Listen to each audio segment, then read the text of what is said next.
We got Dave. All Oh right. my gosh. How's it going? Good. Is We the have chat shattered? Is the What's chat up? broken? What's happening, people? Yeah, what's Nothing going on? shows. People quit. We left. Yeah. Everyone's watching the fight. They're not here. Oh Okay. yeah. What channel's that on? It's on channel Netflix. 15. Netflix. Yeah. I have it on in the background right over there. Well, it's going to be a Tyson, couple right? hours before it actually starts, right? They're having undercard. Yeah, that's what I'm saying. That's the slap heard around the world. Yes. There's 2 BC members in the undercard. Is there? Who is it? Texas Dave. Yeah, I didn't want to say it. Versus I don't know. Man, Garrett. Mazzy versus Texas Day. That's pretty good. We have a lot of stuff to get into.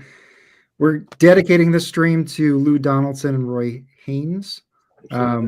Lou died November 9th and Roy on the 12th. Lou was 98 and Roy was 99. So we'll get into Wow. those catalogs later. Yes. some serious longevity there. Yeah, it'd be 9. I'd take this, but and they were still like, you know. Did they Mobile say who they and shit. voted for? Oh my god.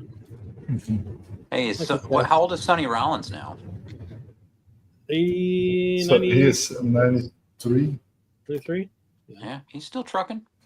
He's the. I mean, who? What, he's Okay, driving we were talking about this in the Discord the other day with Roy Haynes and Donaldson dying. I mean, Roy Haynes played like back in the 40s and shit. Like, Yeah, he played with Parker. He played with Miles. Played with Coltrane. played with everybody. But I'm saying, like, there's not. Is that the end of the bebop era? I mean, does Sonny count? I mean, he kind of came. I think Sonny counts. I think Sonny counts. Sonny, Yeah. Sonny was early. Because Sonny Yeah. played with Bud Powell early in the 40s. Yeah. That's true. Yeah. Okay, so Sonny's the last one that we know of, at least. Well, maybe then. To think about all the people that still be with us, Sonny is with So us. yeah, so Sonny and Jackie McLean, they would go to Bud Powell and the monks' houses in the Highland to take lessons from them. Keep Jazz Bum Mike away from Sonny, please. Yes. I have a lot of Sonny. See, I wish these came through on the stream, but everybody gets to see the cool images of our faces in YouTube comments. I don't have any Sonny milestone though. I just got one. Which one? I have one. It's funky as hell. Find it. They're good. No, They're no, very- no. Yeah, Felipe he is went a a big different fan of it. direction on those records for sure. I mean, they're cheap. They're like usually under $10. Yeah. Yeah, I think bought mine sealed for like 15, so 20. Yeah, they're inexpensive. But they're this very good. Circle one is the one I like the best. I forget what the actual title is. The Something purple one? Something circle, circular, Come on, circular Rob, what is impression. it? I like when people give other names to albums. Rob, do you have Sonny milestone? I probably have 6 or 7. There's good ones. There are a bunch of the live ones are usually the better. The Life Montreux one is very good. Yeah. There's also the one with, I forget what they call themselves, but him, McCoy Tyner, Foster is the drummer, and Ron Carter. That's good. Oh, not sure. Sounds like a super group. It is. It was funny because I bought that album. It's not hard to find. Then in another album, I found a program for that tour. Oh, cool. Yeah. That's fun. You want to see some Sonny records? I got them right here. Yeah. Let's see. What do we got? All right. Sonny Rollins. I wish I could be as organized as Dave. I'm getting there. Except mine aren't organized by artists, so yes. Very nice. I've That's never a, heard of that one. That I believe is a first. That's a mono. Very nice. Yeah, I think so. Yeah, Volume yeah, two? mono. That's a mono. Yeah. That one. Wait, are we- That one, maybe we shouldn't do this. I don't want to. We're talking about 2 other guys' deaths. Well, Sonny, I want to talk about the living, which is Yeah. Sonny. the last Of course, this living. one. No, Yeah. it's The still- OGC. That's my Um, favorite of his. This one's an original Freedom Suite, I think. Oh, Oh no. no, actually, this is it's a Miles. Victor. It's a Japanese copy. Yeah, that's the one I have too. Is it relabel, right? Yeah, Victor. The Vinyl Me Please is very good. This sounds incredible. I like that one too. Hold on. What that had to be pretty early because I think that only came out in mono until much later. Yeah, this is like a 50s. 74 press. But I think that might be what year is that, Felipe? What's the session year? I think it's like late 50s or very early 60s. Yeah, it came out with the different cover later. That's the one I have, Brandon. Shadow Waltz, I think it's Yeah, called Shadow Waltz. and that's the stereo copy. This is That's an what original I of this. That's a really good session. And they just announced they're releasing that. Yeah. I think they're sort of parceling out what the next round of the Verve Jad series is. Is that Shelly wait? So Dan. is that Acoustic Sounds that announced it, or is it Kraft? Yeah. They haven't even announced it. No, those are, but they put on the website. Titles are available. Like there's one for February. Yeah. That one's a January release, I think. Yeah. Also, just clarifying, Dave. Sorry. No, go ahead. So this was actually a Riverside session, Yeah, it's Yeah, Riverside. and then a reissue on Milestone later. Yeah, it's Riverside. This one I Well, just then it was reissued on Prestige, I think. Or no, wait, Jazzland, right? Yes. And then that's the Milestone The Japanese. Yeah. this one's interesting because it's live, but it's Elvin Jones on drums on some and Pete LaRocca on some. Yeah. Yeah, he fired his ass in the middle of the week. So yeah, so they came for the session. He liked Beach, but he didn't, want some to be. But which one got fired? Pete LaRocca. Oh, Yeah, okay. so I was gonna say you can't fire actually- Elvin Jones. Sort of. So he kind of played the afternoon session because Elvin Jones was late, and then when Elvin Jones came, he played for the night session. Okay. I didn't know that. I just Then he noticed literally, then he. Now Felipe was that. Trying to remember because I got that He fired a lot of people during the rehearsals. during that week. Yeah. It's pretty chaotic, yes. So he I liked remember Beach. the So he liked Beach. Oh, hold on, Dave. Yeah. Go ahead, Chris. Go I ahead. was just gonna say the that set that Zev put out. Remember the 4-disc set for RSD last time Yes, was. I'm trying to remember now. Do you remember if that was after or before the Vanguard? I don't know, but it was Henry Grimes. I think that was Is he on after that? Chris. That has to be after the Vanguard's like Yeah. super early. Yeah. Well, that was all in the late 50s. Oh, The reason I say that is like 58, right? Pete LaRocca was on part of that tour, and then he had literally fired him, sent his Oh, ass home, and had to replace him. gotcha. Which is kind of cool. So anyway, let's go. Ah, good. I didn't Great know that. record. Great record. Yeah, you just got an OG of this, right, Mike? It's a Japanese top rank reissue from 1960 with the alternate Reed Miles cover. It is a fucking killer record. Yeah. Yeah, So well, so this is funny story about this one. He was playing a Clifford Brown Quintet, right? Sonny Rollins. He was playing with the Clifford Brown Quintet, and he was cutting a record for Prestige. And Prestige said, "No, it has to be your record. So you have to, cannot have the other guys' names." So that's why it was named Sonny Rollins +4. And as like a revenge afterwards, quote unquote. That's why Max Roach had Max Roach +4. Kind of just step back on them. And that was with Booker Little, right? Wasn't Booker Little there Which No. one? for Max Roach +4? I don't remember who's on that. Oh, on Max Roach? I don't know. Well, anyway, whatever. What else you got, Dave? Yeah. Nukes. Yeah. Yeah, next Yeah, time is a good this one, I like Philly Joe on this. This is a French pressing on Path Marconi from 80. When did they when did these French ones come out? Early 80s. But the Marconi was Like 83 maybe or something? Yeah, that sounds right. Those are great sounding records. Those French Yeah, ones. I got a I bunch have of a them. bunch of those. Yeah. The OG of the from what I bridge. heard, Dave, those Yeah. French ones are analog. Okay. Yes, they are. Well, Yeah, they're great. This is an OG I found of this for $30. Nice. Yeah, this it's, is good not price. expensive record. It's a beautiful one. Yeah. that's like one of the best deals in jazz right there. Yeah. There So is this was 30 in repo. And when I got it, I had a really nice classic records pressing, Mhm. and I gave it away in a contest. and a guy in Canada won it. Oh, I have the classic records pressing. Oh, it was a great press. But Oh, I yeah. found an OG. I was like, you know what? I'll do that for a giveaway. Well, Nice. there's a classic records, and then there's an org records that are both Bernie Grumman present. Okay. The classic This is was- I'm pretty sure it's the classic, the one I have. Can you go through the lineup on that one? Yeah. This was Jim Hall is really good on this on guitar. But it's Ben Riley, Bob Cranshaw bass, H.T. Saunders drums. This is not my favorite record of his. It's a little for me, but it's a classic, you know. That's his comeback record, right? Yeah. Yeah. It's the one he practiced on the bridge. I think all that this time. one's after yours, that one, Dave. I recently found a mono of this. Okay. Yeah, I don't have It's that one. basically the same kind of band, I think. Yeah. It's Paul Bly on piano, Roy McCurdy, Bob Crenshaw, or Henry Grimes, and it's obviously Coleman Hawkins, right? Yeah, that is a cool one. This sounds pretty amazing. Yeah, Yeah, I have I've never found that one. Yeah, because it's I RCA have Victor. the Pure Pleasure, I think, and it's Pure Pleasure, but this is awesome. Sounds better. Yeah. This one's interesting.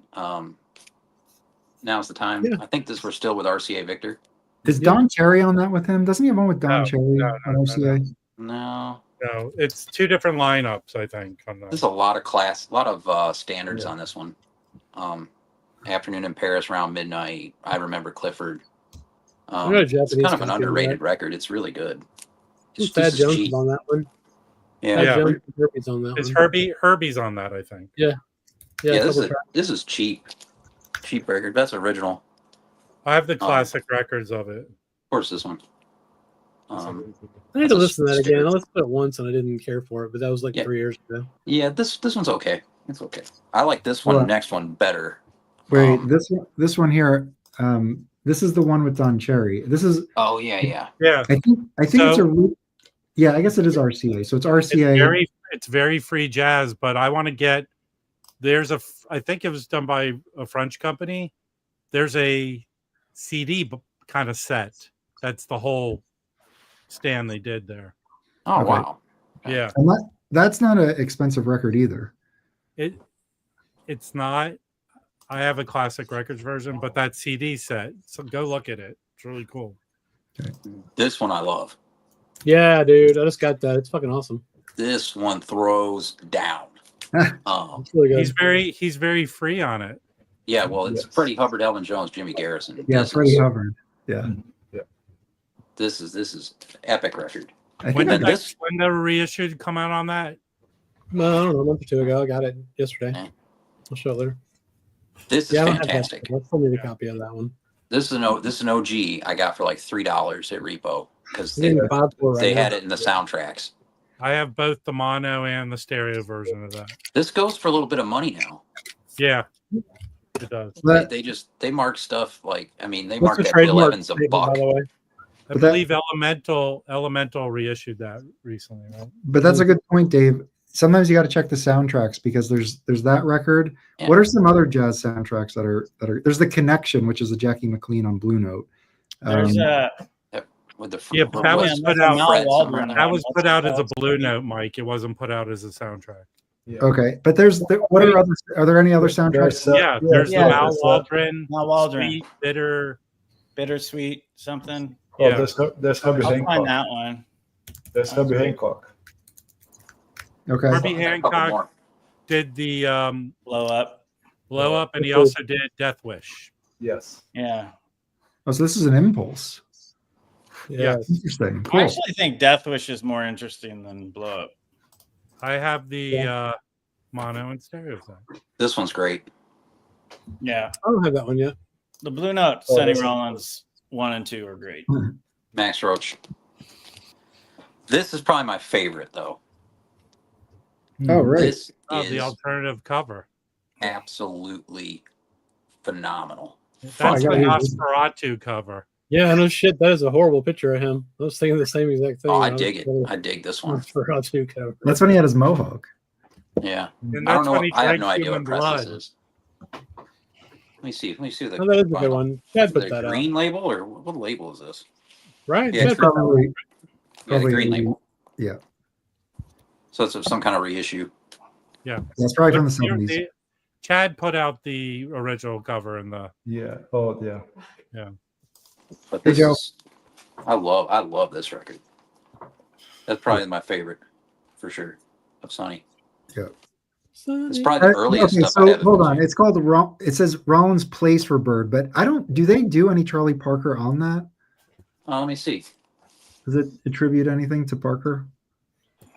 I don't think it does. The song "My Little Suede Shoes." No. Who's on that with him? Because I think it's the guys that played Well, with the side A is called the Bird Medley, and Okay. it's 26 and change. It's all one cut, but it's Kenny Dorham, Wade Legg on piano, George Morrow bass, and Max Roach drums. But Okay. this is that first side cooks really good.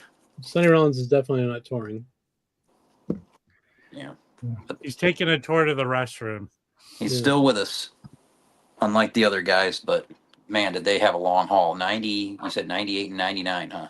Yep. Yeah, 98 Papa Lou. Lou Donaldson was born in 1926, and Roy Haynes a year earlier, 25. How long ago? Because I think Lou Donaldson stopped playing not that long ago.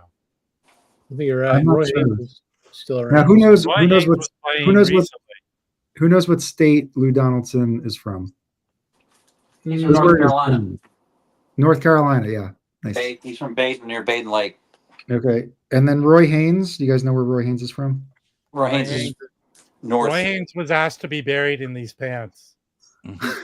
He's from somewhere up north, right? Boston. Boston. Yeah. So I did want to ask if anybody wants to, who hasn't already shared stuff about Tone Poets, if you guys wanted to go through maybe some of the top ones you guys are interested in and your overall thoughts. I almost bought one tonight. Can you believe it? We got The Hutcherson Dialogue. That's awesome. You should buy it. I Yeah, know. it's we're talking 2025 release. Yes. Yeah, next year's. Mm-hmm. I'm super excited about a bunch. So, Okay. is that the list right here? Yeah. Yeah, it's like listed in chronological order from left to right. Yeah, I mean, not just the blue. If I go blue notes, the Gretchen Moncure is incredible. Andrew Hill is a fantastic record. Montara, and the Dizzy Reese is a really good record. I have a Japanese pressing of that. For the non-blue note, Flight to Jordan. the Hank Mobley is really cool. I have the idea of it. Yeah. That's gonna be pretty Oh, awesome. this one. Sam Rivers is great. I have a really nice copy though, so I'm not. It kind of depends on if they add some cool photos, whether or not I'm going to get that. Everyone should be super happy about that Serge Shaloff. It's a really good record. Okay. And it's usually like, I think it's fairly expensive. But yeah, it's been reissued a lot. You usually can find a decent. I have a 70s copy of it. And there is a mosaic box that should have it too. You know what? I bought that mosaic box and was highly disappointed by it. So, Why? well, the biggest problem with the mosaic boxes is the order they put the songs in. They put everything out of order. But I just feel like there was some archival stuff on there because he died young. He had cancer. He couldn't walk. He played a lot in a wheelchair. But that album was so good. There's maybe one other album he did that was really good, but the other stuff, it wasn't that great to me. But I picked this up. This is a near mint original that I got for $20 because I don't know, because it was misfiled. Is it? Can you show the label of it, please? Yeah, He just did. the Capitol. Right, Turquoise. Beauty. turquoise. Yeah. It's nice. Yeah, those are nice So- labels. This guy it's actually a seller that usually has, I was kind of shocked. There's a seller in Portland that he has like the most beat up, terrible condition records, and he'll go find like the most expensive listing on Discogs and put like a $5 record and put it for like 70. And that was this guy. So he must have thought this was, I don't know what, he just made a misfile or just thought it was a Japanese or something, but it was $20. And Does he have too many records? no, it's not that guy. Dude, check this out. So Michael here has original Blue Notes he got from Sam Rivers, and he has his copy of Fuchsia Swing Oh, Song. Nice. Very cool. Yeah, that Sam Rivers is really good. I'm super excited about the some other stuff. That is just so cool. Hey, Brandon, are you the one I'm excited about because you can never find a clean copy is the Chico Hamilton. I find it a lot, but it's beat to shit. Which one? The I Chico missed it. Hamilton. It's this one with Buddy Collette. Yeah. Oh yeah, it's usually beat up. I have a pretty clean copy of that. I almost bought a copy today online, but I don't know. It's not I'm very sure. expensive. No, it's not Find a expensive. nice copy for like $30. I feel like that record I might want to get on Tone Poet because it probably is going to sound incredible. Like the way the style is, I feel like I may want the reissue. It's a instead. very Jim not Hall. It's not like it's a quiet record, but it is very nuanced. It's And like you need it's it like to be chamber. clean. Yeah, You need it to be for clean. sure. Yeah, I mean it starts with a bowing cello. Like Yeah. so it's like there's a lot of quiet. Yeah, that makes sense. But yeah, and then I'm just, more Bobby Hutcherson. Keep it coming. My copy's not that good. I have a minty OG of It's- that. This thing's torn up. And there's some other cool stuff on Pacific Jazz stuff is cool too. Absolutely. Definitely. I'm excited about that. Can you bring it up again? What's that one? I can't remember the name of it. The Bobby Hutcherson. What's it called? What is it? Montara. Montara, yeah. I got, Or is that Montara? but that's in the Blue Note box too, right? I don't give a shit about that. I'm not Yeah.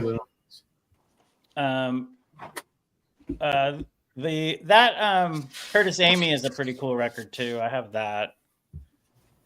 Yeah, I'd be curious. I'd be curious about this Bobby Hutcherson because I think it came out as a Black Bee. It's a little Yes. different. So are they going to put the Black Bee label on the tone? Yeah, I mean, all the OGs that are Black Bees or Blue Labels, they did it as Blue Labels. Yeah, mine's I only very found clean. that record one time. It was $50 and I passed on it, which was stupid. Oh man, they're the cheap. This was $5 at that estate sale I got. Nice. Yeah, it's very clean. It's like brand new. Yeah, I'm hoping that's kind of the point where they might not have extra photos, but I hope they do. Joe, have you weighed in on the Tone Poet debate? I can't remember. Yeah, can you pull it up again? I talked a little bit on Wednesday with it, but the Dizzy Reese one, Flight to Jordan, and then as Brandon said, actually that the Groove and Blue Curtis Amy one was ever since Katanga came out. I remember I was looking for that and I never was able to find a copy of that. So that's probably another one. Again, Up and Down, I think, is one of the best ones coming out. I love that record, but I already have a copy of that. So, but that's a great one. Also, what Brandon said with that Hank Mobley, I think when I was watching you guys' Jazz Bums, the breakdown of it, someone said something about that Hank Mobley one being like, even though it was a late 60s one, it's very like it's more that old Hank Mobley, like early 60s, I think, sound. So it wasn't getting into that what a lot of those late 60s Blue Notes were, where it was more soul jazz or it was getting a little bit more funky. That's a phenomenal one too, third season. Trying to think if there's anything else. Those are, and then I may I've kind of gotten past the point of picking up a lot of the 50s, like mid 50s stuff, but that Art Pepper one, that might be an interesting one too. Brandon, don't you have the OG? I have an original of that. Woo! That was my dad's gift he said when he passes, he's like, "You're gonna get this." And, Mike, I how think much that's- are originals of that art pepper? They I was go gonna for say, a I lot, think right? that art I think pepper's the best deal you're probably gonna get is probably like $800, but yeah, it can go really high. Yeah, I my might- dad found it at a garage sale for like 50 cents or something like that. Was it a Pacific Jazz title? No, it's on intro or score. Intro. Intro. Yeah. I can find it if you guys want to see it. Yeah. Yeah. I'll pull it up. We can get an exact cost. And also, there's not that many of these things that have sold, so you got to factor that in. That a lot of these will be there's- traded offline. There's a bunch of Japanese. That's really the only way you can get it. Mike, they have the tapes on that one? I guess they do, but That's okay. So fantastic. here's the original intro, 1957.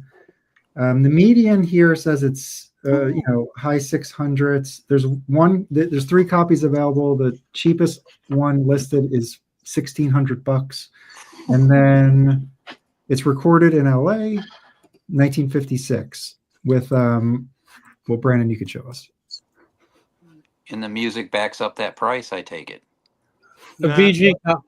I don't know about that, but a VG copy sold for $750 this week. Well, let's take a look at this. So, 88 people say they have it, and you got to think a percentage of those probably have mislisted it, and then 360 want it. It's like 4-to-1. Mike, is there a lot of early Oh. pressings of that, or is it? I don't think so. Multiple. There's a What do you score mean- one too. why- that What came do out you for mean next by year. that they're How can it be mislisted if there's only like one original? Are you thinking people are just stupid and they think a Japanese pressing is an original? I think there's a percentage of people that probably do I that. mean, it's not. It's definitely not my favorite art pepper, but it's Wow. sentimentally like, it's something I'd never get rid of because it's a gift from my dad. Is the condition pretty decent, Brandon? It's VG plus. Do you Oh, know, yeah, is look at that is that a record that is the vinyl pretty good quality for that? It's good enough. It's not, but it's not going to blow you away. But it is 50s. Yeah. It sounds good, but I would imagine the Tone Poet will probably sound a little bit better. But Who's yeah, on there with him? it sounds good, but it doesn't sound great. See, that's a Who's on great with one that? for them to do for Tone Poet. Great one. Yeah, I think it's kind of cool to do something so different. Well, Mike, you Yeah, give me here's some. an intro. Yeah. Can you send poetry a link, Mike? I did. I said to him. Okay.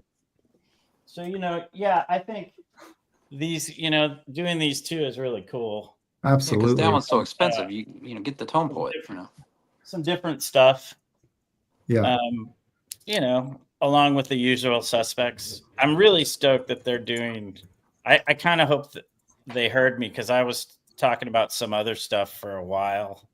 I have a Black Bee, and I sort of always wanted an original, but now that they're doing this, I'm excited. Super Mhm. excited. Yeah, it's a great list. Yeah. Nicole signed up for the whole enchilada for the subscription service. Is that for the Tone Poets that are coming out? Yep. Yeah. So Now, she'll do you get have- one each of once everything. You sign up, there? it's from that point on, right? It's not like Yeah. you can go, I want 6, and I can pick whatever ones I No. want. And actually, No. they can come to your house and take them from your hands. So for anybody that didn't watch our video, first, you're an asshole. Second, Thank you you. watch it. Third, we can talk about the subscription if y'all want. So there's 4 different levels, I guess, 4 different tiers. Buy one month, which is 2 albums, obviously, 3 months, 6 months, and then the full year. And you get a little bit of a discount as you go up and some perks and stuff. And then the I mean, most you might as well do the controversial- whole year. Huh? You might as well just do the whole year. If you're going to subscribe to something, subscribe to something. Yeah. Don't half-ass it. When you do the whole year, don't you get Joe Harley's phone number? Yeah. Well, you do get a signed note from him and Don Was. You get a lock of Don Was's hair. Yeah, exactly. So who here is considering or already has signed up? Hey, Jazz Bum Mike, can you talk about a poll that was done on my stream? 15% conversion rate. So of the viewers for your live 107 stream, people they took said it. that they were going to sign up, which that's a good, that's pretty good, I think. That's pretty good. in my mind, it's not. But you Well, can you have an rationalize it avid anyway. brain. In my thinking, in my experience, it's not a good. Well, And whatever. I bet people say that they'll do it. Your but I bet comparison it's is less. stupid, though. You're talking about Yeah, people well, liking a movie. let's be versus respectful. I'm not trying to be funny, Chris. Let's be respectful. I've done market research for 30 years. When I present data to clients that they need to make decisions, if I came to them with 15%, they would not be happy. I'm just letting you know. So No, I get that, but your market research is talking about a movie, which you want more. no. Okay, again, right? I don't just do movies. I do market research for tons of stuff. Well, hold on. I will defend Chris. I mean, it really is apples and oranges here.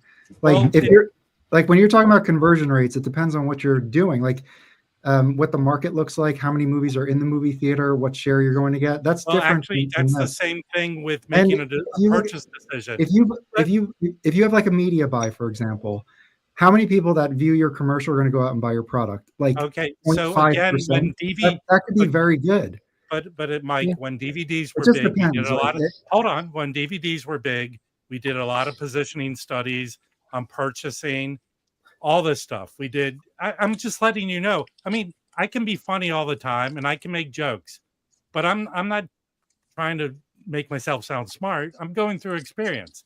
It wasn't just movies. It was DVD sales. It was all this kinds of stuff. So people's decision making. They can say yes, but are they going to do it?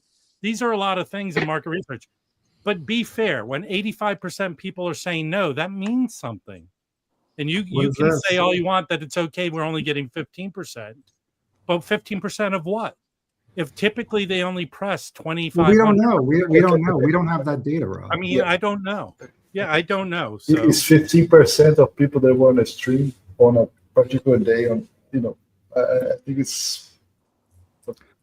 Well, I just think it's a different way that you can get those. I think for them doesn't matter much. For the ones who like it, they do it. If you don't like it, I think it's. So if you don't like it, don't waste your time talking about it. I think the people that it's going to hit most are people who have recently really gotten into jazz and don't have these titles in their collection, and that's who it's going to appeal to most. I'll give Chris one thing. The one thing they're not doing is they're really not spending any money on marketing. They're not putting ads anywhere.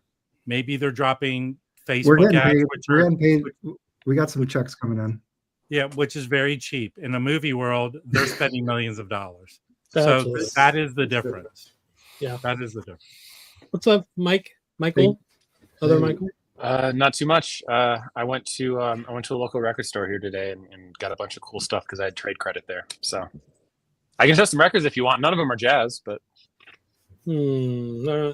All right. Well, let's just start with one record. Let's see what you got. Okay. Let's see. What's the coolest thing I got? Well, I think a lot of people. No, that's not true. I did get 2 jazz records actually, but I think probably the coolest record I got is this Gene Clark record. The No Other. I think Mazzy's talking about. Where's Mazzy? That's a Mazzy Gene favorite. Clark was in the Birds, right? Yeah. What year is that? Actually, one? what's the 80s? This is 70. No, this is 74, and this is a first press. The cover is really cool. The really funny thing is that someone in the record store actually recognized me and watches all the VC people. And he was like, Mazzy loves this record. You have to get this record. So that's what I mean. I was just saying Mazzy. That's a Mazzy record. But they put it out in the store and I really liked it. So I'm glad I grabbed it. Actually, so I did get one jazz record and it's I think this is the second Sade record. Oh, cool. Oh, yeah. Oh, yeah, you have now been original. banned from Ken McAuliffe's just influence I think that's here the forever. first one, actually. Why? Does he hate Sade? No, he just says it's not jazz, which is whatever. Oh, okay. I don't care. I don't either. Did I get? Well, actually, no. There's another jazz record here. It's sealed. It's and you know what's funny is I think it was actually in the classical section, but I think it just got misfiled. It's a sealed Airman of Note record. Oh, cool.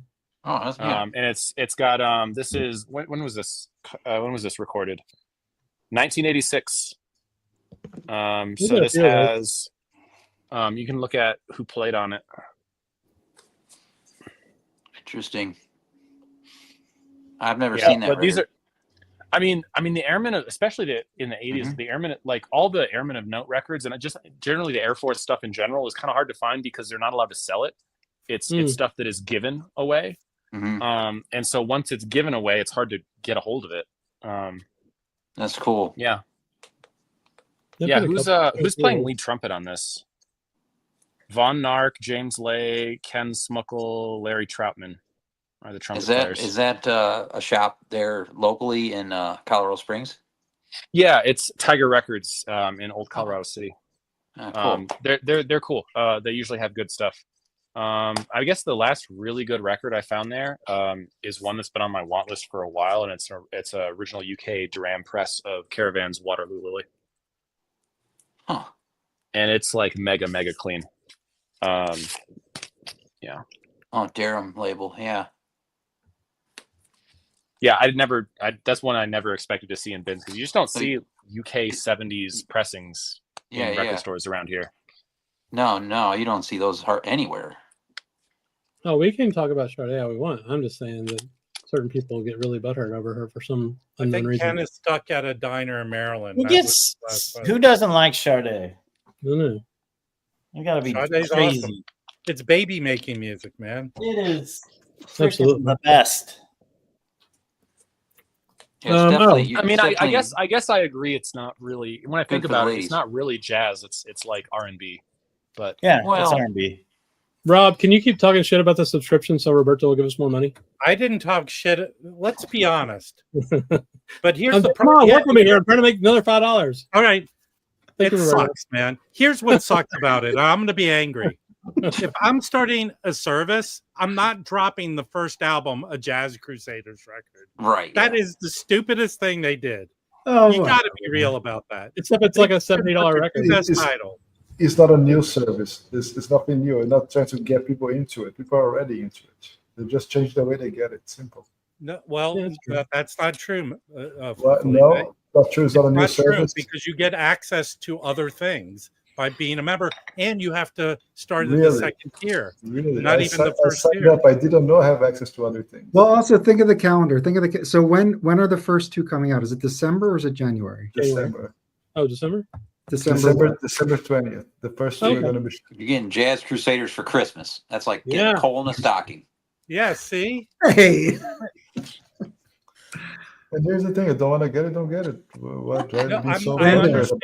I understand it, but their Verve Impulse is starting a subscription service. They're starting it with a big title. That makes sense, doesn't it? Yeah, but the service looks like shit. Yeah, but it also, doesn't matter what the service is. That's not my point. But also, it's more of a continuation. It's more of a continuation between the months. They announced them all at once, but they just every month there's two records, so it's not like it's starting. Yeah, that's what I'm saying. It's not a start. It's not like it is. It is starting. They started a service. They want people to sign up. No, I'm sorry. I'm talking about the Tone Poet titles. Well, no, you can get those Tone Poets anywhere, right? You can get every single one of them. Yeah. They started a subscription service, which is separate from you being able to buy each of those Tone Poets. Yeah. If you're starting a service, make a big deal about it and put out your best titles as the first titles that are part of the service. Why do you have to defend them not doing it? It seems weird to me. It really does.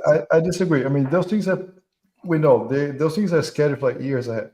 They didn't come up with the titles yesterday when they decided to do the but that doesn't matter. They can choose to start the service then when the best title's available. They did. Well, actually, this is a little nitpicky. I feel like it is the best in your opinion.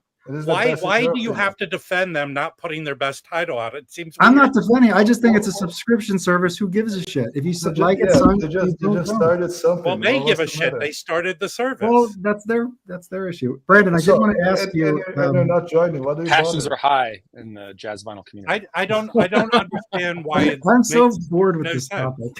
It's rough in the streets. If you're not getting it, I don't care. I don't understand why you bother so much about it. Yeah, I just saw that. I'm like, you know what? Again, you're acting like I'm upset about it. I'm not. You're starting something that you want to be big. You want a lot of people to subscribe, right?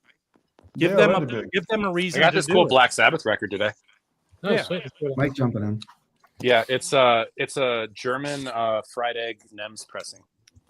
Oh, nice. Yeah. Yeah, it was the guy in the store recommended it to me. He was like gonna buy it, and he's like, "No, I'm not gonna buy it." So Shut up, Chris. You're a moron. I always feel like that picture of the bass player is how they figured out Carl in Hunger Force. Yeah. That's great. Awesome. Oh shit. Doesn't it look like Carl? Yeah, yeah. That's All right, what were you I always asking, think Mike? whenever I think about that What's show, up, I think Tommy? about the Mike, air what did guitar you ask? scene. You were going to ask me something. Oh, I just wanted to know if you ever got into Jazz Crusaders, because I've never really got explored their catalog too I much. think I have one Jazz Crusaders record on, and it might be like who's the it might be like one of the members featured as it. I'm not Their sure. early stuff's cool. I'm excited about that one. I've got another it's just- Pacific Jazz of theirs. It's really good. I never got into them. Like I never. I feel like I have more. I had a Crusaders record when they became a funk band, soul Okay. band. So here's Jazz In the Crusaders. So what are they doing? Which one are they doing? This one. So this is their first title that they put out. Mhm. Yeah, I see that in 1961. dollar bins around here. We'll buy No. every copy because it's a $60 record I looked on Discogs, like starting at $2 and change. for the CD. I mean, it is cool. They're doing more Pacific Jazz stuff. Yeah. They always do a couple Pacific Jazz. I mean, I think those are, of all the tone poets that have come out, those are my favorite. Like all the Chet Baker, Gary Mulligan stuff. Yeah, I like that one too. That Jerry Mulligan one, people, I don't know. It seems like it's Which not one? like that. It's The it's the Lee Konitz with Jerry Mulligan, I think it is. I like I it. love Yeah, that that's a good one. Yeah. I thought it was that's pretty pretty good, but you can get it for like $5 now, which is kind of crazy. Yeah. Well, you can get an Wait, was original. was that the one where everyone's turntables that weren't set up right skipped No. on, or which No, that was that was the that was Yeah. pictures of Heath. Yeah. Yeah, it was funny, right? All the record listeners' audio files, they did have their turntable set up fine. Oh, Let's yeah. not let's not mock people. Here's what I remember. Well, no, I mean, what I that it was think that was a fine. test of Annie Skate, is what it was. Yeah. I love that record. I adjusted my table by 1/2 of a tenth of a gram and it played through. So I don't think I was that far off. Well, a lot of people, what a lot of people do is a lot of people have this misunderstanding about tracking force, and what it is they think that if the tracking force is, they say you can track between 1.5 to 2 grams. They will track at the bottom end of that at 1.5 because they think it's easier on the record if they track light. But what happens is actually the lighter you track, the more the stylus is going to move in the groove and the more wear it causes. So actually you're treating your records better if you track a little heavier. Yeah, Yeah. exactly. Yeah. Which is why I use As I the remember tracking the league- Schwartz. The Lee Konitz tone poet. I remember PB Thou ripping it, and he Okay. had issues with the way it sounded in that regard. I have to revisit it. I mean, I don't know. I just remember I liked it when I every time I've listened to it. Me too. I think the problem with that one was they pressed a metric shit ton of them, and that was right around the time that Yeah. the FOMO demand. The bottom dropped out dropped the market. Yeah. Yeah. And that's one of the coolest covers there for sure. It's an amazing cover. I have some records I could show. Oh yeah. Me Have you too. been back to the honey hole? No, but I have some good stuff here. It's all one actually. Before I even show this came in. This is the Braha. This is the third press of this. Mhm. I don't know if there's still any in stock, but it was restocked, and I just got it in. I listened. Felipe sent me it. I listened to side 1, and it's cool. I mean, I like his work. He's very creative, and I like the whole vibe of this record. So anyway, just wanted Is to. that on RR Gems? Yes. Yeah. Yeah. And his, Estonian? yeah, they are going to repress his 2017 record early next year. And his new one just came out. It's really well done. Yeah. He blew me away. We interviewed him, and when he started talking about his projects and the thought and backstory behind them, they were just incredible. So Really cool artist. There was always good publicity on that record when it first came out. It's very It was cool. pretty It's big. Really. Yeah, and it's pretty like, again, I just listened to side one, but the first track, I mean, each track has a totally different vibe. I think the third track is where I think there's more sax and reed instrumentation, which that was my favorite so far. But yeah. So anyway, now I have some old records to show. Okay, this first one I picked up. This is an original. I guess this is mono. Yeah, Nice. Benny Golson. Cool. The other I've side of always Benny wanted Golson. that one. Now, it's a hard record to get, and I lucked out and I found it. But I will say, the record, when I was listening to it, it's very like there's head solo. So there's head solo head. There's 12-bar blues, and I just felt like there wasn't like much energy behind it, and it was like the soloing was kind of predictable. Like they were just kind of going through the paces. And I realized this is a Benny Golson record, so don't say this lightly. But what I looked at is that Jamie Merritt is on this as well. When Benny Golson was doing Moanin', they did a similar song called Are You Real? And that song, so you have this, and then you also have Moanin'. Same song. This was recorded a month before this one.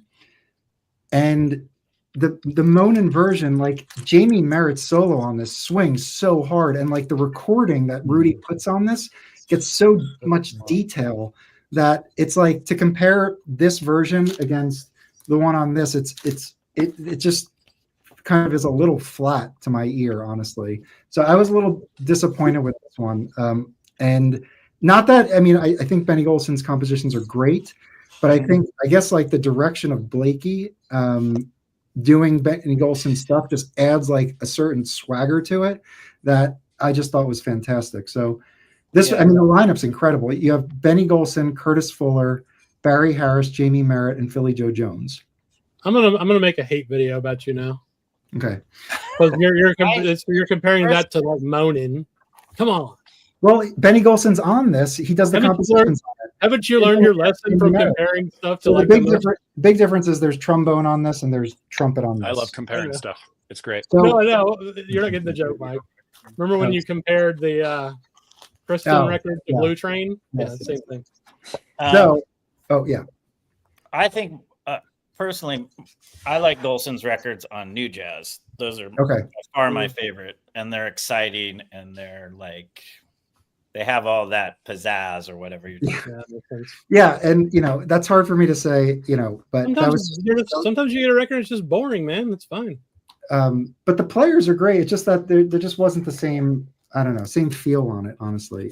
Which maybe that's just fine. It's boring. No problem. Boring. It's kind of boring. Nancy, you missed our special on Gene Clark. No, I was listening in the car and I was texting. No, we're not going back to that. I am so over talking about this. Okay, the only thing I'm going to say. See, I didn't watch the video. I disagree with Rob. If 15% of my viewers, like if I made a pressed a record from my tape and I sold 15% to my viewers, I would sell 5,500 LPs. Mazzy, you're not stating it correctly. You said if is the thing that you are wrong. All right, let's not go back. He came in. If you're wrong, Mazzy. All right, hold on. If all it's right. not a thing. I don't think he's wrong, but now this is this is a really cool Blue Note record, and I'm really lucky that I found it. So this is a 10-inch record. It's 50/20, and it's Gil Malay. Oh, cool. Oh yeah. This has an incredible story. This should be a movie. The story behind this record. So I'll just Don't get go me started, Jazz Bum Mike. It only get 15% of an audience, though. Hold on, I'll go high level with the story. Felipe, you might know more about this, but essentially, Gil Malay, he recorded with Rudy, like I forget, like 53, I think it was, and it was one of Rudy's earliest recordings. He recorded a couple artists before Gil Malay. Gil Malay took the tapes, put them out as 78s for a label called Triumph, and then went to Alfred Lion because he wanted to get a record deal. Alfred Lion heard the tapes, said, "This is great. This style is perfect for us, and this record sounds amazing." So he went to WOR and spoke with Doug Hawkins, who's the engineer at WOR, and said, "Can you make my record sound like this record?" And it's reported by Michael Kuskuna that Doug Hawkins said, "You're going to have to go to the guy who made it." So he went through Gil Millet to Rudy, and that's how Alfred Lyon met Rudy Van Gelder, and then the rest is history. But this contains that 78 material. Stuff, right? He did What? soundtrack stuff, didn't he? What? He a film composer or something? Gil Millet? Yes, he did. So yes. So originally in the 50s, he recorded for Blue Note and Prestige. Then I think he worked in Hollywood, and then he started doing soundtracks. Right. And it was very experimental. Like his stuff was like incorporated I think electronic. it's still available, but I love that Music Matters Jazz Gil Millet. That's a good one. Yeah, I like Patterns that in one. Jazz. That's a It great still one. is available, and it's the best deal. I need to Hey, get one. Mike, we are brothers. Yay. It's a great one. And it's a cool session, but the story behind it, I feel like, is great. And there's no RVG in the Dead Wax because I think it was just early and he wasn't doing that. But I'm pretty sure he definitely recorded it, and I think he cut it. So Yeah. it is an early Van Gelder. Mm-hmm. But a very, very important story behind this record. Oh, that's fucking cool. Yeah. Okay. Yeah. Should I keep going? I got cool. Actually, I have to say one thing. Okay. That album. With Yeah, this point. Brandon. Yeah, that I album. love As I love Mazzy that one. was saying, go buy this if it's. I think it's still like $45 on. It's one of the last things left. That's the only thing that's Music cheap. Matters website is still existent. Yeah, that's the only thing that's cheap there. Yeah. Yep. And it's, Only 15% of the people bought that. That's why it's I have a question. Hang on, Mike. Mike, hang on. Oh, I have sorry. a question real quick. So there's 155 people watching right now.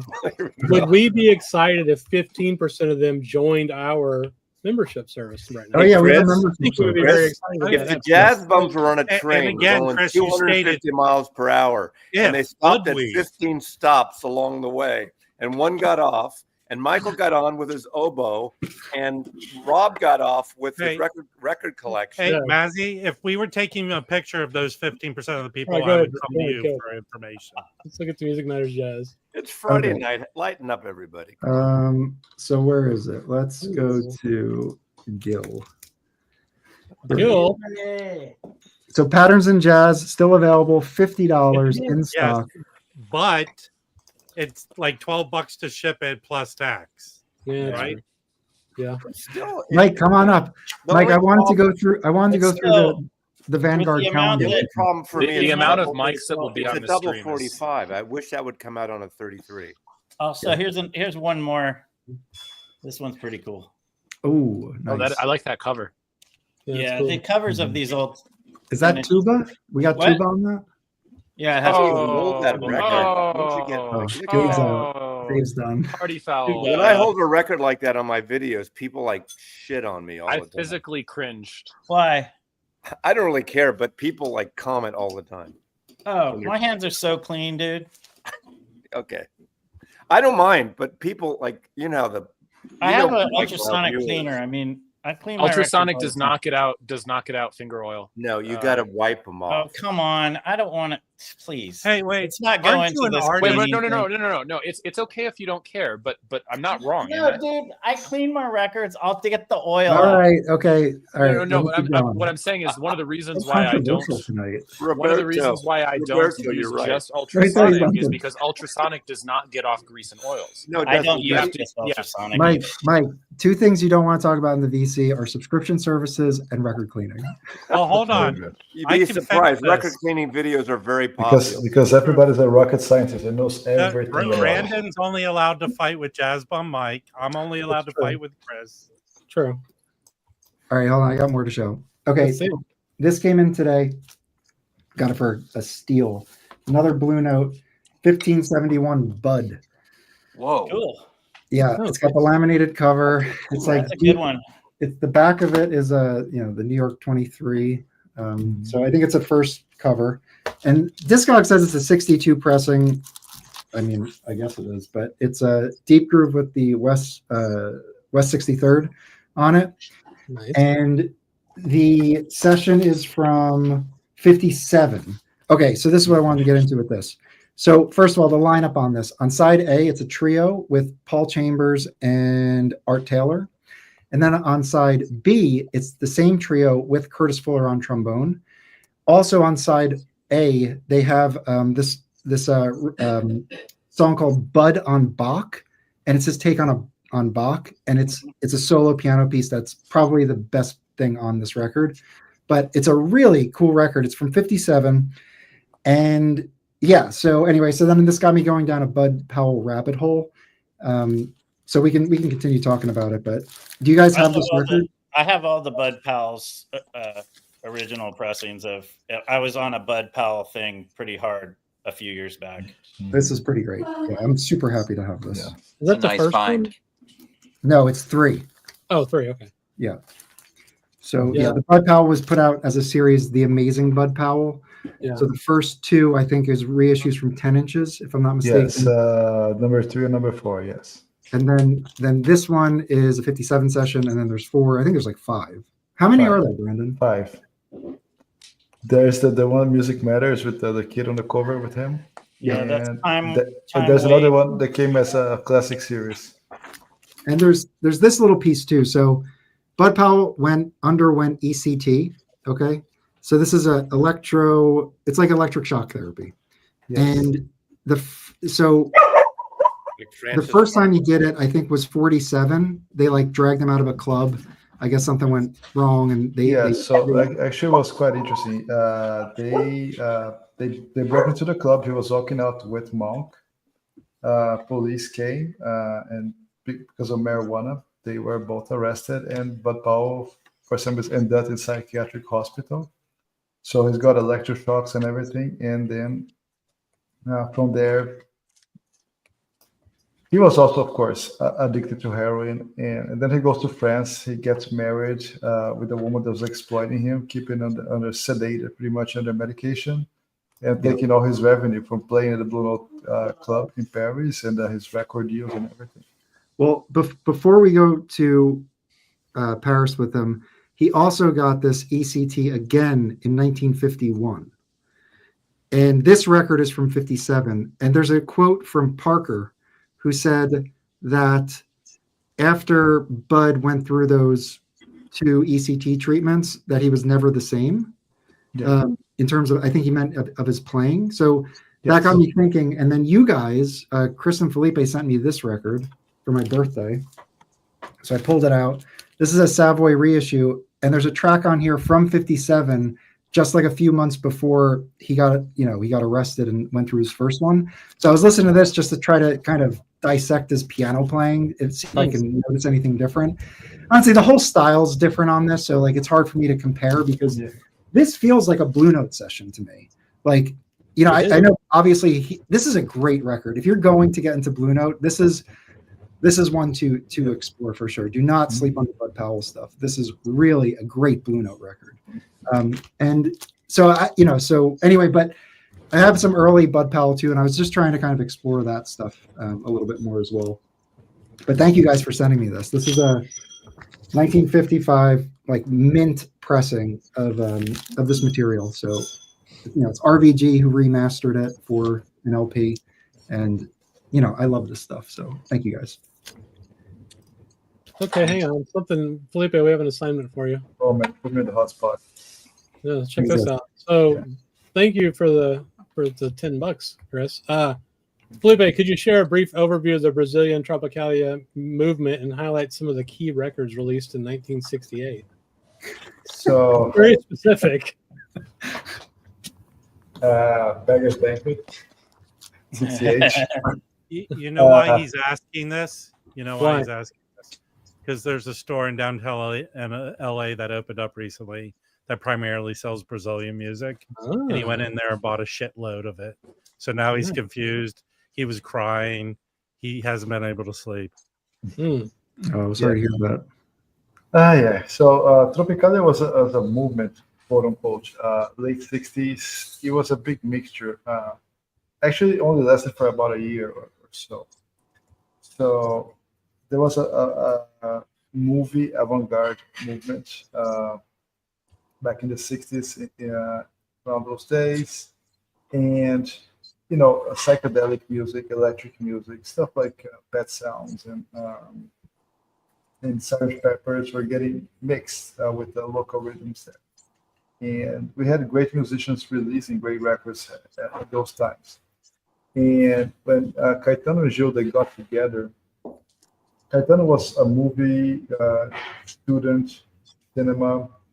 So he conceived the whole Tropicalia album as like a screenplay. If you look at the back of the record, so there's like talks and parts of a play there. If you read it.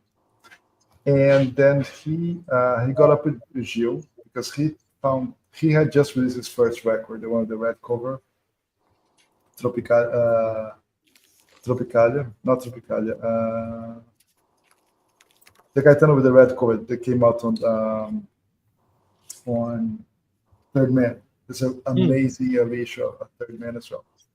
So but Gilberto Gil's record, his solo record, his first one, was actually musically superior. So he wanted to get that sound with that concept. So they got together with a producer from a TV show. Yes, that's his second one. Yeah. Lovação. So they got together with a TV they were late 60s. The big thing there were the festivals. They had like these music festivals, like competitions. And all those big names, they would compete on TV. Plus, there were like TV shows every weekend, like bands portraying, and guys like Roberto Carlos hosting shows.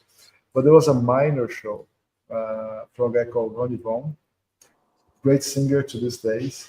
And the backing band of his studio were the Mutantes. So he saw an opportunity with all these guys to get into the studio. So, yes, Tropicalia or Panis et Circenses. So, Panis et Circenses means like the bread and circus Roman thing, right? From the Roman Empire, which seems to be quite popular these days. Bread and circus. Yeah, exactly. Right?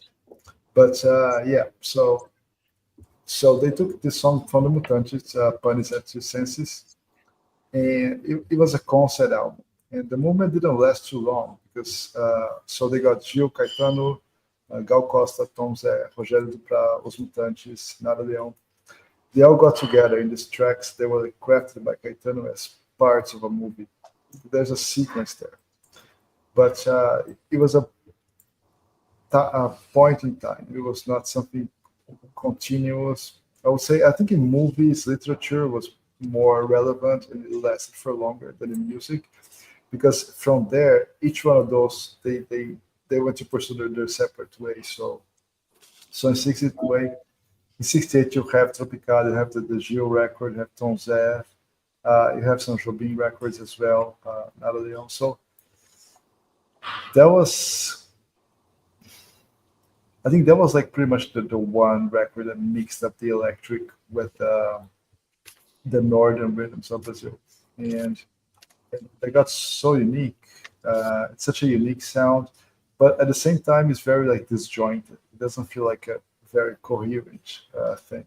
The songs are very separate, different from each other, but the sonority, the sounds, the timbres they achieved there, those became very iconic and used for many people. It became like a framework for many artists, especially the Mutantes. What the Mutantes did from those records on that they put after that, I mean, they're copied to this days. I would say probably there wouldn't be Radiohead without them, and many other bands. There's experimentation, sounds, lyrics, space, everything. Those guys, they wrote the textbook.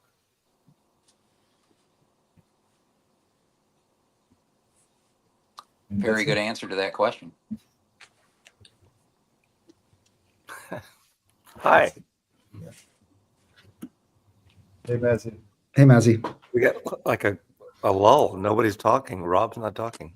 Sorry, I was doing research on all the cool classical Rob sent me. Can I show something that's neoclassical, sort of? Yeah. Sure. I could show you a preview of a Black Friday release I just got today. Sure. To be honest, this was the one release I was most excited about. The original, it only came out on CD back in the 90s, and Tom Rochon did the cover. There were eventually 2 volumes. This is not for everybody, but it's Rhino, so just chill out. Okay. It's not jazz, I'll tell you that much. Well, no, but it's not You rock. can choose which record you show here, Mazzy, right? I don't have any. Well, okay. The Carl Stalling Project. Oh yeah, I like remember the you talking cover. about this. Yeah. You've This shown that is- on my stream in the jazz. Well, Bone I just got this fucking record. It's never been on All vinyl. So right, shut the calm fuck down. up, Rob. You have the original one. You've shown it, right? I have CDs. It's never been on vinyl. Okay. Carl Stalling orchestrated all the stuff for the Warner Brothers, like Bugs Bunny, Roadrunner, all the cartoons. You know, all the stuff. Some of the stuff was he wrote a lot of it, but he also used stuff from Raymond Scott. If you know Raymond Scott, like his Baby stuff was record. later repurposed for like Ren and Stimpy and those things. This is from the first CD. It's 2 LP set for Black Friday. I'm so excited. There are a lot of cues from the pictures, and they stop and start, and then full bits. Anyway, like Powerhouse is a Raymond Scott piece on here, and I'm sure you've heard it, even if you don't think you have. Who's putting that out? Who's putting that out? It's a Rhino. It was on Warner Brothers cartoons. So Rhino's. This is one of the Rhino Black Friday issues. Cool. That's great. Yeah, I think if it sells, they'll do volume 2. But it's just, I love this stuff. I mean, it's not for everybody, but it's like all those cues and bits, like da da da da da da da da da da, you know, plus all the other stuff. So I may get that. Mazzy, if I come to Seattle, can we do shrooms together and listen to that record? I'll That'd be call fun. Coffee Dave. Want me to text him right now? Yeah, yeah. We Hey, know I who can does show the some shrooms stuff. now out there. Yeah, we're gonna call him Dealer Dave for the weekend you come. That looks pretty cool, though, man. I think I might pick that up if I see You it. know, on, so- I know probably no one here is going to know these records, but the Peanut Gallery might.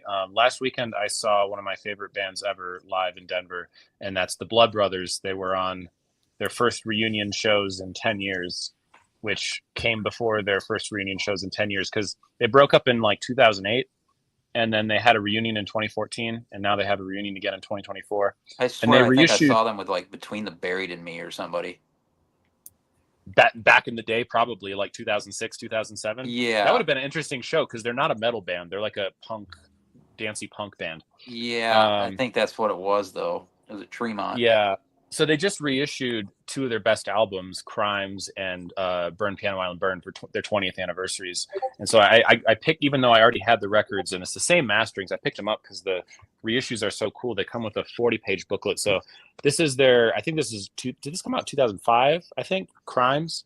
Yeah. This is probably my favorite album of theirs. And this is the one that they're touring on right now. I saw them, and they're old now. They're in their 40s, but they're still great. And they have this massive sound because they only have so they have 1 guitar, 1 bass, and a drummer, and then they have 2 singers. And sometimes the singers play keyboards, but they have this huge. They had the 2 singers when I saw them. Yeah. Yeah, and I love their dichotomy because the one singer has this like super fry centric, like high screechy voice, and the other singer has kind of this really mellow baritone, but they both scream, and it's like, I described this band one time to someone. It's like, have you ever anyone here ever listened to Death from Above 1979? No. I know who they are, but I don't. Yeah, it's like, imagine if you took, or like I guess you could even say the Strokes. Like, imagine if you took the Strokes and you fused them with like a crazy spastic punk band like the Locust. Like, to me, that is the Blood Brothers, and it's chaotic and beautiful. And this they did a double LP reissue of this album, and then that's selling well locally here.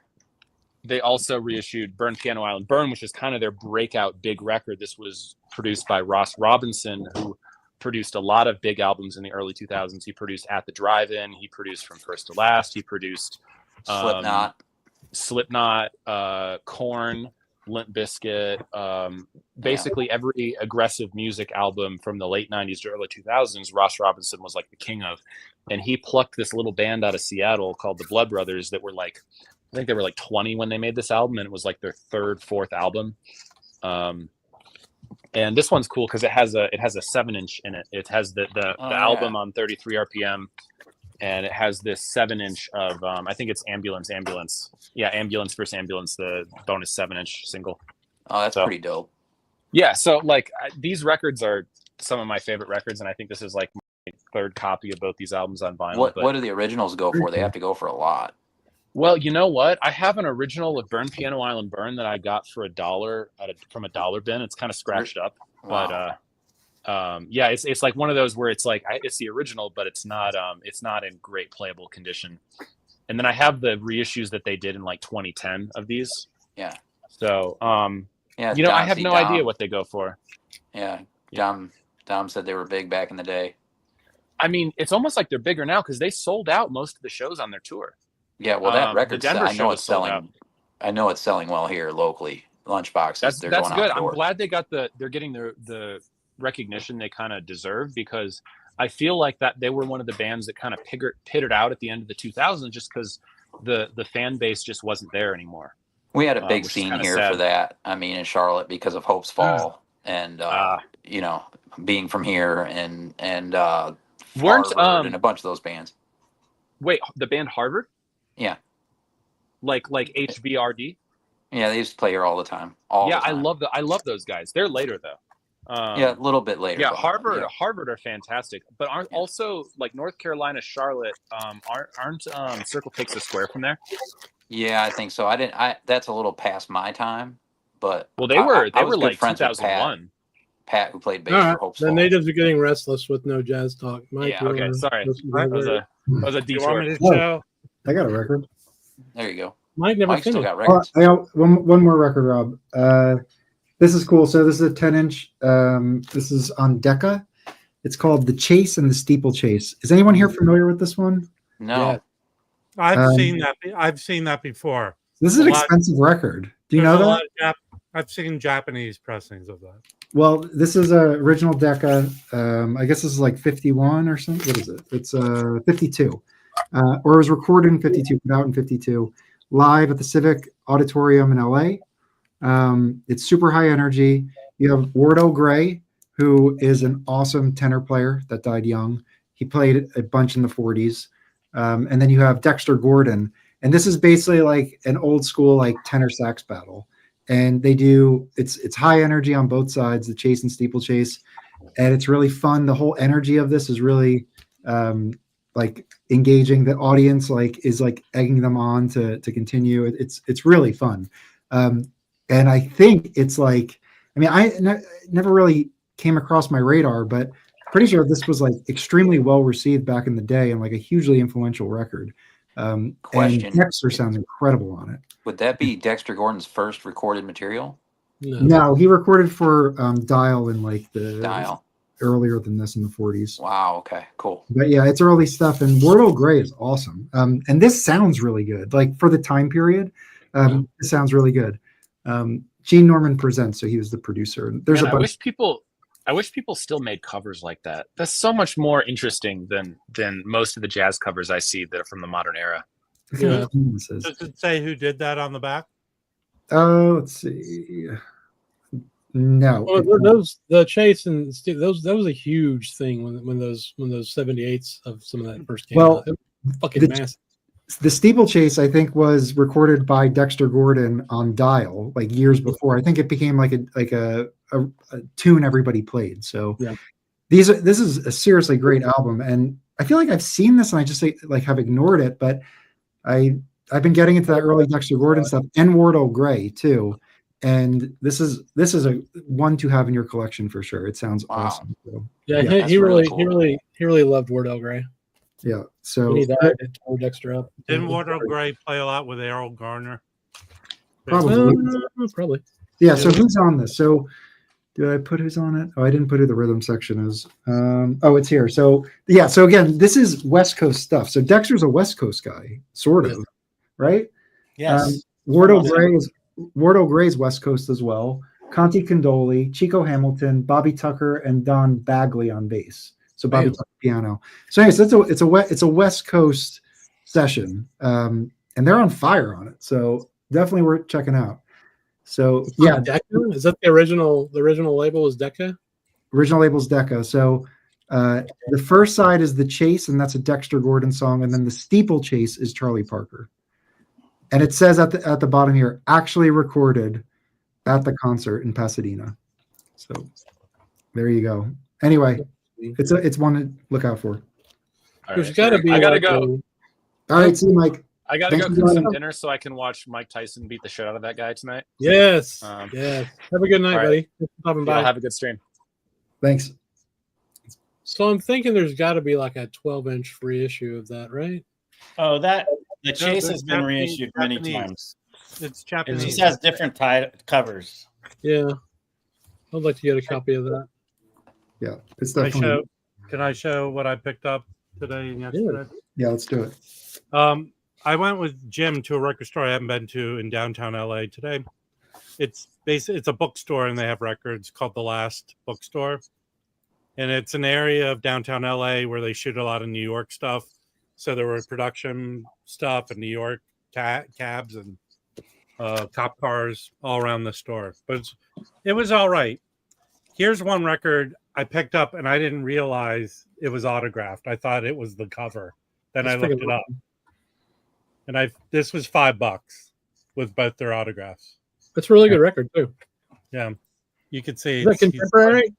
he smudged it. Huh? Oh, shit. Hang on, sorry. Here's the lineup. Curtis Fuller. Art Farmer, Benny Golson, Curtis Ford. That's like Jazz Tet. Is it Yeah, called? well, it is. It is It's the called Jazz Jazz Tet. Tet. Oh, okay. Sorry. And this is on contemporary. Yes. Mid Yeah, there's like 3 records that he put out in contemporary in the 80s Yeah. that are really good. That's one of them. The other Jazz Tet one is really good too. Yep. Yep. But this is live. Is the GP, other one that's live? awesome. They signed it, dude. That's fucking awesome, dude. That is I so think cool. Isn't that there's- funny? I thought Yeah. that was the cover. No, No. Yeah, that's really cool. I think there's 4 Jazz Tet records. that makes sense. You mean in the 80s? No, starting from the 60s all the way through. I think there's more than that. 'Cause I Well, have- there's at least 2 on Argo, maybe 3. but I mean in the 80s they did a bunch. Yeah. At And least that probably 2 or 3. that's probably sounds great. Yeah, Oh, they yeah. all sound good. All right, I like check this the out. Art This, Farmer, like PhD and all that too. That he did. this is really cool. I've never found a sealed. This is an original stereo Duke Ellington sealed. Open it. Woo. Oh, hold on, but I don't know. These stickers are on here from the place that sold it. Okay. I don't think so. I think it's from Columbia. It's fresh and clean as the day it was pressed. And that, but Oh. it has the price like that. Well, It what looks like it year would have is been it? Because resealed. a lot of stuff got resealed by the record stores. Yeah, I don't know if this was resealed though. I mean, because do there you, wasn't really seals before like 1960 or 59. do you want me to open this? Yeah. I'll know it's sealed because the Columbia the records were in sealed plastic, right? I don't know. Never So, seen one. we'll Let's see. I don't know about that. This is very dramatic. Dun, Dun, dun, dun, dun. dun, dun. Very cool. This is what's going to happen during the fight. Cut him. He can't see. Cut him, Mick. Cut me, Mick. Okay, it is. So this is brand new. Cool. It's sealed in the plastic. Holy How's it sealed? You have to Air. like cut that open? Oh, Yeah. It's just air. Oh, crazy. Perforated. This is how they used to come. Well, that's worth half what it was 5 seconds ago. It's not worth much. I Put 'em think in a file. because it was sealed, I paid more than what it goes for. That's fucking cool. But I thought it was cool. That is Now cool. you made me ruin this. Thanks a lot, Mike. That was cool. That was cool to see. Well, we only pay attention to 15% of your But showing. that's a cool cover, right? Yeah, definitely. Yeah, that is a cool cover. It's I mean, too, look, it's too look busy. at It's too busy. It's okay. It's not that Look, cool. it It's says too good busy. lineup. I agree, Look. Mike. It's too busy. It's a little too Perry. cartoonish. Too That looks many great. notes. Too Okay. many notes. All right, this is a Jazz Bum Chris favorite record. I already have it. I Oh, found yeah. another copy. That's terrible Yeah. typeface. Settle down. You know, 15% of the people like this album. Yes. I don't think we talk enough about these. This was the Savoy Jazz Classics that I guess they put out around the same time as OJC's. Mm-hmm. But let's talk about expensive records. I think this is a very expensive record.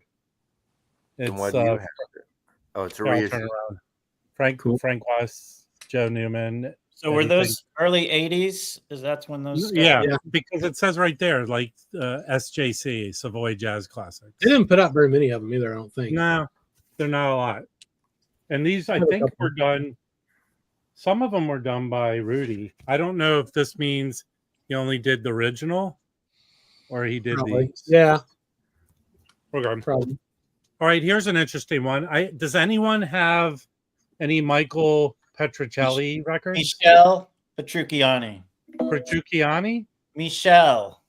Michael. It's not Michael. It's Michelle. Michelle. It's French. But I mean, basically. this was his. I think his third record. Mhm. I have Put some of out on his. this. Does anyone have the Owl label? It's French label. Oh, that's cool. Yeah, I saw him when I was a little kid too. I saw him play. Well, he used to play, I think, on the Jerry Lewis telethon. That's a I think- letdown. I was hoping there's a big Can owl. you, can you hold up the picture on the front? I just want to see what they look like. Well, he had that brittle bone disease, and He he has was. that bone disease. He's tiny. Yeah. He's like Okay. 4'5", I think he died when he was like 36. I think. Yeah. Okay. but his Oh, tiny yeah, fingers man. could play piano like you wouldn't believe. Yeah. Yeah. Cool. I mean, he had big hands. He really did have very big hands. So Sorry, Mike. I didn't know you were in the background. I invited you now. Oh, all right.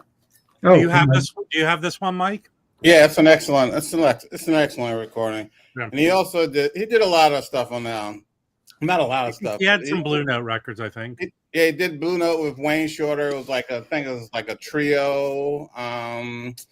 He did Charles. She did some stuff with Charles Lloyd. Charles Lloyd, you know, like on Michelle Petrucciani's birthday, Charles Lloyd will always like post something about him.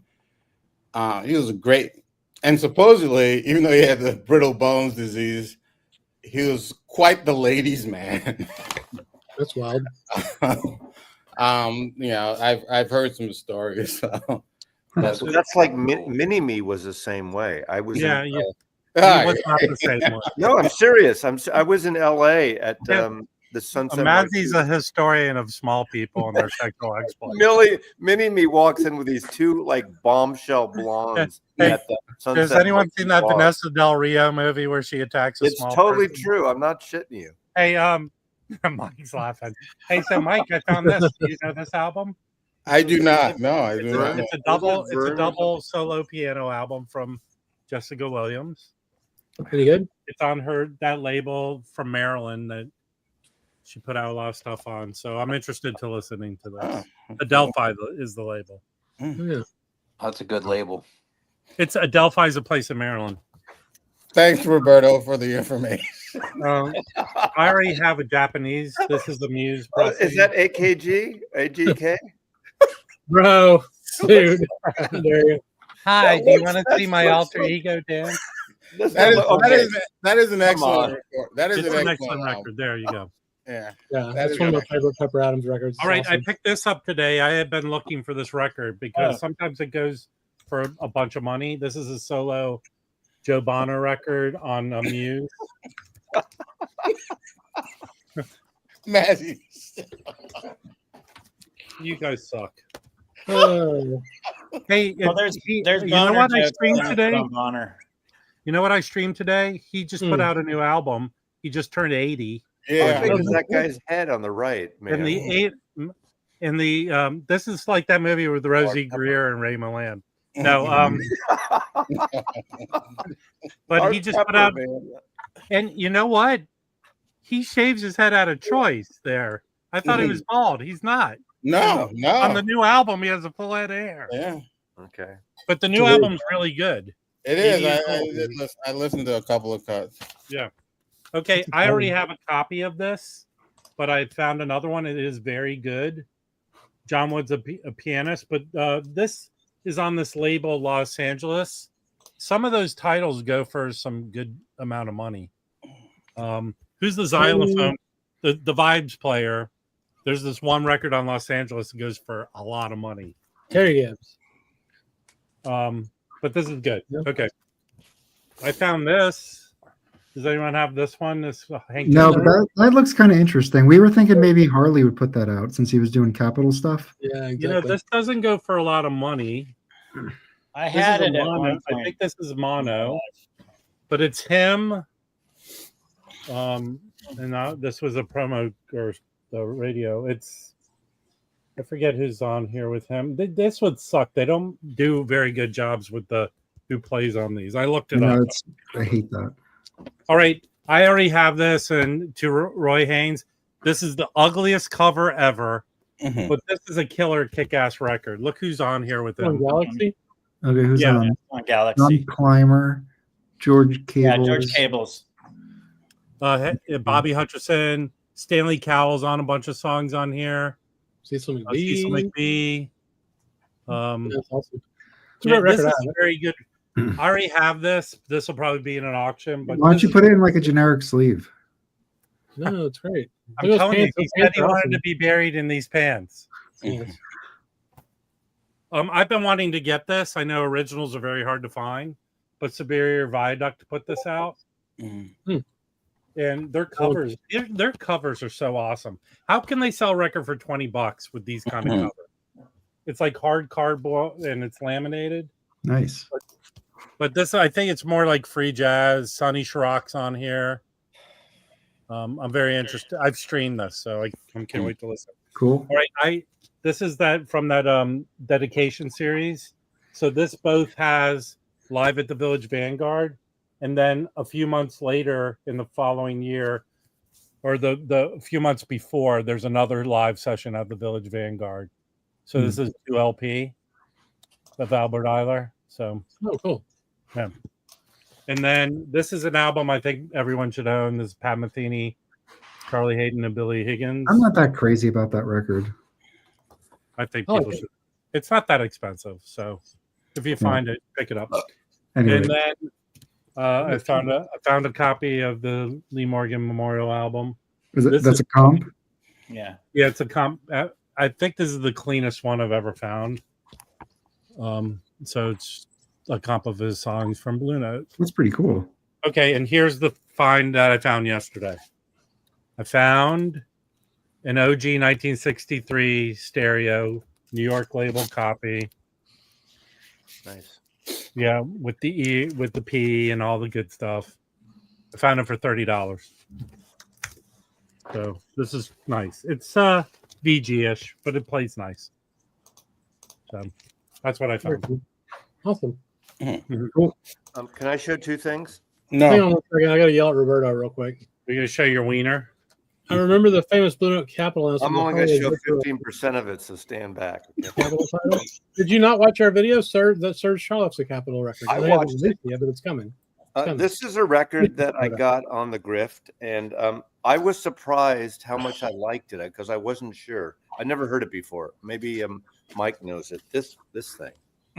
Yeah, I have this. I have the original CD. The CD, and this is expanded. 1980. And I have the album.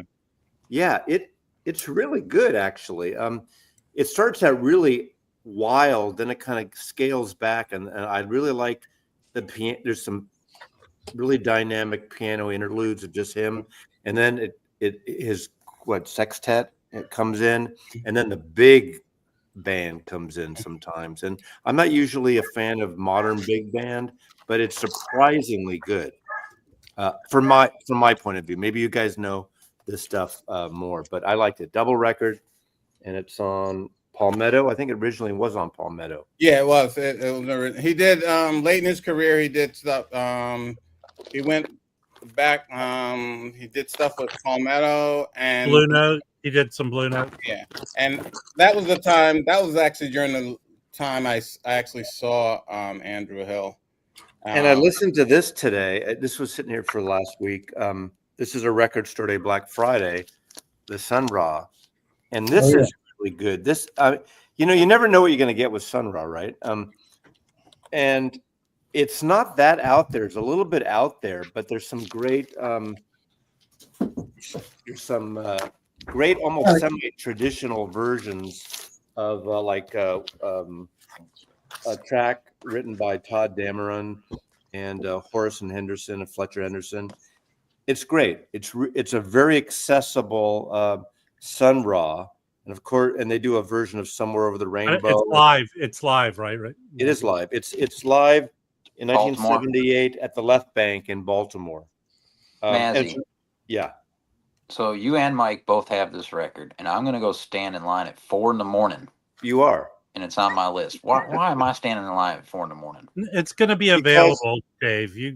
Because you only have 15% of the audience that I have. I think, Mazzy, I do think that side Good answer. one, I thought side one got pretty out there. But there's so much diversity in style and tone and what they're doing. Not like that or like it? I mean, I like this. I have the one from last record store day that they did.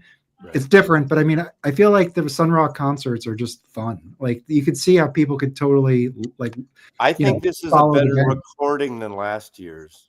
I think they're cool. And there's that one, of course, there's that one track. I love the version of Cocktails for Two, that's standard. And who's the sax player on that? John Gilmore.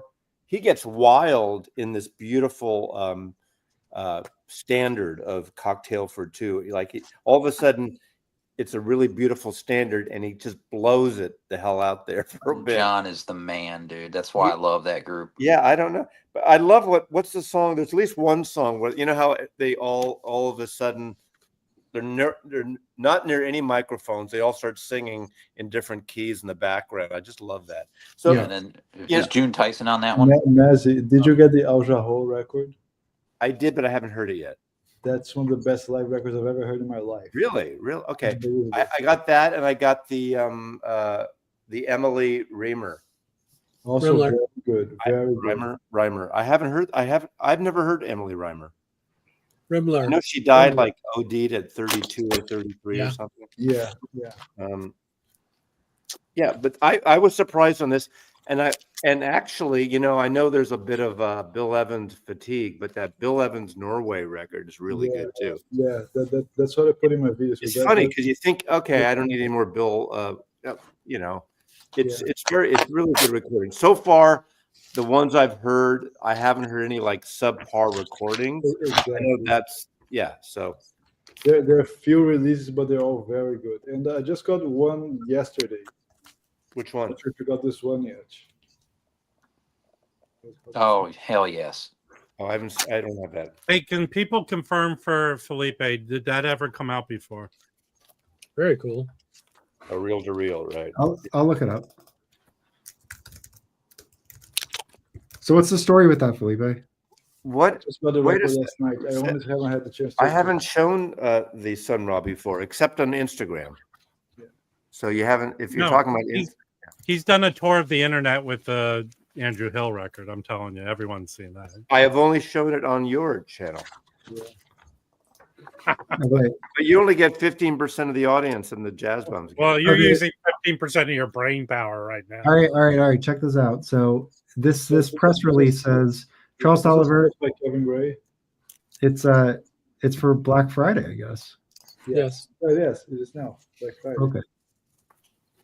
Cool. Yeah. So I don't think this came out yet. I think this is its first. I've not seen the cover looks like a Black Lion cover or something, or a Strata East. That's a live recording. Very nice. Really nice. Well, how did you get it, Felipe? Huh? How did you get it? I have no idea. It showed up. He's on the gravy train like Mazzy is. The record labels just ship stuff to these boys now. Yeah.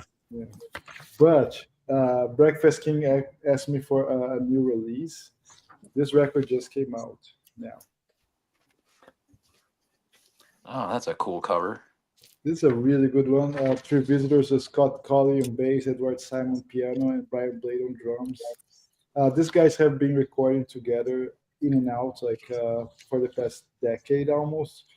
This was a 2019 recording, and it features some guests like Chris Potter, Becca Stevens, Rogério Bocato, who is Brazilian, Catherine Lockwood on viola, Sachi Patitucci on cello. So it's a trio record with a lot of tracks with string arrangements and one track with Chris Potter on tenor sax. Absolutely killer. Let me see. Yeah, CD is right here. Just came out on November 1st. So they just got me a copy today. Beautiful, beautiful record. Also, heavy contender for top notch 2024 for sure. Really? Nice. Oh yeah. Oh yeah. These guys, they really they kick ass with this. Really good record. Really good record. Can I do a giveaway on this show? Can I like a contest right now? Yeah, Sure. yeah, sure.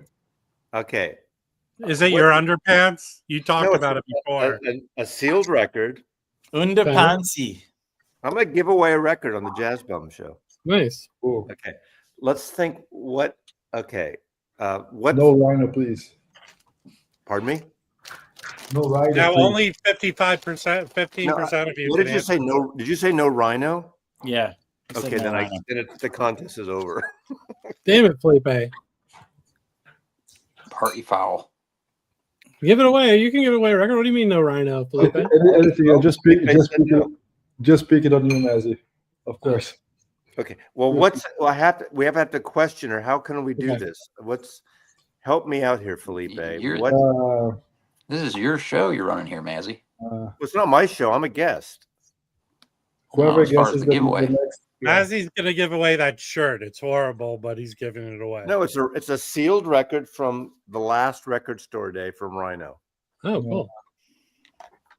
and it's one that Well, it's not really in my wheelhouse. It's one that you could probably get for $10 on Discogs. It could be, maybe, but that's not the point. No, for sure. You know, You should how give it about away to people? someone How in the about comments. people? Just think of a number between 1 and 100, Mazzy, and we'll have people in the comments guess it. Okay. But don't tell us the number, obviously. Okay. Okay. I'm not going And to. then Okay. we'll show the record. Whoever and gets the closest in the next. Hold on a second. Man, I feel Wait. a lawsuit's gonna come from this. Okay. Timer ready. It's going to be in. Okay. Reset. It's going to be 1 minute. Wait, I haven't started yet. It's okay. They're guessing. They don't know what number you picked. But I Mazzy. haven't Don't picked a look at the number screen. yet. No, I Pick Don't one look at random. the screen. Mazzy, Okay, so we haven't you're started supposed yet. to pick a number. Okay. Okay, I picked a number. Here's a Go. suggestion, Mazzy. Write it down. Don't show, and then you show at the end. So there's no excuses. Yes, Yeah. that's cool. Go Everyone that seal guesses it in it, an envelope. Yes. Also, put your social security number and your credit card number info in the chat too. If you want. And hey, the other rule was everyone put your IQ. Thank you for doing that. Yes. You might Well, not I even want reckon this record, whoever wins. Yeah. Okay, you got to figure out who's closest once we. I will. Once the timer runs out. Now, do you want to show the record? Not Mazzy, the timer's going up. It's not going down. It's It's 1 going to a minute. minute. 1 minute. Okay. Yeah. So when it gets to 60, I'm stopping. This is going to be anticlimactic. I have a feeling. It totally is. Damn it, man. No one's gonna want this record. They're gonna be like, I changed my guess. I'll throw something else in with it that I have. Oh, Hey, I don't know what. I don't here know. we go. you'll be my favorite person Okay. if you reject the prize. Eddie got the last guess in. I'll throw Lisa in there too. Okay. Well, if you guess more than once, that's cheating, Lisa. Lisa I already Hodges. know. I can see already who won. Okay. What was the number? 3. Three Man, for that's a Dale. horrible 3. I There's think a lot of Needle, left turn in that number. I think Well- Needle Groove. I think he's the winner. Kieran, Montreal, Canada. Wait. So Mazzy, is it free shipping? I'll pay. I'll free shipping. I'm not charging. Well, Someone we have guessed to do a 4. tiebreaker. We have to do a tiebreaker because someone guessed 2 and someone guessed 4. Man, Oh, nice. man, I think it's more a curse to get that record. I saw Foghat cool. as a middle or an opener band at Winterland, and it's not my thing. So, So one it's we live. got 4, we got 2. Live in 1973, New Orleans. This is about the time I saw them, actually. And this is 12 unreleased tracks across 2 nights in 73, mastered from the original master tapes. It's a double record, too. It's a double record. Who won it? I like this idea. Karen. So, who got- Somebody, Maslov at maslov.com. Who won? Kieran. Needle Groove. Yeah, he's Okay, in Karen. Needle. Is that? Yeah. Yeah. Is she in Canada? Yeah, it's Karen Gruber. He's in Montreal. Oh, figures. Okay. Now, That's okay. that's going to cost you $50 to He's a send new that. he's a new daddy. It's going to cost me $20 to ship. That's okay. I Yeah. promise. No problem. Karen, inbox me, or send me an email with your full address and phone, all that stuff. Okay. That's awesome. Thanks, Matthew.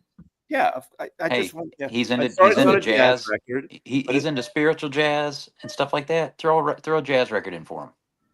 I'll put. I thought you said his name is Karen. Is it a woman? Kieran. Oh, Kieran. Kieran. I'll put something He's still else. give you a US address. I'll put, but send it to me and I'll ship it out Monday. So email me, maslov@maslov.com. He's got a couple U.S. connections. You know, Jazz it's really records. funny when I first thought of it, and then I thought of a number, and then I saw Lisa Harper, and I thought 69, and she picked 69. So I'm glad that Lisa Harper didn't win my fucking record. So Yeah. thank you, Matthew. Very, very kind of you. Thank you. Well, it's not. I mean, it's like, you know. It's nice. Yeah. Yeah, it's not kind of him. You know, Now that if all- you you know, once you get one of Mazzy's hand-me-downs, you're never the same. Hey, I just got some records in the mail today, and this was one of them. What's wrong, Mike? What's Can you up? guys hear me? Okay? Yeah. Oh, since we have Mike here, where is this? Here we go. I wanted to get your thoughts on. So this is the Village Vanguard website. I just thought it might be fun just to look at the upcoming shows that are happening and seeing which ones you're interested in. Cool. Yeah, sure. Why not? All right. So is this okay? So this is November 12th. So this is happening now. Is John Coward? Do you know any of these guys? Have you Brian Blade, obviously? Well, he's been playing with Brian Blade for years. They Okay. play in Brian Blade's group, and so I have a number of their recordings. Actually, he follows me on Instagram because I posted. Oh, very cool. Yeah. I mean, if you know, if this week, so it's too late. Yeah. But Yeah. I mean, I would check him out. I need to check out Steve Cardenas on guitar. Is really excellent. I have, I think, 3 recordings with him. It's a trio with Ben Allison and Ted Nash, who's a saxophonist. One, they do the music of Carla Bley. I can't remember the other one. It's on the Nouvelle label. And the other one is they do a Herbie Nichols tribute. Nice.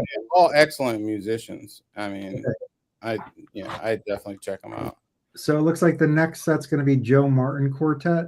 Usually, you know, I've gone to this show. Joe Martin has like it's a standing gig this time of year at the Vanguard, and I've gone to the last 2. I'm not going this year because Mark Turner and Kevin Hayes usually play with in that group, and I'm a big Mark Turner guy, and Kevin Hayes. I mean, I've been listening to him since he first came on the scene. So, well, all of those guys, Mark Turner and Kevin Hayes, and Marcus Gilmore. We all know who Marcus Gilmore is, And he looks badass in that picture there too. All right. So then we have Jason Moran. This is Mike. You've kind of told us about this. This is the Thanksgiving show. every year. This and for I want to say it probably over 10 years. I've got my ticket the night before Thanksgiving, so I'm gonna be there as usual. I didn't go last year though, but Do you go on Thanksgiving Day? no, I go because we spend Thanksgiving in Philadelphia, so usually I go the day before Thanksgiving. Looks like tickets are still available. I might get tickets. I'll let you know. Yeah, it's an experience. You should. I For mean, sure. Yeah. And then for December we have Christian McBride, his quartet. I need to go to one of these. He used to play. Is he playing 2 weeks this time? Because usually he plays with 2 groups. Yes. So it looks like first week of December he has a quartet, and then the next week he does Inside Straight. And this is going to be the Inside Straight group. So Carl Allen, Pete Martin, Warren Wolf, Steve Wilson. And you know who? Look who's playing piano. Peter Martin. Now you know who Peter Martin is. Who? Yeah, he's the guy from all The those guy from the videos. videos. Yeah. Oh yeah. For those who aren't following, what's his channel? It's gosh, I can't remember the name. It's part of Open Studio, but they got a Yeah. specific channel. I'll find Yeah, it. they just you heard it or something like that. They just did a Lou Donaldson video. Oh, I gotta check that out. Cool. Yeah, they're great. I love watching them break stuff excellent down. channel. Yeah, that's a great group. I mean, Carl Allen is excellent on drums. Warren Wolf is phenomenal. It's a powerhouse on vibes, and Steve Wilson. That's an excellent group. I might check out that group. Roberto, I'd like to go, so I'll be in touch.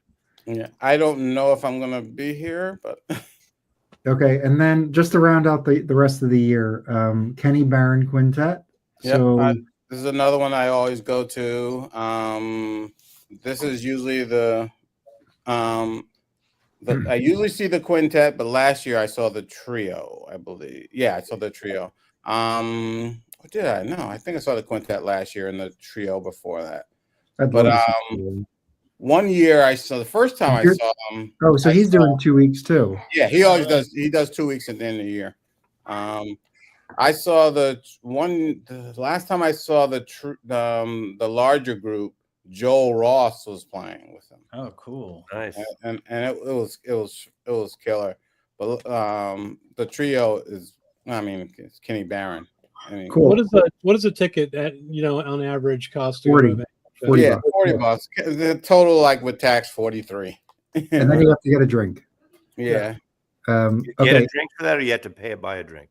No, you get you have to buy a drink. Is the drink included? No. No, the drink's not included. No, I mean, like, I thought maybe one drink. No, I don't know. Is there like a 2-drink minimum or something? Is there? No, it's just one drink. Two drink minimum. 1 drink minimum. Okay. Yeah. And then I pulled up Jazz Gallery. I know this is a favorite of Mike's, and somebody mentioned it in the chat as well. And anyway, so I don't know if there's, if you want to touch on anything, but this is basically the end of the year. People don't have like weeks. This guy looks like he's just playing a day. Yeah. So it's a little different of a calendar. Yeah. But this one here, remember we saw Jaleel Shaw. Yes. We saw with those guys. With Cameron and his brother. Oh, right. Very cool. Yeah. Was that the first I year we remember saw him. together? That was him playing? This guy? Yeah. Okay, Him yeah, I and Kendrick remember. Scott. Remember him and Kendrick Scott? Yeah. And Cameron Camel and his brother.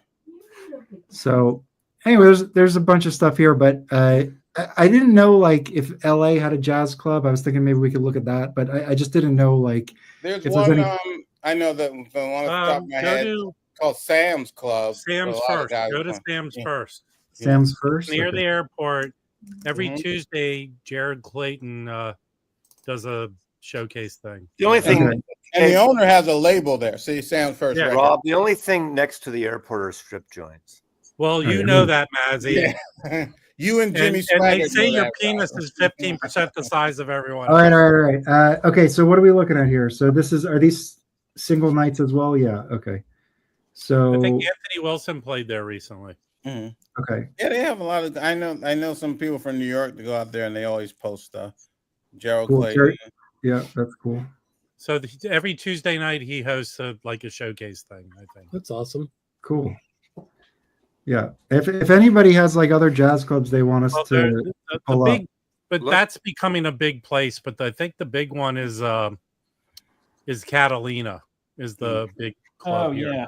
Yeah, it's been. He was around for playing years. at Jazz Alley in Seattle, but sometimes Jazz Alley is not pure jazz. Sometimes it's kind of like what do they call it? Like Judy Collins or Torch. What do they call it? That's the big club in LA.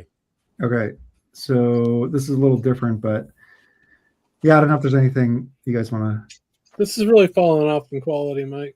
As you go to Hey, Aw. I thought it would be a good thing. I really want to look at the band. Cool. The Vanguard I was dug up. that. The rest of it's But a- they're Yeah, like, all right. support live music, you fucker. Well, you know, it is interesting that the Vanguard gives these musicians a week so they can like work together in a club, and I think that's awesome.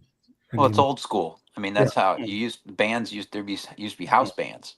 See, It's just Jazz Alley harking back has to Jazz Alley has a week of Taj Mahal, which I love Taj Mahal. Mhm. It's not really it's not jazz. Right.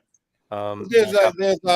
There's Blues Alley in DC. DC. There's Chris's in Philadelphia. There's Well, that's the great thing. Chris's streams all the time. You can right, watch exactly. those. Yeah. We got like the And blind. there's speaking of streaming, there's Smalls in New York streams all the time. So Oh, I you watched could Billy come, Harper at Smalls. hey, Mike, you could come here and we could go New Year's Eve to the Jazz Alley and see New Year's Eve with Kenny G. Jesus Sounds Christ. great. that's I mean, like suicide. that's the worst pass that anyone can make at another person. Lee Lee Rittenhour. Wait, Oh, first we need a third one, Mazzy. First, you give away a Foghat record, then you ask Mike to join you for New Year's Eve. this group? Nearly Dan. That's hilarious. no. Nearly Dan. I know what that's got to be. But, The That's- Spinners. How many original Spinners are there? The Blind Boys of Alabama. That's good. I It's just not- Well, I remember have the a fat question guy now on the about this Kenny G show. Is the building 2 stories tall? Is it nearly playing? 15%? Because if it's on New Year's Eve, we could go, Maz, and then we could jump off the roof face first oh my God. before It's before the actually next right- presidency starts. Have you ever Before the seen next Bezos? presidency. Have you ever seen a picture of Bezos' balls? The big Amazon Yeah, spheres. you know what? When Right we came across to the visit street. Mazzy, he was very insistent for us to see Bezos. Oh, people want to see those spheres. There's 3 spheres. It's great. I don't know, but He I has can three- tell he you, has 3 everyone, balls.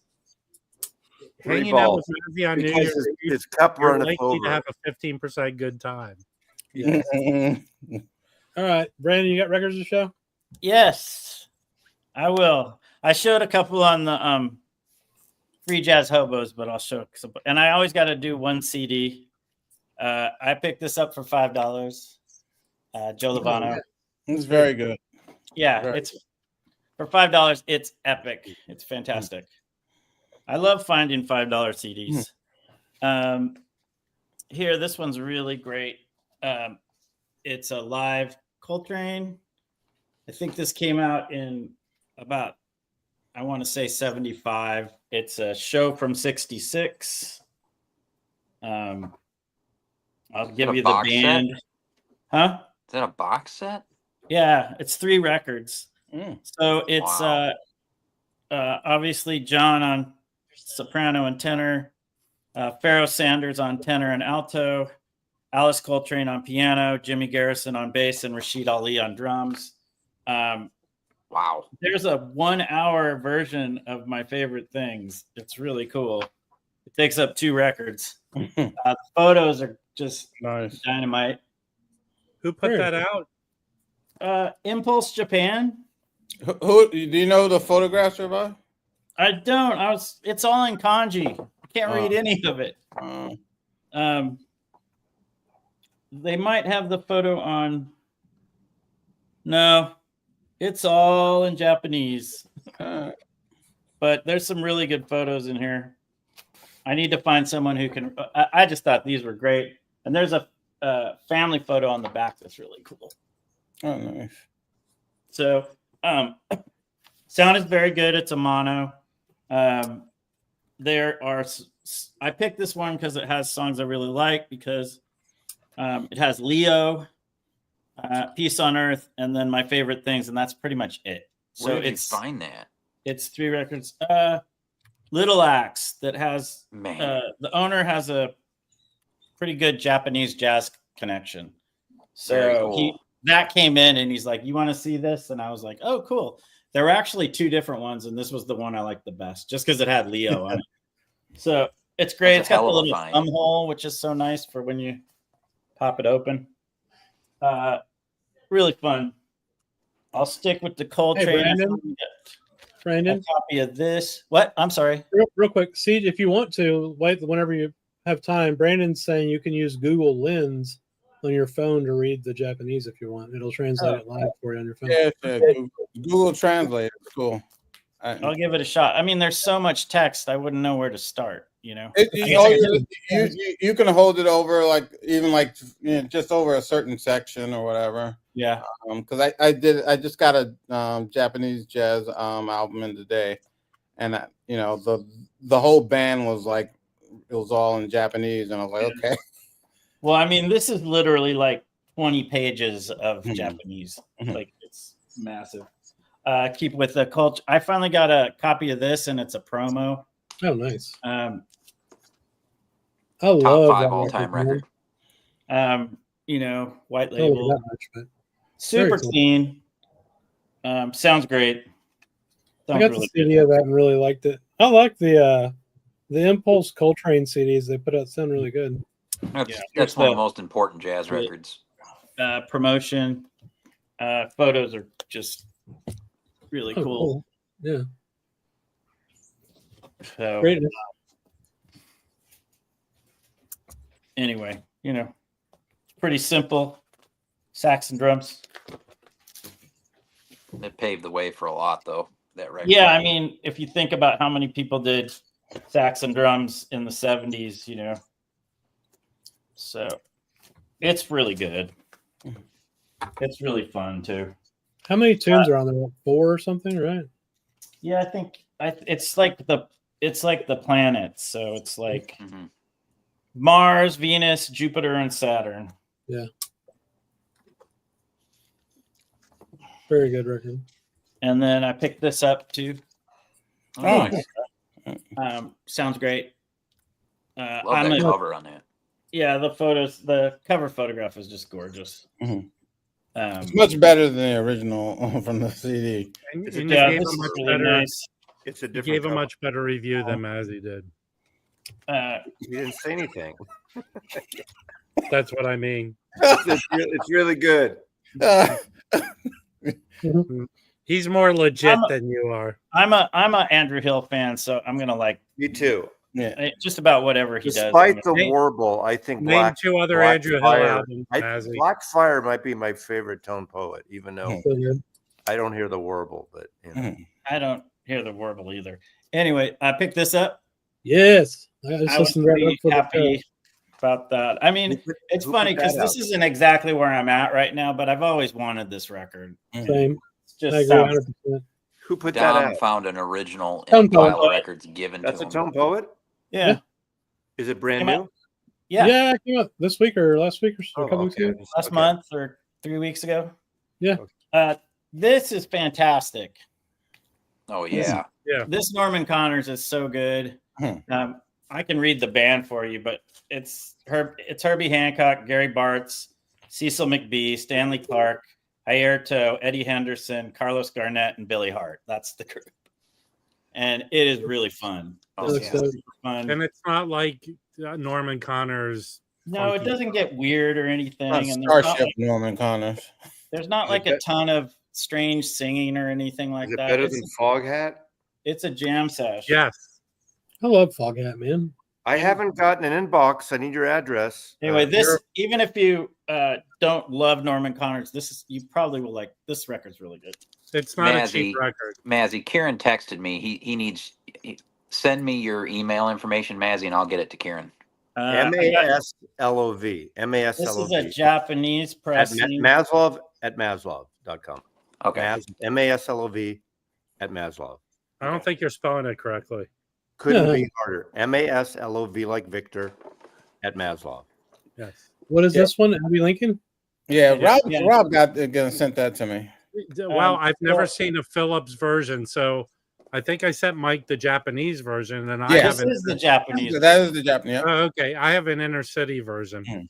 It's all in Japanese. Can you Anyway, read some the of that band to us? is so it's Dave Liebman, Hiramasa Suzuki, Kunamitsu Inaba on bass, Al Foster on drums, and James M. Toomey on percussion. And it's really nice. And This record usually gets quite a bit. Oh, it does? Well, not quite a bit, but I got think this it's for around a $30 record. Yeah, I got it for 7 or 8. And it's the super inner city one's cheaper, I think. Yeah. So this was, I think it's normally, I think it's a promo. Very cool. Japanese, but it sounds great. Yeah, and it was. I love Abby Lincoln. It was kind of dirty, and all it needed was a cleaning, so that's why it was cheap. That's how we describe Mazzy. Yeah. Dirty. He needs more than a cleaning.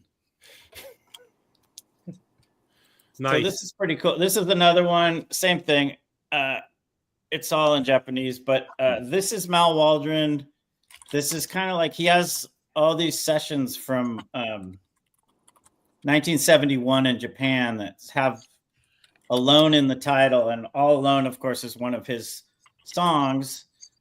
This is because there's Left Alone, and this has Masabumi Kikuchi on piano as well. So it's kind of half piano duets and then solo piano. But it's pretty cool. I mean, I just kind of pick up Mal Waldron whenever I can, but it's nice. And I don't know, it's just the photo's great and it's just a nice setup. I love that label, Fontana. Last, I had the reissue of this, but I really like this record, and so I picked up. This is an original promo. It's kind of cool because Embryo is kind of not the best looking label, and promo looks way better. Real Gone Music reissued that. Yeah, the Real Gone Music is fine. That's what I'm giving it to a friend of mine, but if you want to get the Real Gone Music for like $25, you can, and it sounds like most of the Real Gone Music black jazz. They're digital, but they sound quite good, and that's what I had before I got this. But anyway, pretty cool. I like the Embryo label. Like it's like green and pink, right? It's like brown and orange. It's Herbie Man. It was Herbie Mann's label. Okay. Anyway, there's the inner. Very it's cool. a Unipack. I hate those though. That's it. I picked up some other stuff, but that's all the jazz. Very nice. I picked up a few tonight. Let's see them. I just literally when I turned this on, I had just come from Lunchbox. They were having a listening party for MF Doom or something. Oh, cool. So it was freaking packed. I mean, I don't know how I got a place to park. And I was wondering what the hell is going on, but it was cool. They were selling a lot of records. I picked this up. I don't know why I didn't pick this up when it originally came out. The Tom Skinner Voices of Bashara. This is on None Such Brownswood recordings, which is, and then of course they gave it the whole Chicago treatment with the International Anthem Recording Company deal. So is that a different one than the yellow one? Yeah, the yellow one's live at Moo. So it's them performing this live. This is the studio version, which I did not have. So I'm curious to hear this. Yeah, I don't have the other one yet. I need to get one of them. The other one that's going to be. After you listen to that, and tell me which one's better. Okay. Well, I love the live record. That record's up there for the best thing I've heard this year. It's incredible. So I picked that up. This was cool. This is on Chess. There's Leo Parker, and then Sahib Shahab has a track on this, and Red Saunders as well. Cool. Yeah, I don't have anything for him. Really? What year is that from? Shit, I don't have any idea. I just got in the door with it. But it's a mint. You're supposed to be better prepared than this. You never are. No one can take a joke anymore. It's like 15% of you are with me. On the Chess label. Oh, cool. So that did it, because that's the when they got rid of Argo, right? You're funnier in the morning, Rob. At night, you're probably. Well, no, Chess was the parent company, right? But they went to that label with Cadet. It's the same Cadet, label. right. Yes, with Cadet. After they had to change their name because they got. I didn't have any Leo Parker either. So I was like, "Oh, dude, we'll get that phone poet next year. It's great." So is that live or is that just studio recordings? It says rare unissued recordings, 51 to 53. Interestingly, Red Saunders, Sun Ra wrote a lot of the music that he used on early 7-inches. Wow. A A so record if you over find those 7-inches, they're worth a shit ton.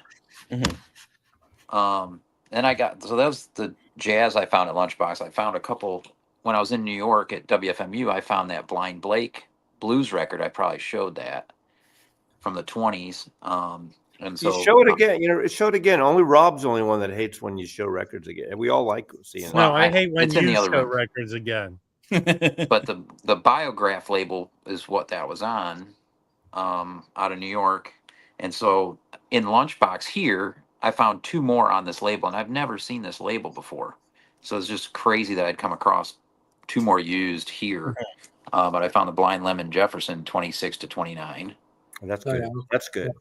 Yeah. So this is a remastered version from '68. Can I see the label?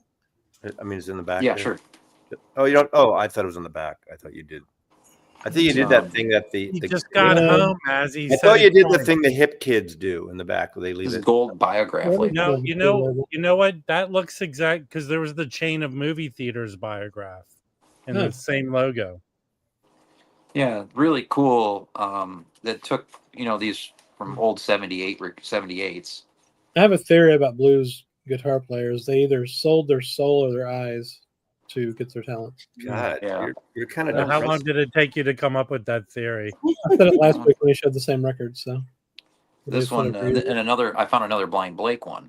Ah, this one's 1926 to 1931, volume 4. So I didn't have this one. So Ray Cooder's not blind, but he's white. Does that make a difference? Yeah, yes, it does. The white privilege in action. But what about Sonny Perry or Brownie McGee? Which one? Which one's a guitar player? Which one's what about Bleeding Gums Murphy? The last record I found in Lunchbox was a punk record from Detroit, Negative Approach.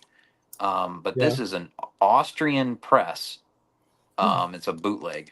That makes sense. I think it looks kind of limited to 1,000. That was crazy. You know who else was from Austria? Who's that? Mozart? Fogad? Hitler. Oh, well, there you go. Well, thank you for being the historian of the stream. We're keeping with the election with that purchase. I didn't make any comparisons. This came in the mail. This is a rare free jazz record out of Louisville, Kentucky, of all places. Those boots are made from for walking. 2007. It's a 50-piece group. So it's like Sun Ra on steroids. Wow. When this group gets going, it is a fucking assault. It's called Kark, and the name of the record is The Hermit. This is a really cool fucking record that it's a hard to find record. No, I mean you can get it online, but if you're looking in a shop, like I got in touch with Bob Bradley because he's a Louisville guy, and I was like, you know about this record? He goes, oh yeah, you can't find that around here. Talking about Bob Bradley from the Bob Bradley YouTube channel? Yeah. No, the other Bob Bradley. It's the blues singer, Blind Bob Blind Bradley. blues singer. It's got this cool insert. Senator Bob Bradley. Right. All right. Basketball player. Yeah, New York Knicks. I have his rookie card. What about that? You remember the big, tall basketball cards? Bob Bradley, who almost ran for president, or he tried to, and he quit. There it is. I like Bob Bradley. But Tice Sound of Minder, his channel, he showed this record and played it, and I heard it, and so I found a copy for $7. Nice. But it's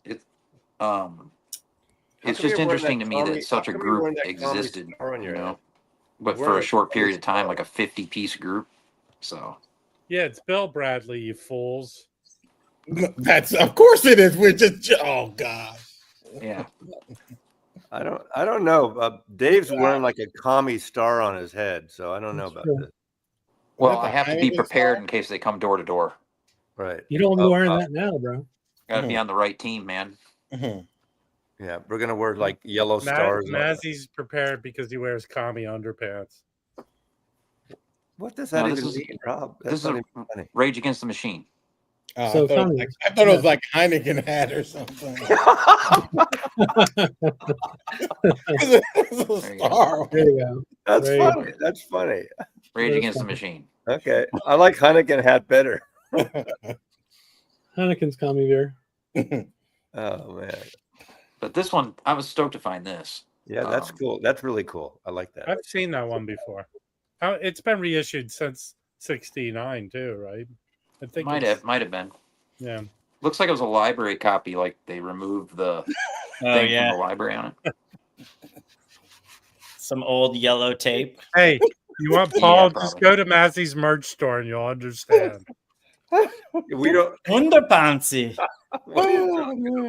Oh, You Hey, can go to I'm trying to build a consensus to get the Reverend Rock and Roll and to write the questions for the 2025. order used Maslow undergarments at Maslow. I want Rev to write the Maslow.com. questions, create the questions for the 2025 vinyl tag. That's my I request. would support that, and if Rev does it, we'll make a video. How about that? Right. We'll all do a video. We'll do it. I found And two if he doesn't, CDs I know today. he doesn't do videos. He does YouTube. He does Instagram. But we could help promote the questions. Oh, that's Absolutely. going to be a Tone Poet, right? I found that Eventually- I know it's an LT. I don't think this. That one thing- should be a Tone Poet. That's what I was Well, saying. yeah, that look one at, should here's the be. lineup on it. It's a good lineup. Mhm. Woody Shaw, Hank, and Yeah, I was just playing that the other day. then I found a Sonic Boom. Oh, cool. Yeah. Don't you already have the? Do you already have the? I have the vinyl LT. order? I have an LT Sonic Boom. I'll buy that from you if you Be, want to sell be it. careful, Mike. want Why do this? you think Dave's hitting on you? Okay, I'll charge you what I paid for it. So. Mazzy. Wait, is that an RBG one? No, it's a No. 2003. Okay, perfect. Okay, That's pretty rad. I'm avoiding the RBG ones because I've heard bad things. that's a connoisseur. they're just inconsistent. Some sound really good. Some others sound, it's just, very, very harsh, very, very hot. I mean, I guess it'll depend on your system also. But just some of them are just like, they're really fatiguing to listen to. That makes sense. That's how I Riddle. Yeah, it just but some are excellent. That it's just inconsistent as a series. I got a bunch of reissues, and you want to see them? I just want to show a couple of things. Oh, good. I got this as a actually I pre-ordered this and I forgot about it, and then Dusty Grooves. It arrived from Dusty Grooves today, and actually, or it was yesterday. I cleaned it, played it. This is really excellent. I can't read it. Who is it, Mike? Okay. Just read it. Takeo Mariyama. Yeah, and it is really good. It's the first, I guess, it's the first recorded version of Watarze. I'm mispronouncing it, but it's an excellent rendition, and they're on fire. And they do it's called Smile, and the last song is Charlie Chaplin's Smile. So I really recommend this. It's really good. It was it's from 1981. How big's the band? It is a quartet.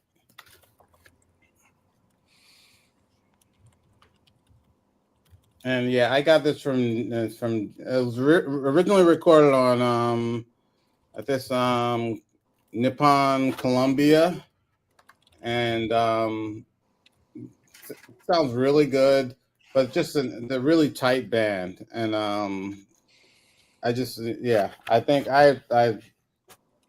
I mean, sort of in the hard bop, sort of Coltrane vein, and it's worth picking up. Mike, I got this.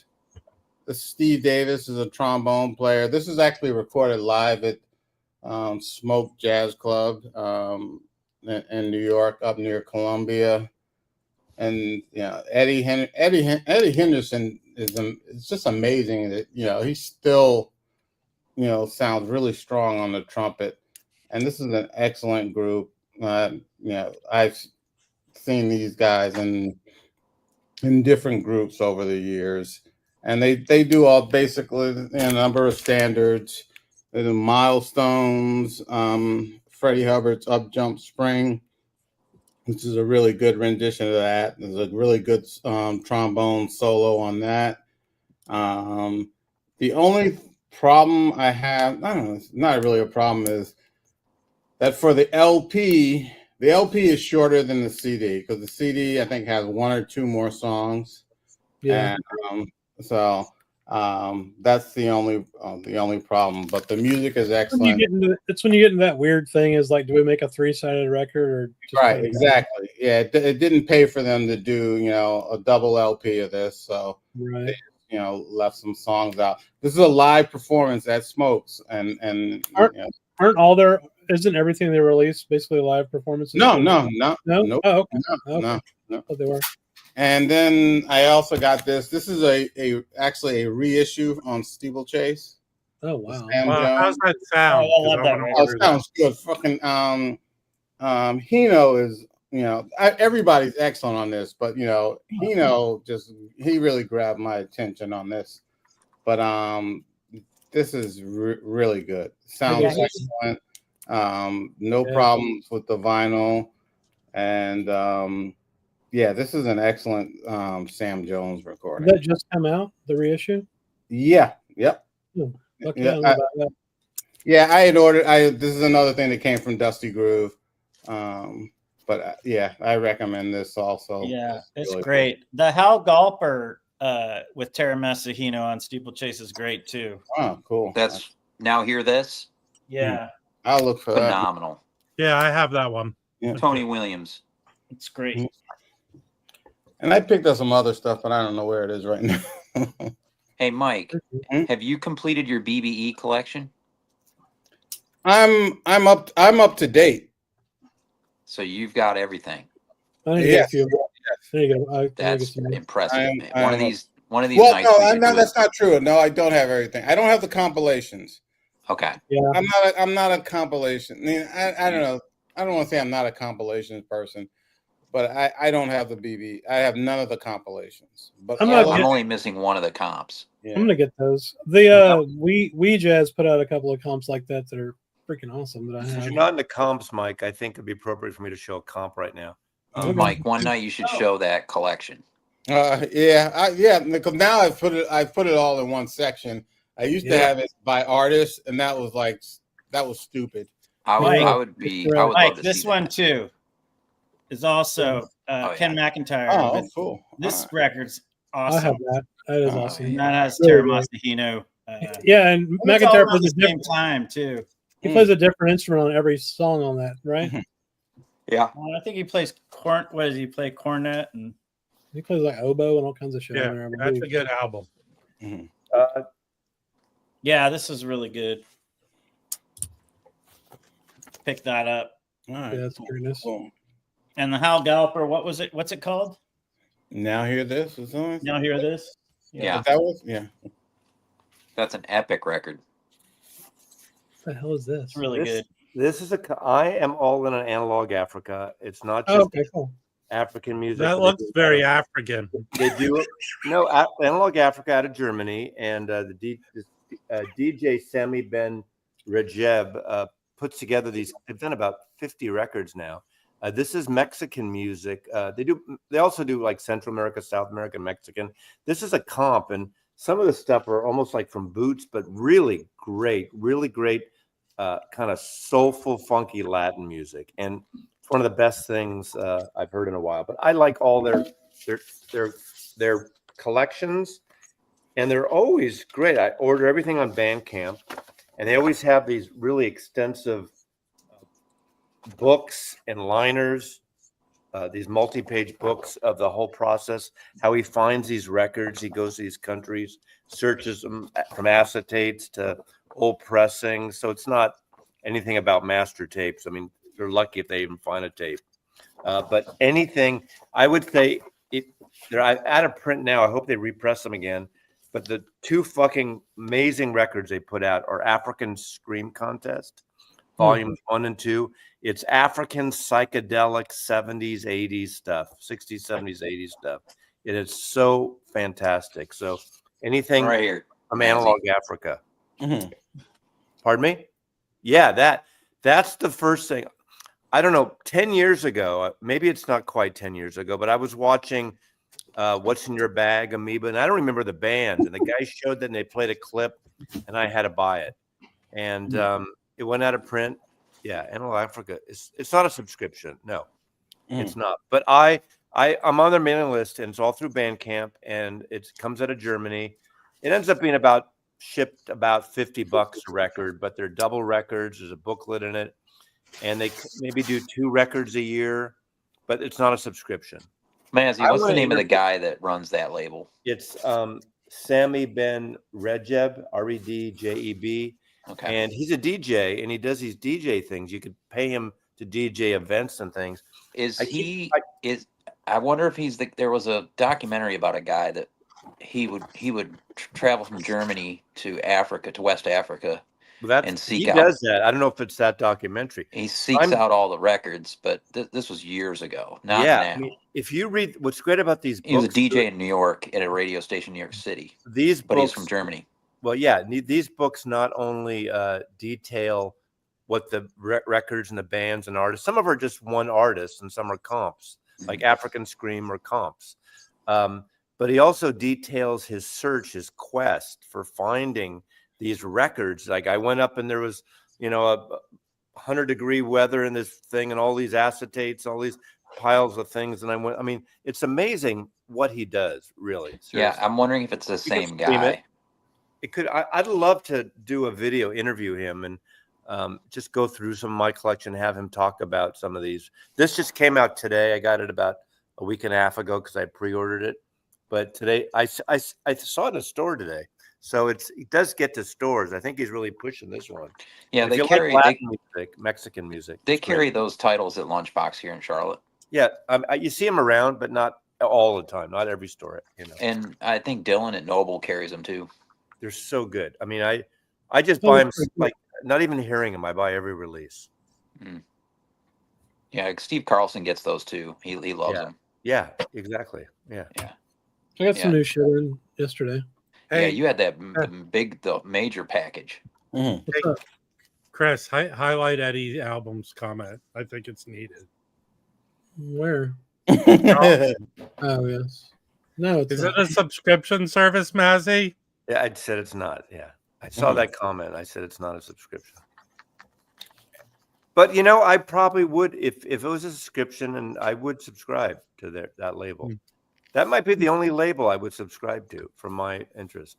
I was gonna do it, Nick, but then Mike left like a bitch, so we couldn't. Did he have to walk the dogs? Is he coming back? Let's do a deep dive on Mike acting like a bitch. Start. I'm just Nobody was listening, so he'd come back. Mike, come back so we can spend 2 hours on Wikipedia. I got some new shit in though. Let's see. I need to leave soon because I need to leave before Mellow D arrives. I need to leave. He's not ever gonna arrive. Match. That's never gonna happen. The women are fighting now. I know. Yeah. Oh, I have that. Right? I have that. Oh yeah, I have that too. Yeah. I cleaned the one I have. Somebody posted it on. Here's the great thing about that record. It doesn't sound archival. That is a good recording of that show. Came with the sleeves. I don't think I have any other Pablos that have these sleeves in them. They have all the pictures and stuff. Yeah, my copy I got is new in the 70s. So that is. There is a 2014 reissue with if you open up the gatefold, Chris, on that, the cover of the 2014 is that. But they also just reissued that in Europe last year, but not here for some reason. Yeah, that's the cover of the reissue. Yeah. Oh, that's cool. Yeah. I think they got maybe afraid to put the original cover on it. I'm hoping it's in good shape. I haven't looked at the record yet, but the seller it's a really good sounding. Then I got a bunch of reissues on the You Discover sales. So for anyone that doesn't know, You Discover and what are the other ones? Rob, Sound of Vinyl. Sound of Vinyl is like their sister site. Yeah, they're both Universal Music like storefronts, and you can if the title's not available on You Discover, go to Sound of Vinyl. exactly. And then they every year they have 30% off sales, like 2 or 3 times a year. So this is when before you show that, Chris. Yeah, seems like Amazon is matching the prices on a lot of yes. Blue Note stuff, so those are 30% off too. Yeah, I haven't seen any tone poets like that yet, but definitely the Blue Note. There's a good number of tone poets available cool. for 30% off. So this is one I listened to today that Brandon already showed. Who's Brandon? You like it? So, yeah, that's good. Very, very good. Yeah, I really enjoy this. I listened to it today, or at least the first side. So really like this one. These other ones, the rest of these right here, I haven't listened to yet. So I got the Billie Holiday. That's excellent. Oh, that's beautiful. It looks like it will be. Cliffcraft. Haven't opened this one yet. So Clifford, Art Farmer, Sonny Clark on piano, George Tucker on bass, and Lewis Hayes on drums on that one. Then I bought this too. I don't know if it's going to be good. It looks cool. Anybody else get this one? I haven't. So Good Friday Blues, the Modest Jazz Trio of Jim Hall, Red Mitchell, and Red Kelly. It's funny. Most of the tone poets are $27, but that is $38 at Amazon. No, most of the tone poets are more than 27. Well, most of them are 27 right now. 30%. The 30% off sale. Yeah, is that not all because it just came out. There's a lot of $27 at Amazon right now. Tone poets. Oh, okay. Yeah, that's good. That makes sort your of match. what I just said earlier, Mazzy. Don't negate what I say, Mike, please. Yeah. Well, I said it. Mazzy, you're negating what I said. Oh my God, who gives a fuck? I'm not negating what you said. All right, so the next one I got is Big Gibson Thad Jones. I've really been wanting this record forever. Have you listened? I haven't listened to it yet. No. Is Freddie Roach new? Is Freddie Roach new? Mazzy, why not let Chris show his records and save your questions for later? Yeah, thank you. You're so complicated. Jesus Christ. So anyway, Thad Jones, that's December. Billy Mitchell, tenor, Barry Harris on piano, Percy Heath on bass, and Max Rich on drums. This came out a couple months ago. Then I got the Gigolo. Haven't heard that one yet. That's excellent. So it's Lee Morgan, Wayne, Harold Mayburn. Ooh, Bob Cranshaw and Billy Higgins. It looks awesome. The other Miles Davis to Volume 2 because I had the first one. Yes, Rev. Amazon's yeah, Amazon Prime, you moron. Yeah, exactly. Come on, Rev. I thought better for a Georgia Tech guy. I know you're horrible, Rev. Can you bring up Harry Riles' comment, please? Harry Riles is an awesome individual. Yes. Oh, it seems I got the wrong Harry. Harry. Not this Harry. Do you think 15% of the population has an Amazon Prime subscription or more? I have one. I have a subscription. Okay. Oh, I have one. What about this one? Did you get this one, Rob? Yes, it's excellent. In fact, Mike maybe can correct me if I'm wrong. They put out a CD which had 2 different albums on it, right? Yeah. Blue Note. Yep. And the other one is it Now or Spiral? I want to say it's Spiral. I think it's Spiral. Spiral was done as an LT. That will probably be at the next year's Tone Poets. That album is fucking awesome, but I think it's kind of the same lineup as that. When was Medina released? How soon is that? It was recorded. Well, did that just come out like in the last? Yes, it was first released as a CD. That is no, but this edition is this like 2 weeks old or a month or two ago? Yeah. I'm kind of blanking out if I ordered. I don't want to start ordering it again. Recorded in '69, first issued in 1980. It says, was this an LT? I don't think it was. No. No. That's Maybe why was they it did this. Japanese? Was it I think Japanese? it was only released as a CD with Spiral. That's how it came out. In 1980? No. Yeah, No. I think it was a lost session. Did Rob get the one? Did Rob get the one that's named after him, Midnight Creeper? No, no, I didn't because I am the Midnight Creeper. Medina was an LP. my point. Okay, Medina was an LT. I'm wrong again. I got the Judah Hep, which I'm really excited about because I haven't heard that before. Yeah. So no, I haven't listened to any of it except for like one of those. And then the shit I've actually listened to. Oh. Love this. I've never heard Juju before today. I fucking love Watch it. your language, pal. Fuck you. If Rob and I Excellent. were sitting next to each other, we'd be Juju. If I was Yes. sitting next to you, Mazzy, someone would be asleep. And then I think Brandon, did you? Someone else showed this earlier. Yeah, When I showed Dave this, did. that's Dave a did. fantastic album. Oh yeah, you listen showed it. You Yeah, know, that's That's a great record, though. Absolutely, and I love it. It's I like it because it's pianoless. It's a quartet with trumpet, sax, drums, and bass. Oh God. So, that record good. throws down. See, that's what I hate about boxing undercards. They fucking go on forever. yeah, exactly. This is maybe my favorite one of all of them that I've heard. I So love far. coffee, man. It's Yeah. so good. I drink coffee every day. So this one is was recorded in '69 and wasn't released until '95 on the CD, and it's just awesome. I didn't even know who was on here. So you got Donald Byrd, William Campbell. I don't know who that is. Lou Tobacco on side one is just killing it on the flute on this one. Frank Foster, Duke Pearson, Ron Carter, Cranshaw, Air 2, Wally Richardson. Why is Ron Carter listed twice? That's fucking weird. Ron Carter again, Mickey Roker, and Dom Romeo. That's So anyway. non-gatefold, right? Huh? No gatefold. No gatefold. No. No gatefold. Really excellent though. Mhm. What else? Dialogue. I like this a lot. Obviously, it was great. That is freaking awesome. I almost Yeah. bought that tonight. Well, you should have. You should go back and buy it. It's $38. Yes, I bought this. Jose recommended that. Oh, this last week. it's a Mexican free jazz record, and Yeah. I think Don Cherry's on it, isn't he? I don't know, but it's pretty awesome. I got it. It was on sale on Amazon for like $16 or something. Really? You think about it with these discounts. Blue Note and Universal loses no money because when they're discounted at Amazon, they paid the same wholesale price. So Yeah. Blue Note's not losing.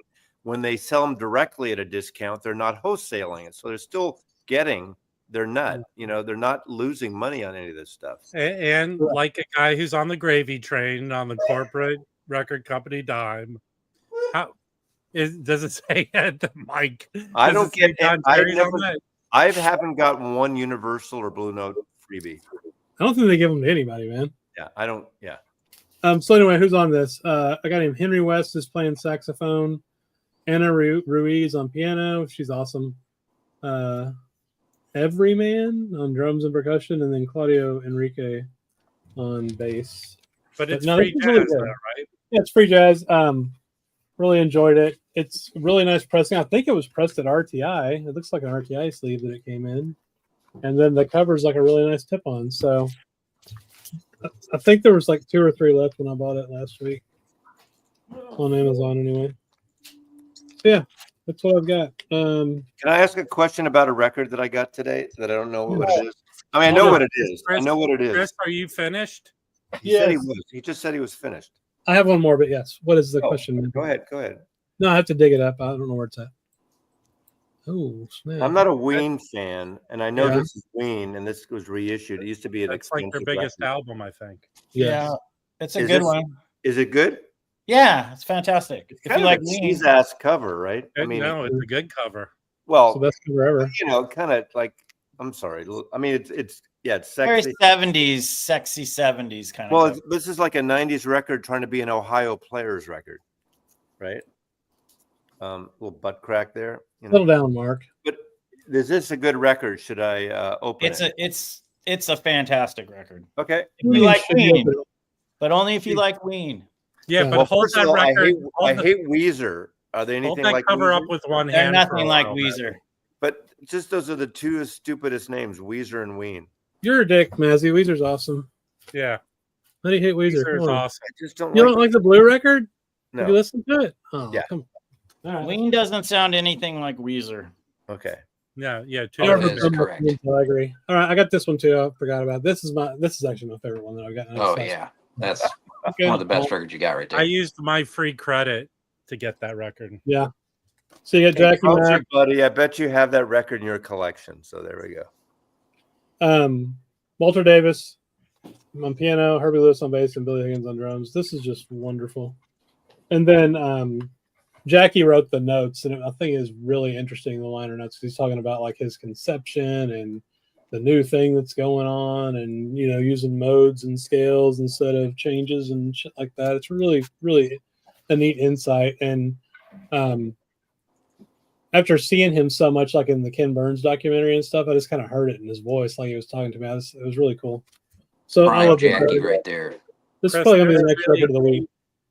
There's a really good, like 15-minute documentary on YouTube Yeah. from him with him where because he taught, I think, at the University of Bridgeport. That's Right. the way you describe that. It's very similar to the way he speaks in that. Yeah. He was great. And then he had his own school, didn't he? Well, Mike. I think it was there. That was his school at the University of Yeah. Bridgeport.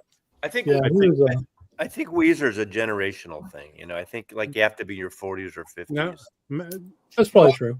Well,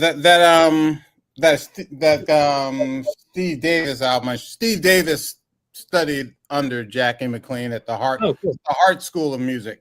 Was it at Bridgeport or Hartford? I don't know. I'm not sure. It's not Bridgeport, but then it was Hartford. It was one of those schools. It's in Connecticut. It was Hartford. I think it was Hartford then. Yeah. But and just a lot of. I mean, I think one of Jackie's students maybe, runs it now, is in charge of it. Get up here, Louie. But, Louis, are you in your 40s or 50s? My guess. That's what I've just said. Just one thing. I just want to show one thing. Other thing. Mazzy thinks Louis is like 55. That's hilarious. No, I think he's in his 40s. Really excellent. He's in his early 40s. Oh, Blue Notes for Johnny. Yeah, this is South African musicians, the Blue Notes, and it's it was actually after he died they did a tribute to him. Awesome. He was a member of the group. And is that a new pressing or just an OG? This is a new pressing because this is how I got the new pressing. I was at the record fair, WFMU, and they had an and I was like, oh yeah, and I was with CJ Tunes. I don't know if he's still in the chat. Tall guy, right? I was like, oh man, do I want this? I said, yeah, I want this, and then I said, okay, let me go out. I said I had to go out. I went out to the ATM, so I go out to the ATM, and the album at the ATM, I'm looking in the album up on my phone, and I see that there's a reissue done that's basically sort of from the same people that did the original. They had the tapes or whatever. I was like, I'm not gonna pay $80 when I can pay $39 for the reissue. So I ended up just buying the reissue, and I'm fine with that. Sweet, good move. Cool.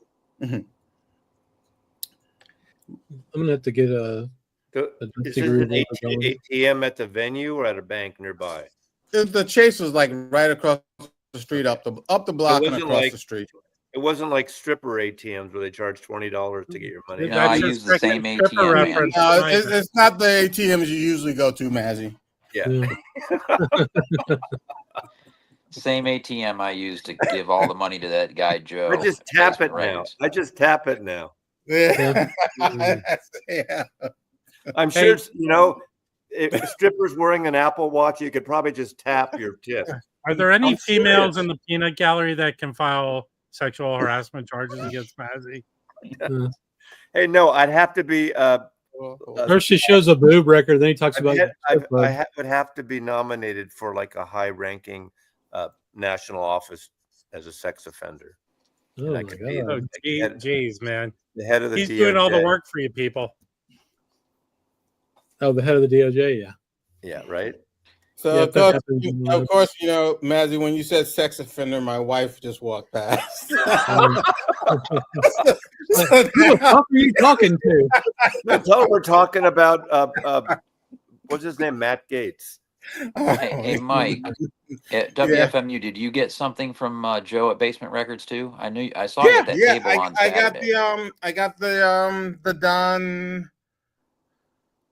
The Bobby Branford that you have. Oh, okay. I think I picked up about 6 things from him. Really?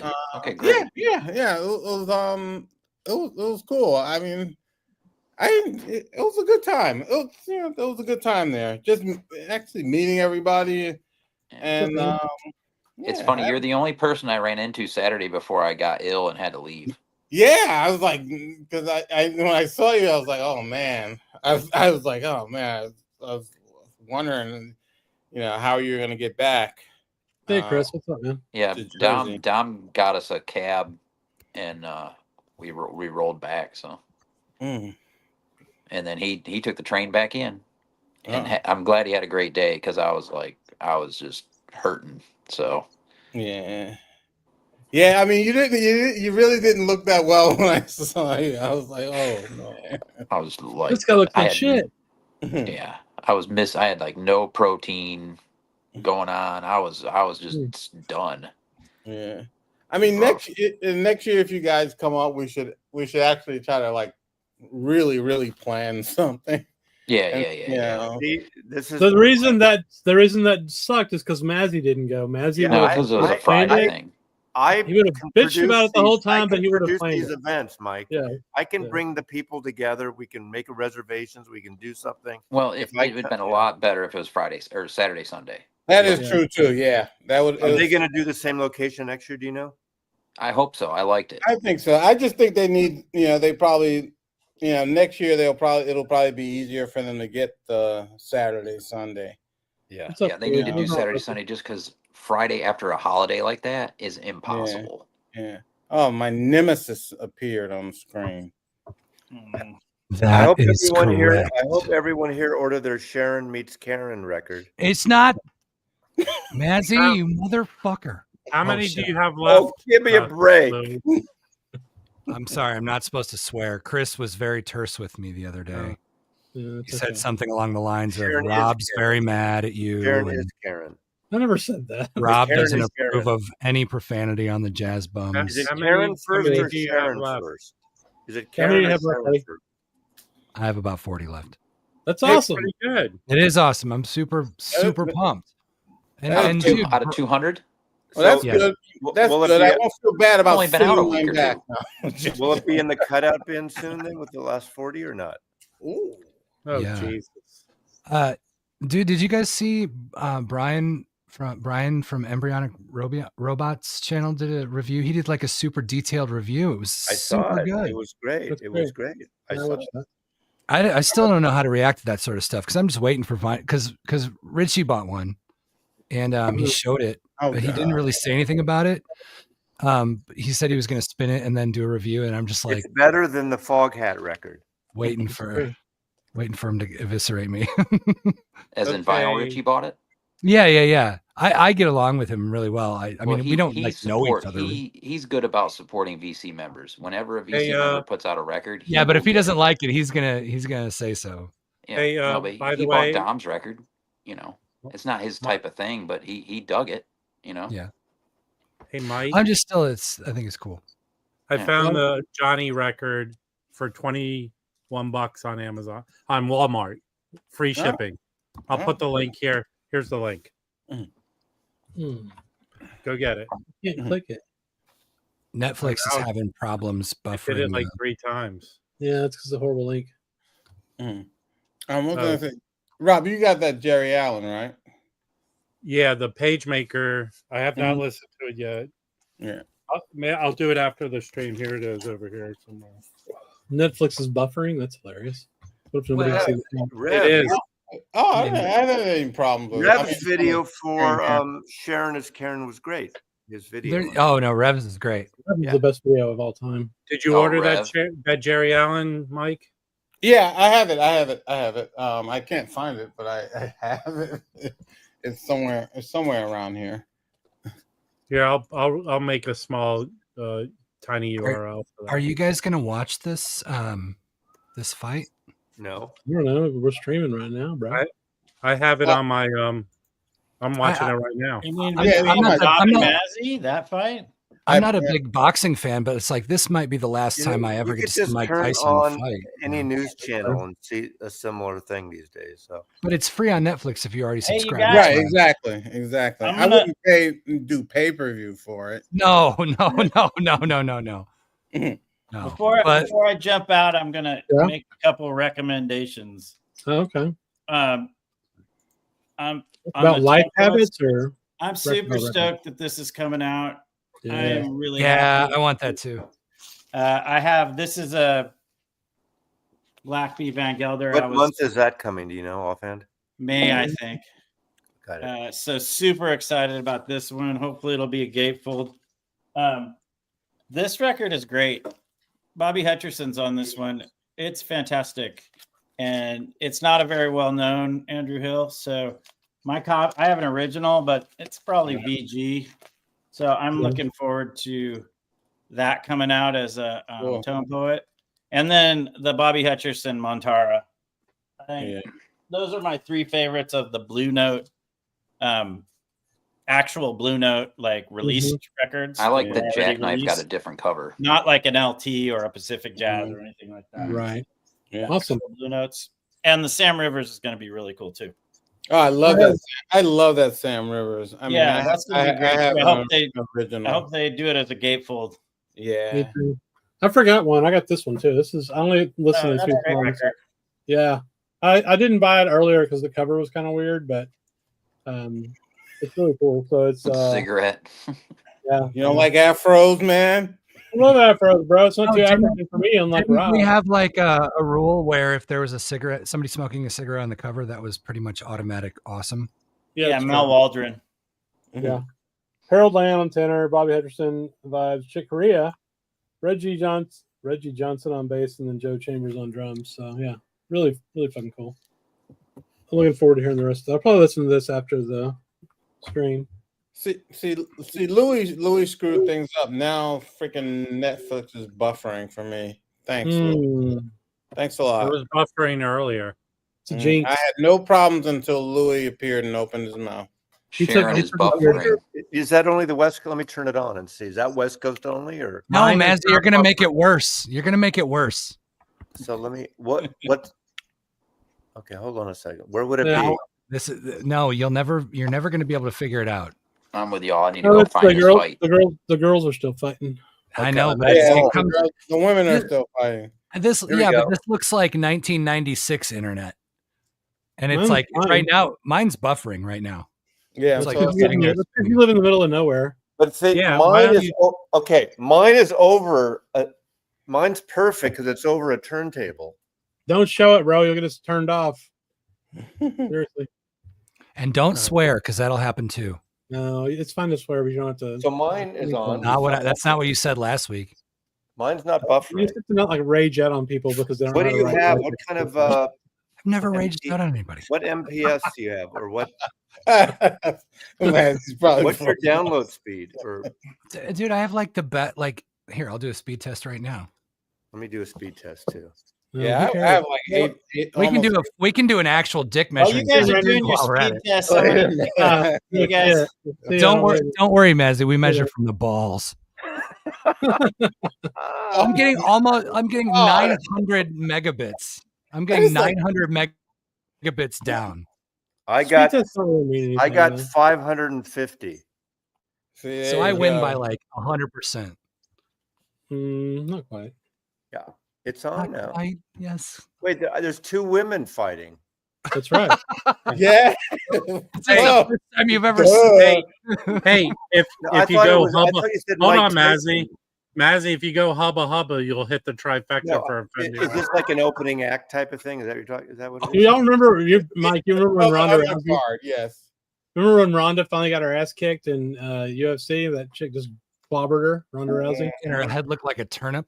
Yeah, dude, she just would like armbar everybody out, choke them out and shit. And I'm not buffering at all, dude. Yeah, I'm no longer buffering. It goes in and out. Like I'm not buffering. No one cares. Oh my god, it's a jazz show. Nobody cares about your buffering Netflix. People. I don't give a shit about boxing though. Me either. I do want to see Tyson beat up Jake Paul though. That'd be fucking awesome. No, it's not. It's jazz. Shut your mouth. Do you have any new records, Louis? No, I haven't been buying. I have one new record, but it's not jazz. Oh, you want to go look at records tomorrow? Yeah, I'd love to. Okay, these are good. Let me show these. And I do you want to? Hold on. Do you want to come? Do you want to come and do that, and then have lunch with Karen and I? Yes, we could do that whole thing. All right, or do you just want to have lunch with Karen? And do you want to bring your wife? She won't come. Want to talk about blind? I'm not going to be after lunch. So I have to do an interview tomorrow morning, but I'll talk to you. Who you? Why are you doing an interview on Saturday? We always do interviews on Saturday. Rob, another blind. Can you say who you're blues player. interviewing? Hang on.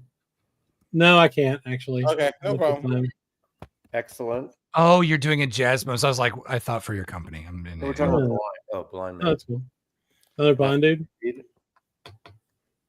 See, Jimmy Reed don't even exist. VJ Records. VJ Records. He had to sell it. Beatle Connection. Jesus Christ. Nobody cares. Have you listened to these yet? I have. They're very good. Kraft does a great job. Okay. I don't think I've ever got a bad Kraft issue. Hey, did anybody order? I didn't because I have the 45. Is Chad pressing those? That's pretty funny coming from the guy who gets them for free. I got these two. These two for free, but I buy a lot of Kraft stuff. Mazzy bought my record, just so you know. Yeah, I did. I didn't get it for free. Oh, everyone here bought your record, Louis. Shut up. Yeah, but I did not order the Bill Evans.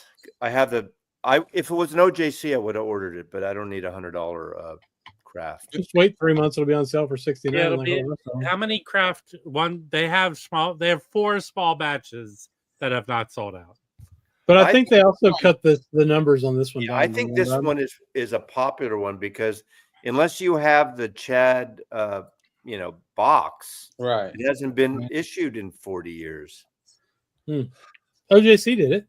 Well, I guess that was 40 years ago. 40 years ago, in the 80s. Yeah, that's fucked up, isn't it? So it's not like it's a record that's been in print all the time. Yeah, that's true. And most people didn't buy that $900 box. Right. I did, unfortunately. So did Rob. Dude, I got mine from Coffee Day. But I only had to sell 2 records that I. I know. You're well aware that Rob got it. Yeah. Everybody knows Rob got it. Because of Rob, Chad called me a fucker or a. That's true. It was all Rob's fault. You know what? I don't have to blame anyone to call you a fucker.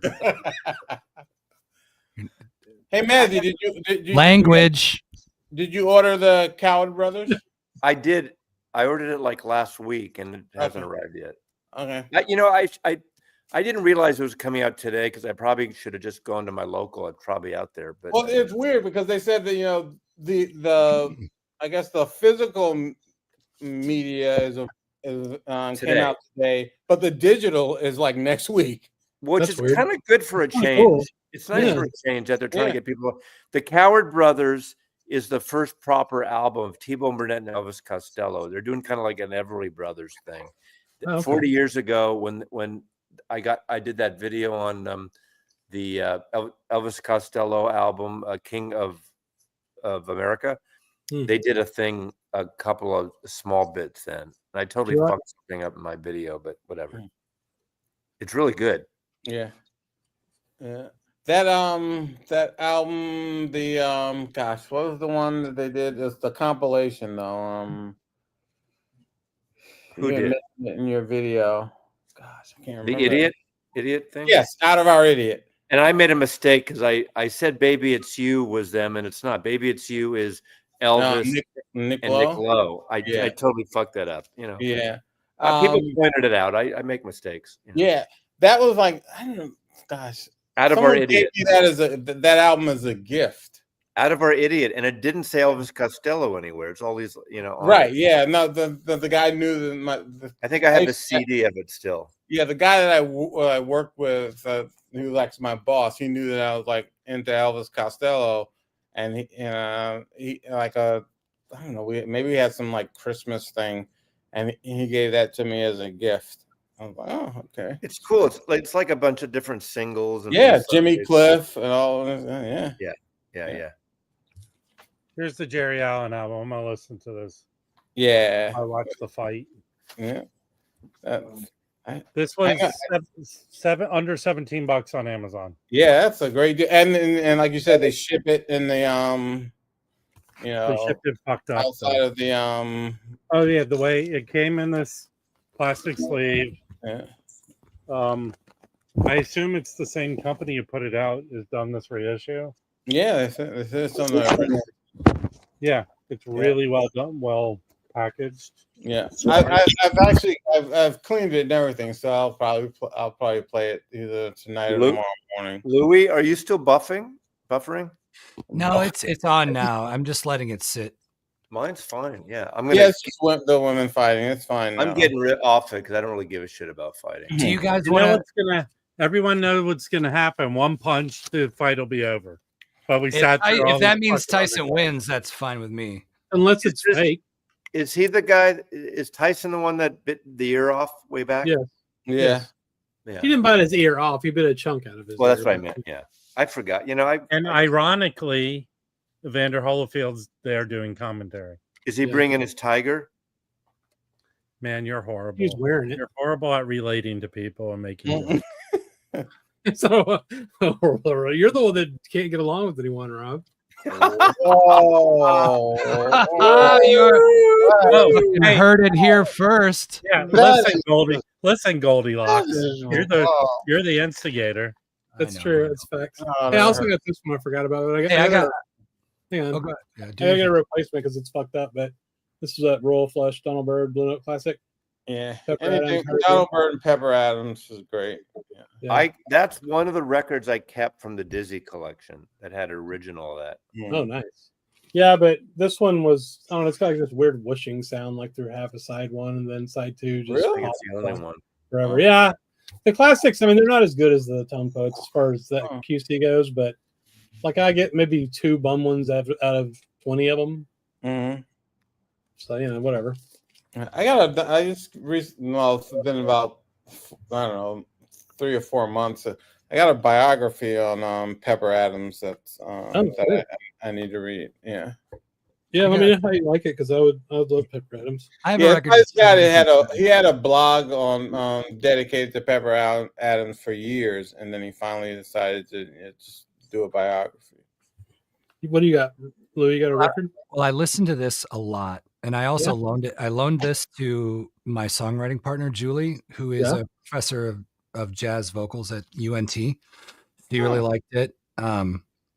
And so she's actually had this for last week, but I got it back today because we met up for songwriting, and I listened to this a couple of times in a row, and I really think this is a good production. This sounds really good. Oh, dude, it's insane. Yeah. Everyone should watch our Jacob interview about that record. Yeah, I can't say enough. Like the production, like everything about this is amazing. I care about that stuff as somebody who does the same thing, so it's not lost on me. And he bought my record too, so I want to show this again just because. Everybody should buy Jacob's record. But I have a non-jazz record, so I'll be brief. That is palpable. You like that? This is the Menzingers. Hello, Exile. Is that a Christmas record? Is that like, are there like animals on the cover? Yeah. It's like, I know you don't see animals in New York City, but those are animals. Except I see animals in New York City. See rats. These are called deer. Yeah, those are deer. Okay. I like that. Anyway, cover. I like that. It's a really, really good. The Menzingers are a punk band, but they're good and polished, and they're sort of classic in the scene. And this is just such a good record. It's the only new record I've bought in the last couple of months. So I figured. So is it a reissue or is it an older record or is it new material? It was released in 2019. Okay. I like that cover. It's a great cover. Yeah, that cover's cool. My favorite song on here is called Strawberry Mansion, which sounds like something Mazzy would love. Why do you think I would? Connection because it reminds you of Strawberry Alarm Clock or something. Strawberry Alarm Clock. Incense and peppermints on the mannequins. Can we mute Mazzy? I like that song. I'm going to go because Melody might show up any minute. Melody will never be on this show. If that actually did happen, I would lose my mind. It's been a pleasure. Thank you for hanging out. I still haven't got an email from the winner of the Foghat album. So, Kieran, if you're out there. Well, I think the reason you haven't gotten it because it was a Foghat album. Yes. That's fine. I was like, so Kieran in Canada won this Foghat live record store day sealed copy, double album.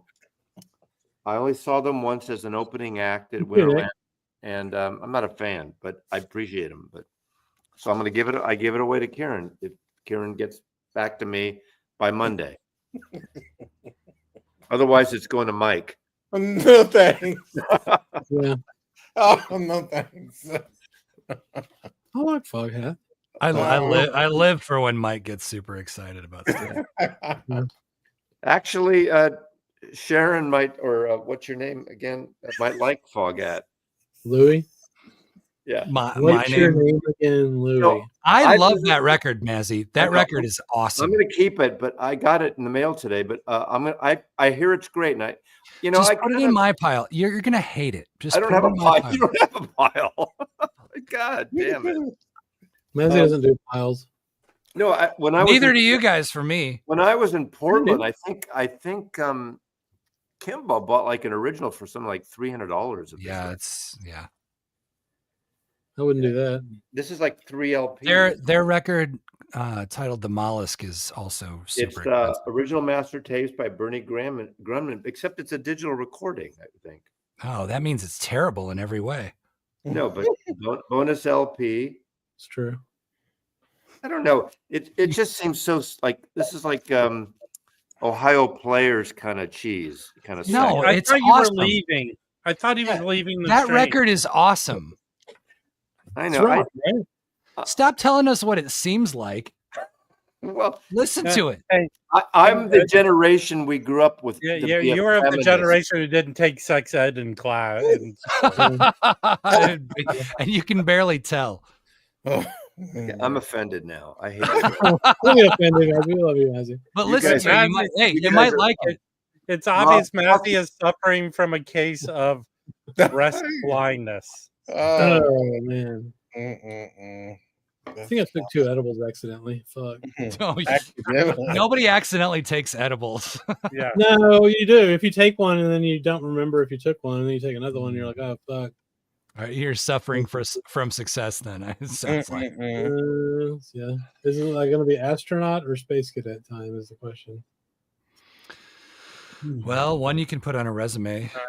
I'm going to take off and prepare for this awesome fight. Yeah. You may or may not be able to see. I can see it fine. It's playing. It's playing fine now. It looks like they just had problems for. You know what's funny about that? Back in the '80s, my dad we loved boxing back in the '80s when I was a kid, and my dad would get the pay-per-views, and they were like $40-$50 fucking 40 years. It was like a lot of money for middle America in the fucking '80s. So we would get them, and we were watching on one, and the undercard fight ended, and he was like, "Oh, I'm gonna take a piss or whatever." Like right before the final Tyson fight's about to start. So it starts. He's like, "I'll be right back. I'm gonna take a piss." He comes back, and I was like, "You missed it, dude. The fight's over." He was so fucking pissed, dude, because he like missed the entire fight because he wanted to take a piss. It was like one of his 60-second knockouts. Which fight was it? It was a Tyson fight. Yeah, it was a Tyson fight. I don't remember which one, but dude, he won in the first round like several times on pay-per-view, and you're like, "Oh well." The best one, I was in college. My mom came to visit for the weekend, and all my roommates, we were watching because it was the Buster Douglas fight on HBO. Yeah. So if you had HBO, and yeah, I remember that. Yep. 90s boxing was top notch. I agree. 90s sports were top notch. Dude, Mike Tyson's greatest hits. Like, remember when they used to show that on ESPN late at night? Like, they would just show all of his greatest hits. Like, he was so good in his prime. The thing is, none of those fights lasted for more than a minute. He would just hurt people. It was just unbelievable. I hope he puts a hurting on Jake Paul. He's a I do too. Tyson's a murderer, dude. Like straight up. I know, but he's 57 or 58. 58. Right? I don't care who you are. Oh, those years stack up. When did George Foreman win all the fights when he came back? How old was he? 46. Wow. Yeah. How old was he when he fought Evander Holyfield?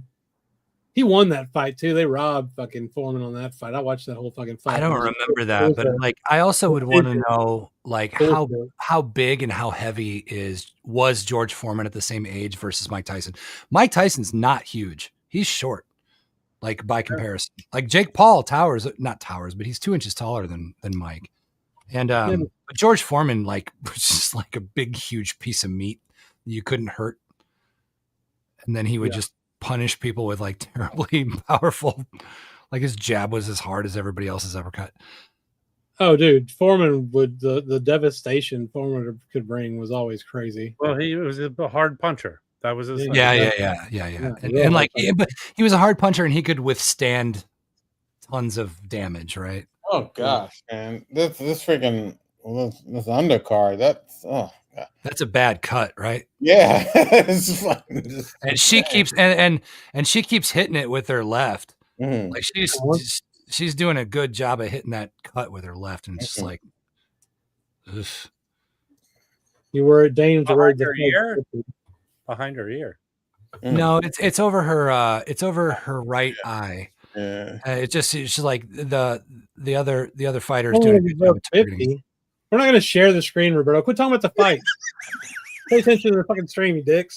Do some records or something. You don't have Netflix, Roberto? Yeah, what the fuck? Oh, that's gonna leave a scar. Yeah, You're you the screen, probably getting the shit taken down. just get your instantly, bro. binoculars out in New York and look at Oh. Yeah, they're sending her to the corner for some med. Yeah. Oh man. Oh, the refs got blood all over him. Oh, I just realized I'm not even live. Mhm. Well, when you click live, see if it goes live or if it buffers. Because mine's fine. Let me go back.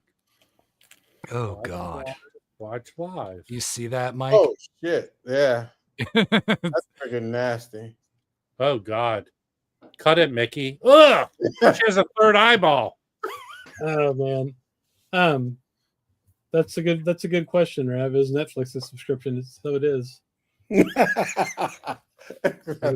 What is your problem, Rev? Rev's the best. No, Foreman was 42 when he fought Holyfield. Really? Only 42? That is 42 is a damn cry from 58. Yeah, but he was fighting Evander fucking Holyfield, who was He was fighting a real boxer. Dude. Sure. No, I agree with you. 100%. 100%. So, 100%. I totally agree with what you said there. I wasn't making a comparison to this fight. But God, you're a doctor, Roberto. You can afford a Netflix subscription. Yeah, Roberto, the fight doctor. Hey, Roberto, just ask one of your patients for their Netflix login. Yeah, exactly. Roberto is you. So Roberto, what you got the Tompo subscription? Tell us which one you got if you want to. Hey Chris, do you know about breakers, the nicotine pouches? No. So Tom Like Segura was talking about him on his Two Bears, One Cave. You know what I'm talking. You know. Yes. And so him and what's his name? What's his name? The other guy. I don't remember. You know who I'm talking about. The though. machine. Yeah, the machine. So they were doing Zyn for a while, and then they got like this new thing, and apparently all the podcasters are all the nicotine addicted podcasters are doing it. It's they're called Breaker. Yeah, Brett Krishner. Bert Kreischer. Kreischer or whatever. Kreischer. Yes, he's hilarious. And so Zeb doesn't think so, but nevertheless, they were talking about this new like product, this new nicotine pouch product called Breakers. Yeah. And, like they were opening them on their podcast. They're like, Jesus Christ, these are like brown. Like he puts one in, he's like, Jesus Christ, these are Russian, aren't they? Because he's like, man, I have to take a shit. How do you feel? So apparently they're like pretty powerful. So you should look into it. Yeah, Joe Rogan was talking about. I'm not gonna look into that. I don't want that shit. Yes, you do. I'll take care of it for you. Don't worry. No, I don't want that. Yes, you do. I want to get off the things I'm taking. Mine is buffening. I have a case. Your mind is buffening. Buffening. The buffening. Rob's mind is buffeting. He said. My mind is buffeting. It's like the quickening. The buffening. The buffening. There can be only one. Yeah. Hey, they're remaking the Highlander with Henry Cavill. I thought there could be only one. Oh, that sucks. Who's the worst? Who's the worst Trump cabinet pick? Just give a name. We don't have to discuss like why or anything. No. No. My answer to that question is no. Oh. Yeah, they're fucking terrible. Like what kind? Like what? Where did you hope that would go? Which one is the worst? That's the question. They're awful. Oh, mine's buffeting. Dude, Rob said it. He brought this fucking curse on all of us. Well, I've got the buffeting now. Obviously, Netflix figured out their limit for people to watch. Soon, then. Pardon the interruption. We're having trouble playing happening. This fight's happening 12 miles from the house. My Netflix just crashed. Yeah. Oh no. Oh jeez. I mean, they got like the whole. Actually, world I have a way around it. Bet. I have a Fire Stick that's hijacked, and I'm going to go to the sports streaming app I go to. The buffeting. That's how I'm solving it would be streaming from Netflix, even though I pay for access. They're going at it. Okay, I'm back. Hold on. Well, I'm going to click live. See what happens. Live. When is the jazz start? Oh, I get the buffeting. I'm going to my sports streaming app, and I'm going to watch it in better than Netflix. The buffening gives me my 91%. sports streaming app is showing it better than my Netflix. Yes, the buffeting. Yeah, damn it. The Buffy the Vampire Slaying. Yes. Oh man. Mike, is yours working or no? Yeah, it's working. It's working fine. They're going. God damn it. Why are you yelling at me? Hold on. I'm going to social media and see if people. Oh, mine start working again. Well, fucking. Hey, Chris, why are you talking about the fight when you're supposed to be showing jazz records? You piece of shit. God. Yeah, how about that? Fucking quadruple standard here. Get the fuck out of here with your shit. Ask me to come on. You didn't need CDs this week? Yeah, right. No, I haven't bought any CDs in a while. Their giant hands. Yeah, because you realize CDs. All right. Hey, everyone, look. People are complaining on X at least. Everybody's complaining. I did Down Detector and all that stuff. That's like gonna be great. There's a few 100,000 people pissed off. Netflix finally found the limit of their streaming. Yeah, oh man, whoever didn't plan this bandwidth. Yeah, dude. Can you imagine finding that though? It's almost, I mean, it's like the if anyone wants to know the app that I use, message me. If you have a Fire Stick. I guess it's over. The women's thing is over. I'm watching like there's 58. Okay, so I'm seeing in like a 2 or 3 minutes in the past, right? So I'm watching the stream, but when I click live, it buffers out. So my stream right now has like 48 seconds left in the fight. No, we should have gone to the fight, Louis. Do you know how much money that would have been? How much money would that have been? Oh, it's freaking ridiculous. Even in the nosebleeds? Yeah. Isn't it? Yeah, even in nosebleeds. Well, there's 70,000 people. I guess they sold 70,000 tickets for that stadium, and that stadium holds a hell of a lot more than that. True. So I don't know. Most of them are like, I'd say a third of them are floor, right? I don't know about that. Well, think about it. Like you've got a football, like you've got 100 yards and like this small ass ring in the middle, but you sell seats all the way around it in all directions. Yeah, That's but wouldn't it be a shitty seat to be like fucking 100 rows back on the You don't floor? go there to watch the fight. You go there because you're like important and whatever. This is the Hunger Games. I don't know if you've been to America recently. Oh, dude, it's pretty fucked up. Can we sacrifice Louis as tribute? Oh, I won't go quietly. Robert. I know you have your special skill is to annoy people, right? No, that's yours. That's yours. Yeah, no shit. Wow. Okay, so here's what Netflix just did. I went back on Netflix. Yeah. And they went, it looks like maybe they started at the beginning. What? That's a problem of like the URL sending bad information. You've got to click the live button, and if you do, and when you do, it's like it doesn't work. Then that's how you know the streams. I'm just seeing I'm seeing the the unofficial scorecard right now. Yeah. All right. Well, $32,000, $69 to $32,000. That's a pretty big spread. What do the $69 tickets get you? Let's ask Mazzy.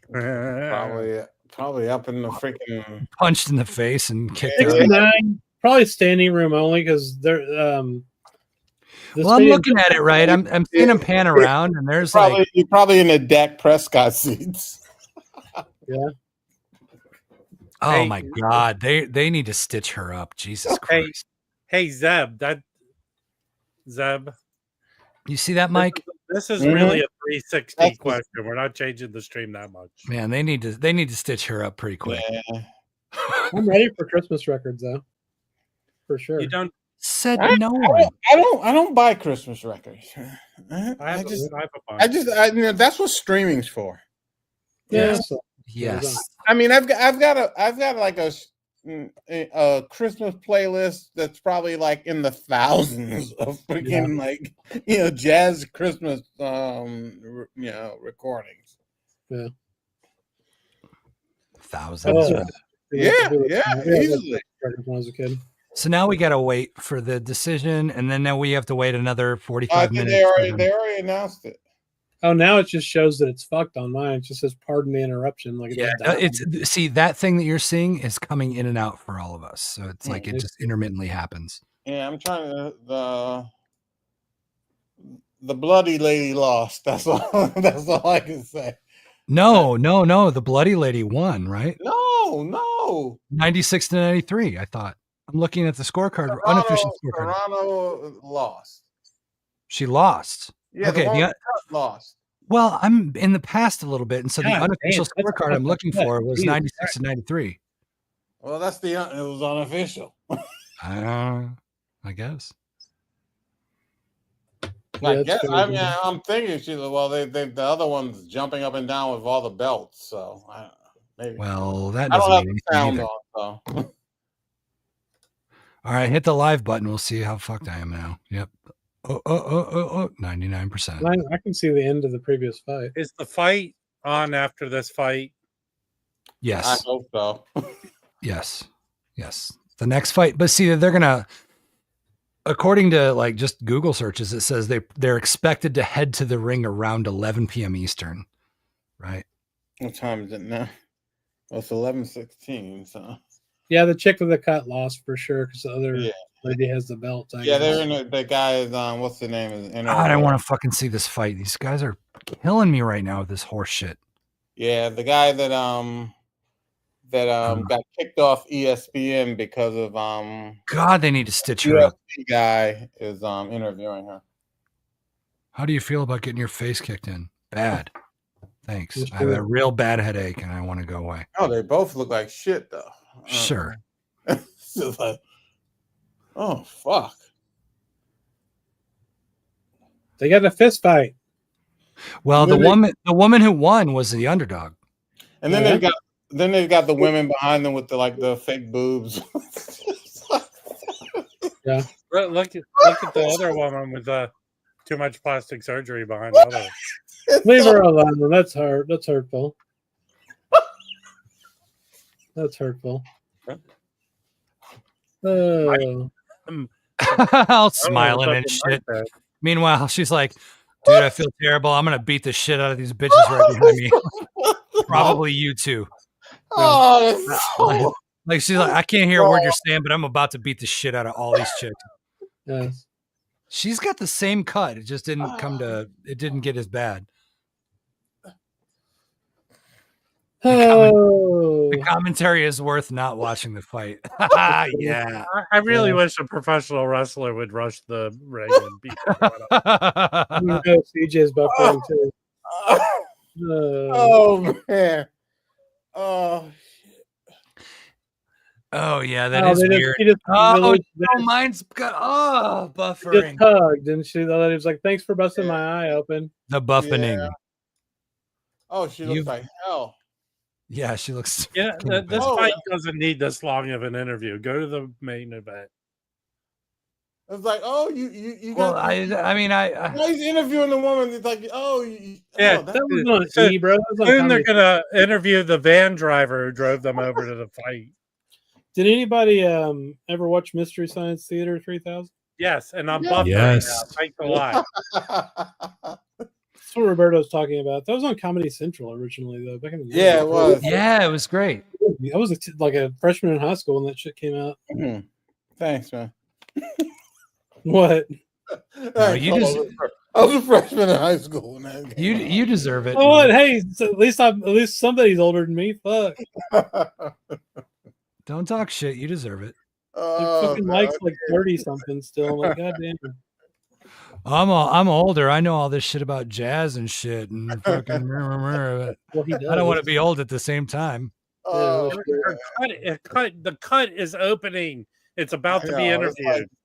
The guy's going to interview her cut in a second. Can they put like a band-aid on there or something? It looks fucking gross. I don't want to see that shit. Yes, you do. That's why we're watching this. I'm not watching it anymore. How did the fight go tonight? Well, let me tell you something. Fuck. God That's damn it. crazy. I can't, dude. Netflix is a What opened gigantic it up? I don't company. even- I I cannot think that- believe that they're letting this happen. No, that Hey, got open because she headbutted her, dude. I That's tried to fucked watch up. the fight while it was happening, and I got a lot of buffering. Oh, shit. She Oh, headbutted yeah. her. Oh, yeah. She's like, that's a little dirty. Yeah, that's real dirty. Yeah. Not as dirty as if she would have bitten both of her fucking ears off. Yeah, I don't know, man. They might have to. Dude, this sucks, man. And then they're like, and then she's like, I don't even have the sound on, but she's like, A jazz question has been asked by our benefactor Roberto. Mike, the Japanese album you showed, is it from a reissue series? Yeah, it was just recently reissued. Yeah, but is it a specific series like BBE or J Jazz? No, it's not BBE. I don't think it's a specific series. No. BBE is a company that makes race wheels for rally sport. I think her cut should have a conversation with that woman's cleavage. You know, if you change the last letter to BBE, it means something else. Yes, it does. I get so pissed when big internet companies fail in big moments like this. Mm-hmm. Yeah. What's their first Netflix? How many billions of dollars? Come on, no, they did. Break. Didn't they do a lot of golfing? Didn't they do a lot of live golfing events? No. Like 6 people watch that shit. Golfing. No, they have a series on the PGA and on F1, but it's not live. God, I'll bet people are so pissed. Yeah. Yeah. Yes. I'm glad the announcer. I'm actually glad that guy has a job now. Yeah. Because he used to do. He used to do UFC. He used to do UFC on for ESPN, and he was actually, he wasn't in the tank, and Dana White forced ESPN to get rid of him. Who the fuck's this guy talking in the mic now? Yeah, I guess he's the Mickey who didn't cut her or whatever. Yeah, he's her coach or whatever they call those guys. Oh yeah. Get the Jesus Christ! They're like killing time. It's like, come on, get him out of the ring. Yes, that's right, Roberto, you weirdo. I get to every time I hit it, it gives me about 5 minutes back in time. They're managing to get fake boobs and everything. God, that's so weird. They're interviewing this chick and she's trying to be articulate, and these two chicks Looks like her Don King. He is the promoter, not the trainer. That's fucking hilarious, though. Don King. Dude, Don King was fucking greatness back in the day. Do you remember the Don King guy in a Rocky 5? Yes. The Tommy Gunn one. Tommy Gunn, yeah. That shit was great though when it came out. I love that movie. God, I'm so mad at this right now. That homeboy died from the high five and shit. It's crazy. It's weird that the models are a solid 4 inches taller than that fighter. Well, they're wearing high heels, you dummy. I guess that fully qualifies me as full bars dummy. Yes. I don't know, but it seemed pretty legitimate when he said it. I'll take it. I didn't think of that. Don't they always wear high heels? She's in flat ass fucking wrestling shoes. And they're in stilettos. Okay, it makes sense. But goddamn, she's way taller. Your powers of deduction. Chris is a. No, I would you understand if hey, Chris said shut that up. he's two Fucking gummies down. Shut up. You landed a good one. Just fucking let it be. I'm still gonna lose my mind if this buffers out and I can't see this goddamn fight. There's Jerry World. It's running fine for me now. Oh man, It's running fine for me 5 minutes in the past. I'm still watching. I'm still watching the interview, right? Wait, is that Cedric Dinner? That's Cedric. Damn, Cedric. Why is he there? And now, no. He's been there all night. Oh my god! And now it's buffered out. God damn it! Well, if you can't watch it, don't comment. You're not helping. No, that's the fucking real reason to comment. First of all, who are those other two people? I don't know. One was Holyfield, and the other was the British guy, the British fighter. Cedric. Well, one of them was a girl, so I don't think that's. What is his name? Roderick Lewis. What's his name? Lewis? Lennox Lewis? Lennox Lewis. He's Is there. boxing still a thing? Like, is there a heavyweight champion right now? I don't know anything about it. Yeah, I'm sure there is. We just Like don't know. the last time I remember watching boxing, it was like I think I'm seeing it live now. Okay. Are you guys seeing it live now with like it's now right? I'm around 30 seconds with. I see Jake Paul being a douche in the gym. Yeah, that's where I'm at.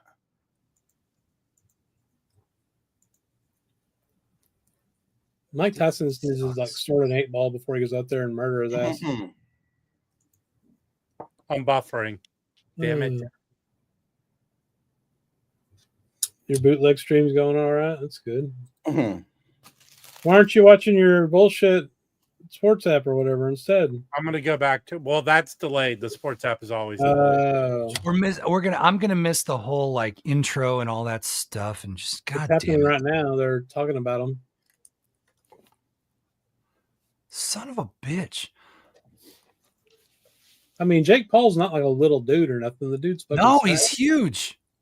I saw a video though. Check this out. A prediction that how he's going to get murdered. He has like this lazy jab that he does, like to kind of push him back. He leaves his fucking face open instead of pulling it back and leave his hand out there. That's like one of Tyson's like signature moves is to duck that shit and then come in and just smash you in the fucking. Like okay, so that, but also. Like he's not a fucking boxer like Mike. He's not a fucking boxer like Mike is, but Mike beat up so many really big dudes because of the peekaboo style that he had. He was able to duck out of shit and come up with that vicious uppercut. Yeah, dude. Tear people's fucking heads off. Yeah. And if Mike still remembers anything about being a pro boxer, man, I just don't know if youth can beat experience in this one. But 58 is old. Yeah. Yeah, but he's fighting a fucking guy that hasn't beat anyone. That's an actual boxer. He's beat up on a bunch of old UFC. A lot. The internet right now is talking about how it's scripted, and I'm just like, yeah, just like our elections, I guess. Well, can we at least have this after that fuck show of an election in the next 4 years? For a lot of going to be terrible. Can we at least have a real fight where Mike beats somebody up? Look, it looks like increasingly the answer is no, because it's like as soon as this pays off, it's going to buffer. I don't even care if I see it tomorrow, as long as Mike wins. No, I want to see it now. I'm seeing it. Yes, fine. No buffering here. You're just bad at the internet, Louis. I'm bad at the internet. Fuck you, man. Louis, all you have to do is watch TikTok in about an hour. The fight result will be. Yeah, you'll see the best parts. Exactly. I'm aware that news will continue. I want to see it in real time. I feel like that's not too much to ask since they touted this as like the biggest thing in the universe and had all the money in the world to make it happen. The stream was recorded last night. So, God, that pisses me off. I'm going to quit this browser. It's fake. Oh my God, Louis. Dummy. He just killed himself. Louis the baby. Oh God, what a freaking hat this guy has. I think they underestimated the viewers, maybe. Mine's trying to bet for enough. I think they had to know. But fucking son of a bitch. Yeah. I don't need to see B-roll of them training. No, it's true. Louis closed his browser he was in like a moron. Sorry, yeah. I ended the stream one time accidentally like that. Instead of closing my browser, I clicked end stream and just killed the stream. Remember that? Oh, it's back. Okay. So Cedric, what the fuck is Cedric wearing, man? I ain't up with Exactly. I don't understand this all. it puts me like when I go into Netflix and log in and then click the thing, it puts me in there, but it puts me in there like 2 minutes in the past. It's probably done on purpose to try to so it can buffer more and try to catch up. Sure, I guess. but then about every minute it's like it's doing it right now. Stopped, buffering 60, 70, 80, 99, and then it just sits at 99. Right? I'm already boned again. Yes. It's fucking terrible. Just absolutely fucking. Ooh. Here's a jazz question. Anybody get the Tokyo Jazz Joints books? No, but I want to because that looks really cool. Are you familiar with this, Louis? No, I'm not. I would love to go to Japan and go to those little jazz bars. It'd be fun. I'd love to go to Japan at all. Let's go to Japan and go to the kitty cat tea bars. I'm thinking of going to Japan next year. Yeah? Yep. For what purposes? For a vacation to go visit. God, I hate this fucking thing so much. You reach out to DG Mono. Oh, yeah. Fuck that dude. Whoa, sir. Harsh. Unbelievable. That is unbelievable. I don't So like. where are we gonna go? I don't like People people think they're entitled to records. Well, I do. I feel entitled to records with you. I go out and I do hard work every day to get the records. I know. So much love in the VC, huh? Yeah. Is he in the VC? He doesn't interact with people in the VC. Yes, he does. He's on our Discord and everything. And he interacted with people at the record fair. Yeah. Those are record buyers. Are they all in the VC? Well, the ones we know are. Obviously. Yeah, there's like so many. There's a dozen news outlets like Netflix blows. Like Netflix causing chaos.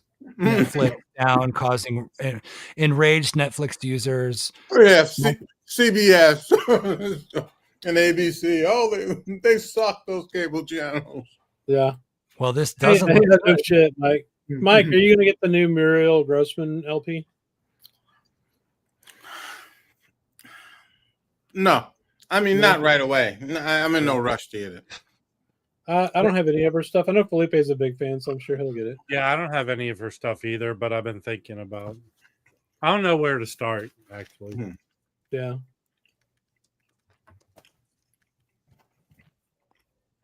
Well, this is boring. I mean, like it's just these idiots talking. Well, that chick is hot. She's like the soccer chick, right? I don't know. No, I didn't know. Seems Yeah, she's just a chick. she's on I think she's on she does the Premier League thing. Oh, cool. Yeah, somebody said that if Mike's going to win, he needs to win pretty early. I think that's true. But the bad problem, I mean, the one thing is, the gloves are bigger than usual, and the rings a little larger. What? Yeah. Yeah. So This is not a sanctioned fight. No, I don't Sanctioned in Texas. it's sanctioned, but they had to do that because because in order to sanction it, because Tyson's 58 years old. For insurance reasons, that right? had to be made. Oh, okay. Well, that hurts Mike more than anything. Yeah, I know. That doesn't look like Cedric to me. Who's talking now? God damn it! I'm so pissed off at this. It's a Shaq. Shaq and what's his face? See, I'm back with Cedric now. Let's see Shaq with the dude from the Patriots. What's his name? Gronk. Oh, of course, Gronk's I always kind of hated Gronk, but he's kind of funny, and I like his work he's been doing on whatever show he's on. Football show. Fox. I think he's on Fox. The thing I like about he knows he's a character and he's working it. He does those One of those military insurance commercials. Yeah. Well, no, Yeah. he's been taking acting stuff because they try to make him a lead in a movie, I think. Well, him and what's his name were definitely a badass duo. Oh, fucking Tom Brady. I'm so glad that guy's retired. I hated Tom Brady every day he played in the fucking league, I swear. Same. Absolutely. He was a bad motherfucker though. I remember trying to test Kazam, and then that other movie he made, Steel. Yeah. Oh gosh. Do you remember the movie Zapped from the 80s? Yeah, Scott Baio. I think that's the first movie I ever saw boobs in when I was like 4 years old. And it's not her boobs. She refused to do nudity. There was a double. Don't tell me I'm in the past, CJ. I'm slightly in the past. I was like 30 seconds behind. Because of the buffering. Yes. The buffening. I can't believe they haven't figured this out yet. They had the last like 20 minutes to figure this out. Bro, if it's fucked now, it's not like something you just instantly figure out. You're just fucked. Well, the bandwidth was there ahead of time, right? Because the bandwidth exists. They made some Chris. bad decisions. I mean, not Chris. I don't think you know enough about networking to understand exactly what Louis.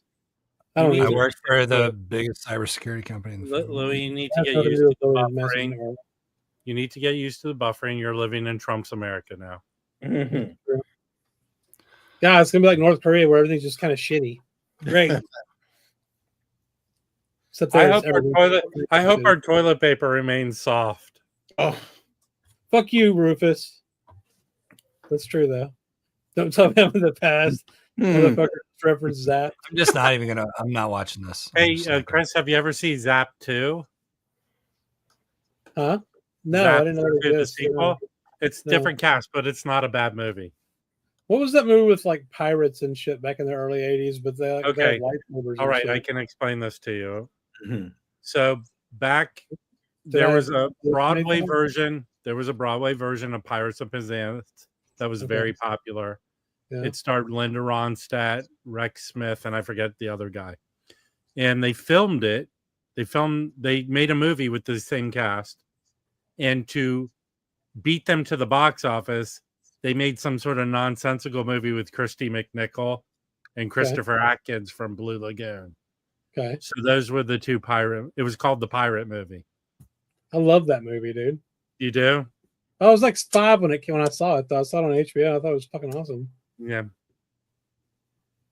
I haven't seen it since then, though. Robert Goulet. Goulet. Your TV doesn't support live Netflix. No, Mandy Patinkin was the third guy, Rufus. Rex Smith was in it. Just use your phone, Roberto. Or was it Kevin Kline? It was Kevin Kline, not Mandy Patinkin. Mandy Patinkin was in Princess Diaries. Princess Bride. Bride. That's one of my favorite movies ever. How about Time Bandits? I'm buffering. It's over. How about Time Bandits? Nothing? I mean, I didn't like Time Bandits. I've never been past the first few minutes of Time Bandits. God damn it. I saw it in the theaters. Louis. Time Bandits.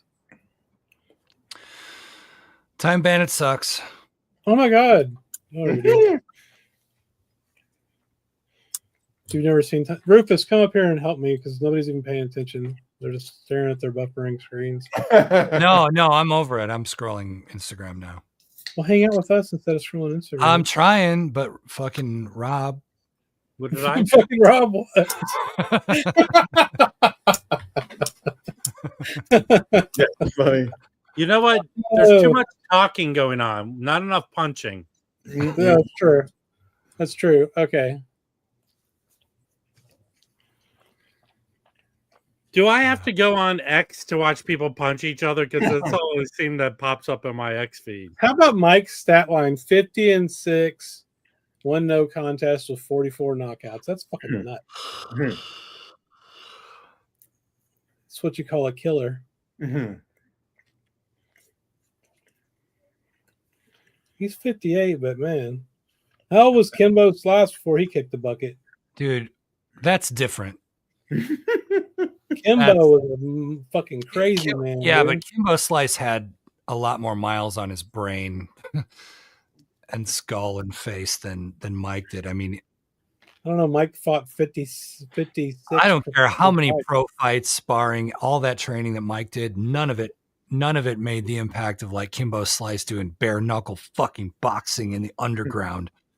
Yeah, Dude, but the thing with that here's the thing: you get hit in the head with a golf club once, yeah, and you're fucking probably done, yeah. right? And Kimbo was huge and powerful, and he was fighting other huge and powerful dudes. And you see that fight with that Gannon guy, where they went for like an hour just beating the living piss out of each other. Like he was not going to live another 10 years. What about the backyard fights?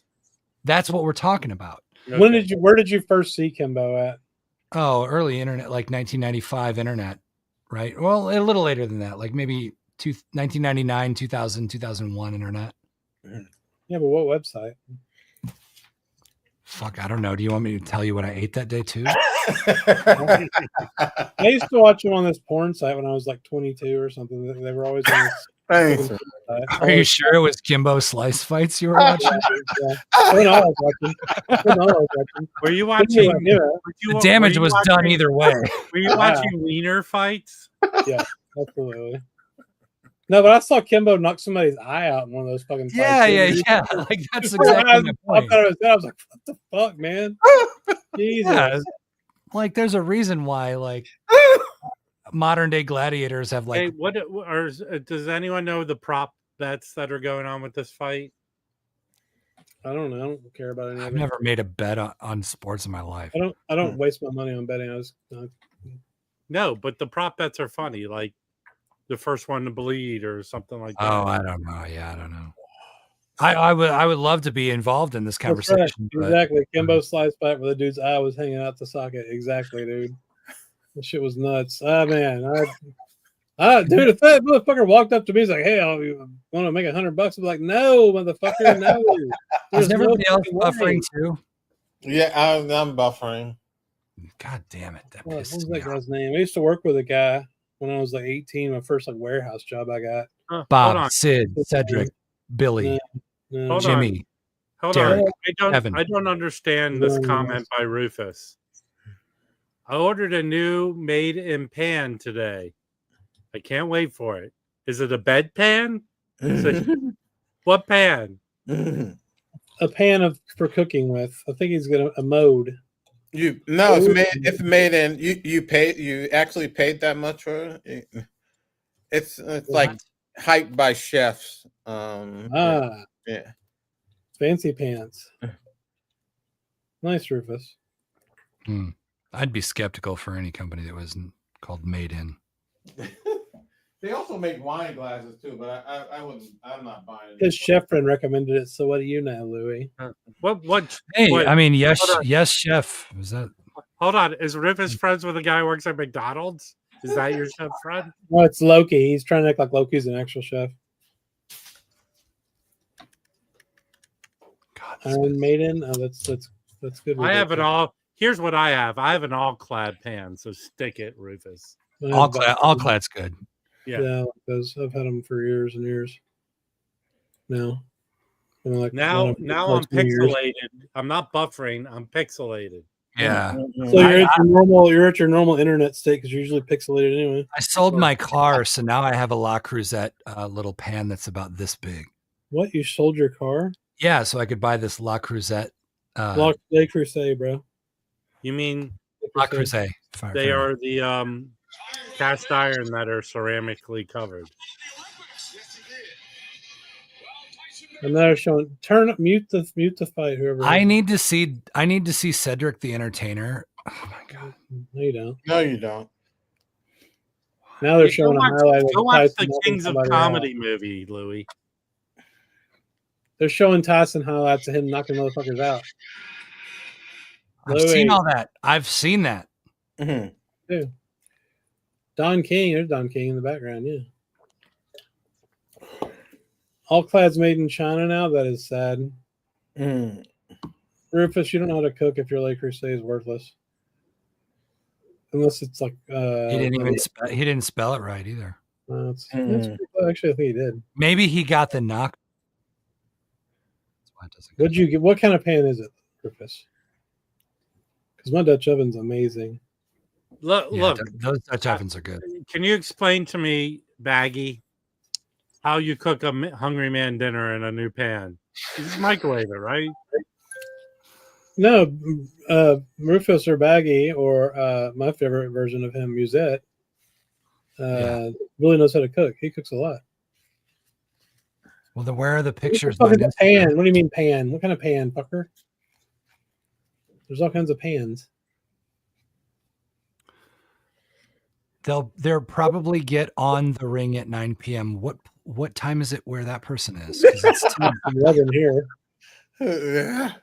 Well, if you use deductive reasoning, they would be on the east, No, they wouldn't. On the west coast. Because it's 8:44 there now, right, Rob? Hey, Tim, you should run and go away from this stream. No, you shouldn't. Oh, that's just wrong. Ninox is. What is this guy wearing on his head? Is that Cedric the Entertainer? Yeah, who's this guy in the middle wearing a fucking away uniform from Star Trek? He's gonna die. Like, no, it's not a red shirt. Man, you're really behind. So he has. Tim, this is our reaction to a buffering fight on Netflix. Mm-hmm. Oh, and an enamel covered skillet. Yeah, I don't have their skillet. Oh, now I got Rosie Perez and Roy Jones Jr. and you can't bet here, Roberto. some other dude. Dude, and like the guy who announces beauty pageants. Oh, he's terrible. That's Roberto. horrible. Don't try to bet here. YouTube will kill our channel. Definitely against the terms and services, especially if they don't get a cut. Where are you putting the $20, Roberto? Mm-mm-mm. Yeah, there's there a place to put it? Get a used one. Get a used one. I'm almost certain that after the 6th round, you'll still have $20. Mm-hmm.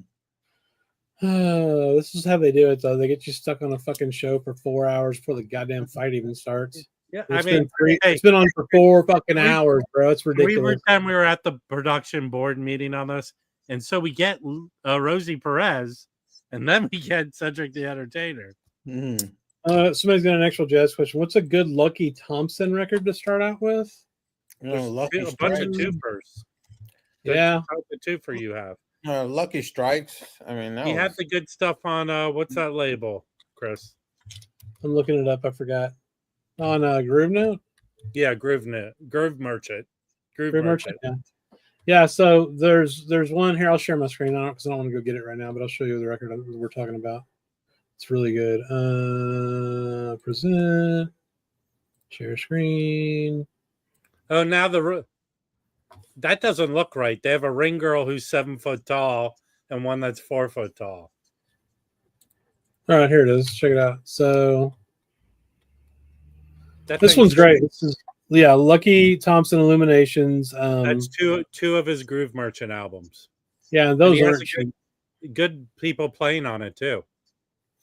So Goodbye Yesterday is one of the records, and I offer you is the other one. These aren't necessarily cheap either. I think one of these is probably a $40-$50 record. So I would definitely get. But the twofer's cheap. And yeah, look at the line up there. Oh, shit, it's going crazy. Sam Jones, Louis Hayes, Cedar Walton, and Lucky Thompson, and Sam Feldman mastered it. Yeah, Sam Feldman mastered it. And Lucky Strikes is from 65. It's on Prestige. It's Hank Jones, Richard Davis, and Connie Kay. Nice. And, I mean, that was the first one that I bought because it was an OJC. Another one I have is this one here. This is a twofer on ABC. It's called Dancing Sunbeam from 1975. Let's see if this. I don't remember this one as well as the Groove Merchant. I've listened to the Groove Merchant like 100 times. Oh, here we go. So this is 2 records. One's mono. Maybe they both are. They're early Lucky Thompson records. So featuring Oscar Pettiford, Volume 1 and Volume 2. Yeah, actually, this is good. I remember this. I remember listening to this. So there's a couple of twofers that would be a great place to start.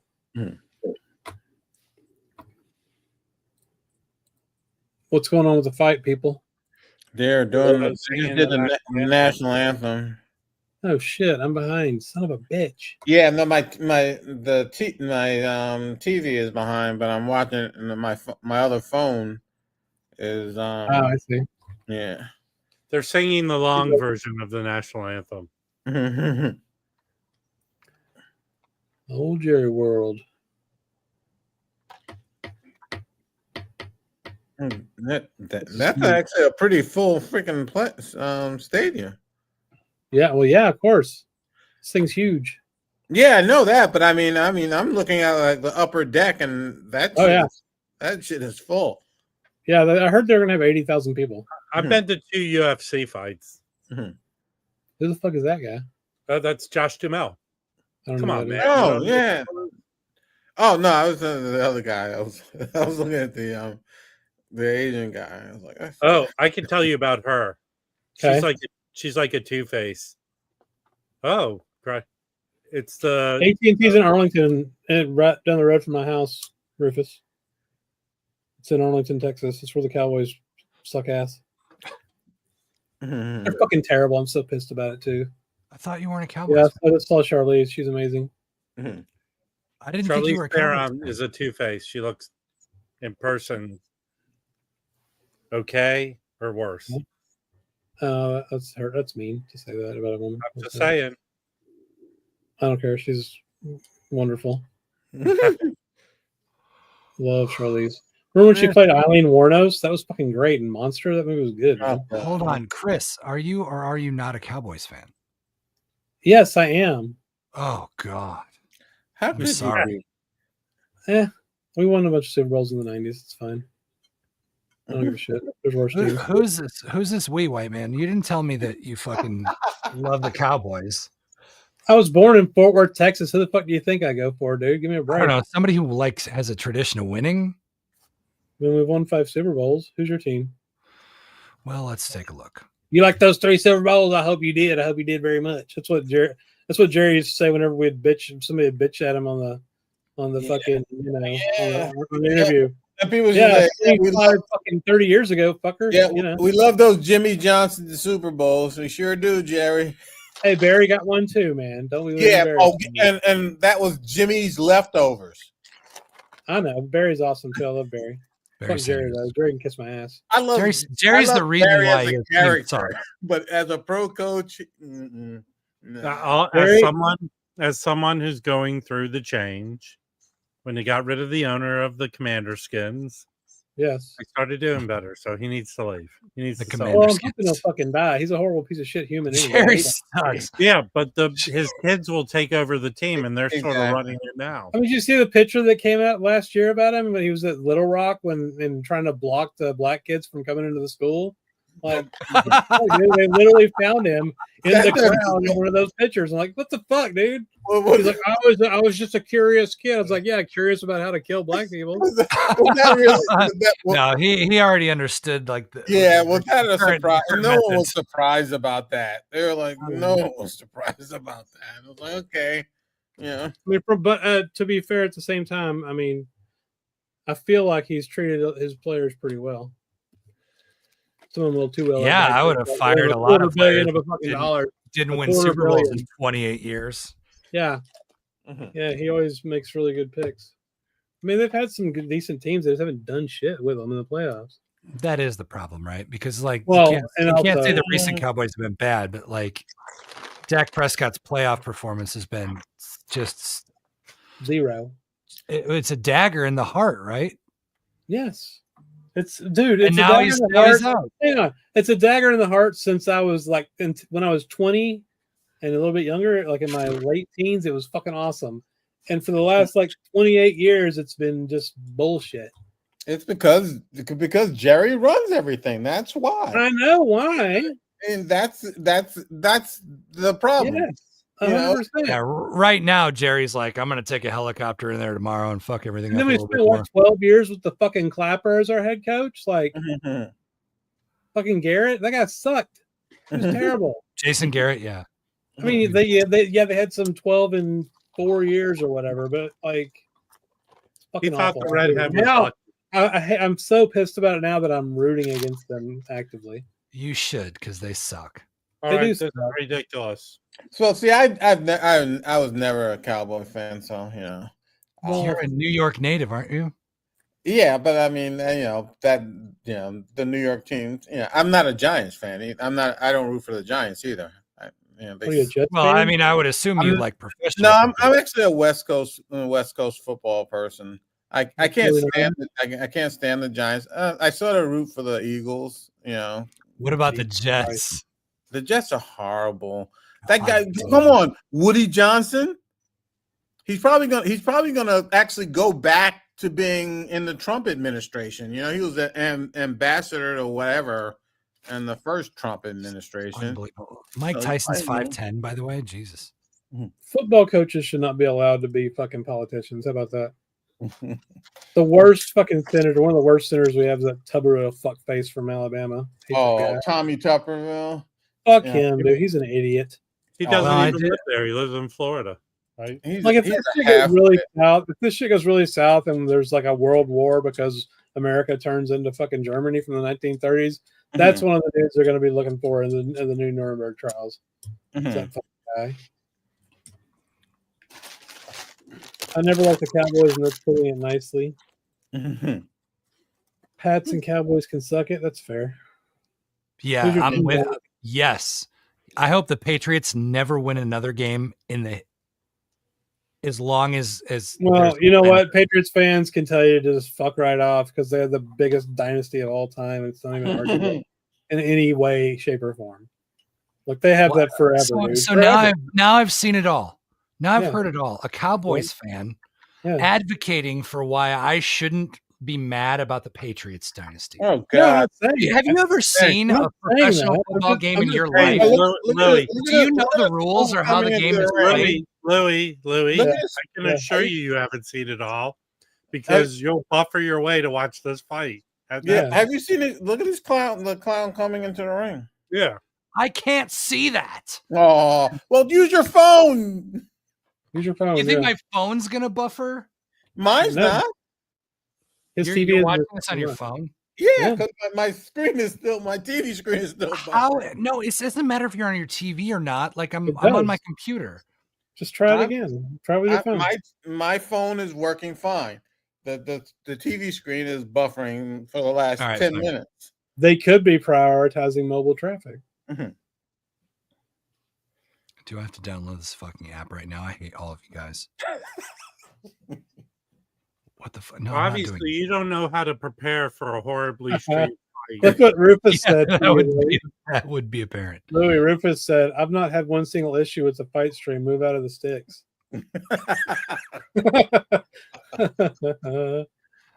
Yeah. What the fuck is Jake Paul wearing? It isn't about the infrastructure. It's about Are those them. his fight shorts? What the fuck's he wearing, man? I agree. I'm not that. Listen, I'm a little delayed. You haven't seen his short yet. AT&T fiber. I do need it. AT&T fiber is coming into my neighborhood right now. They put signs out, so I'm probably going to switch because fuck Spectrum. I hate Charter. I just got Fios. Fios pisses me off so much. Fios was awesome. I had that 20 years ago in Grapevine. This little town I lived in, it's like in between Dallas and Fort Worth, and for whatever reason, Verizon put fiber in the whole town, like 2004. Yeah, how many mega churches are in Grapevine? I've tested movies at Grapevine Mills. Yeah, that was one of the first big ass malls, but then it turned into now it's like a giant piece of shit outlet mall. Because all malls are garbage now. Except for the one by my house. There's a decent mall still. Grapevine Mills Mall is actually all right now. Is it? I haven't been in a long time. There's a lot of people that I judge them all on how many people go there and how many stores are empty or not. What do you ever go to the one in Frisco has a ice skating ring in it? We have 3 or 4 of those here. I don't go. There's one in Arlington that has a skating rink. There used to be one in downtown Fort Worth that has a skating rink, Tandy Center. It was, Radio Shack's parent company. They built a failed ass mall. Like it failed completely. It was in downtown Fort Worth too, but nobody would go to it because it was just nobody. Does anyone get shot? Yeah, downtown Fort Worth back then in the 70s and 80s was kind of a shitty, fucked up place. So then they pushed all the homeless people out to the east side where I live. So, God damn, dude. Oh, hey, Chris, do you actually want to hang out tomorrow? Or are you lying? You lying to me? No, I'm not lying. You do that Tomorrow or sometimes. Sunday, I don't know. I have to ask my wife. It's got to be tomorrow. Oh, look, Rufus talking shit and he just fell off the Netflix. Uh-huh. Yeah, this sucks. Jake, You know, all this pre nonsense is not going to live up to the fight.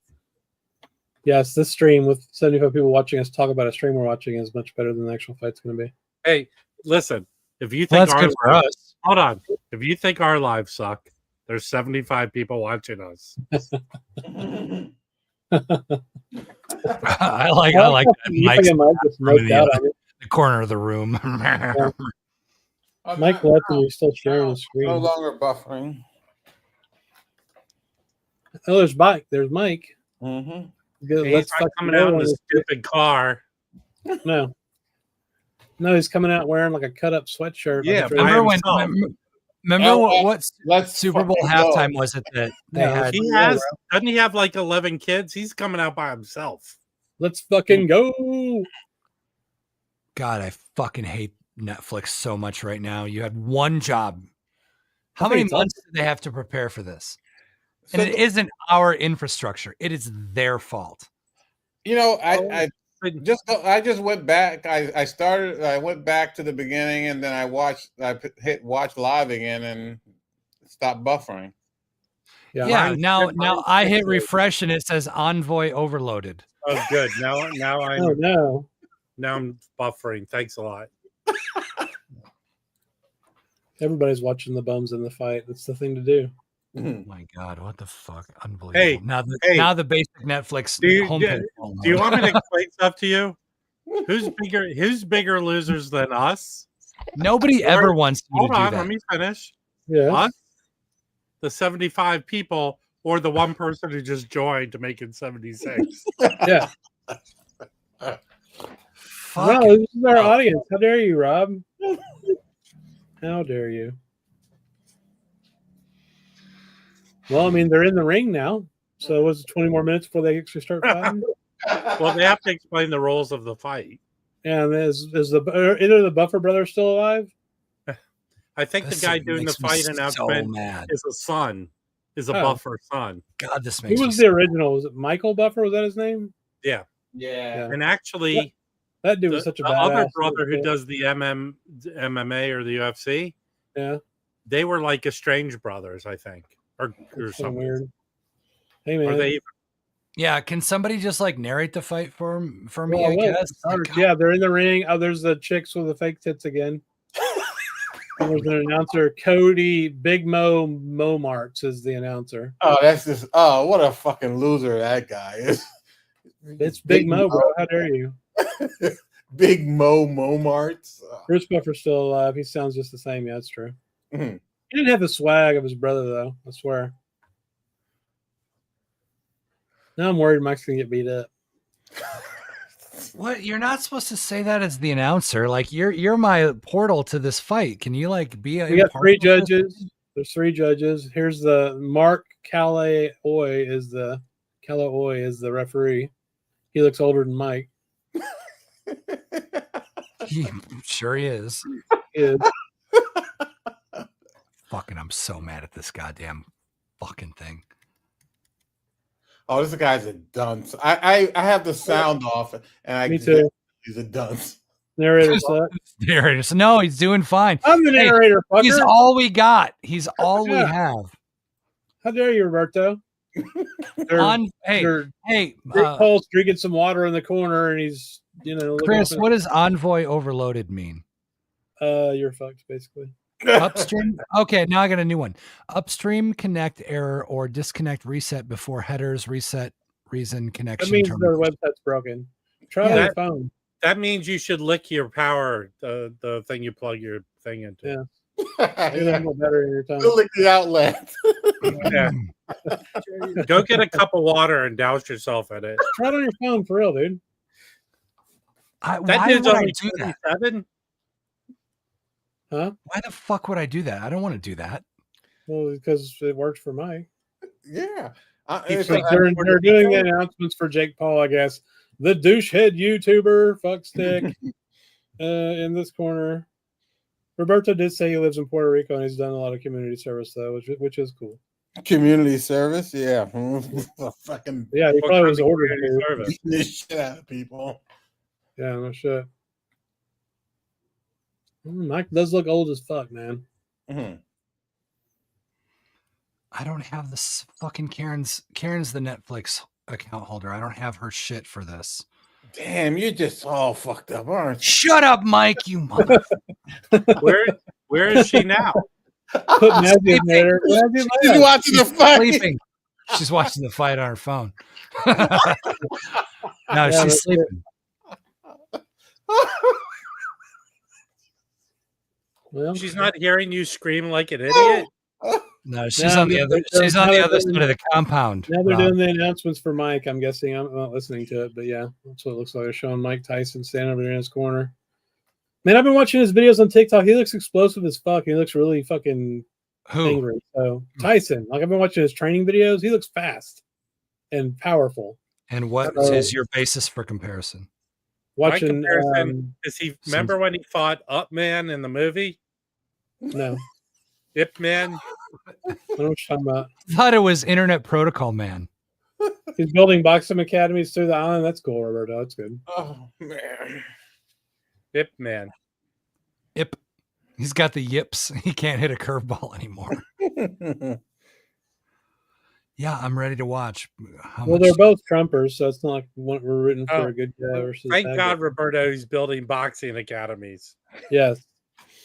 Well, now the referee's explaining the rules of the fight. Like, I tried to log in. I tried to log into my phone and it says, "Why are you talking?" Hold on. I tried to log into my phone, like these fucking guys tell me. Yeah. Network error. There's a problem signing in.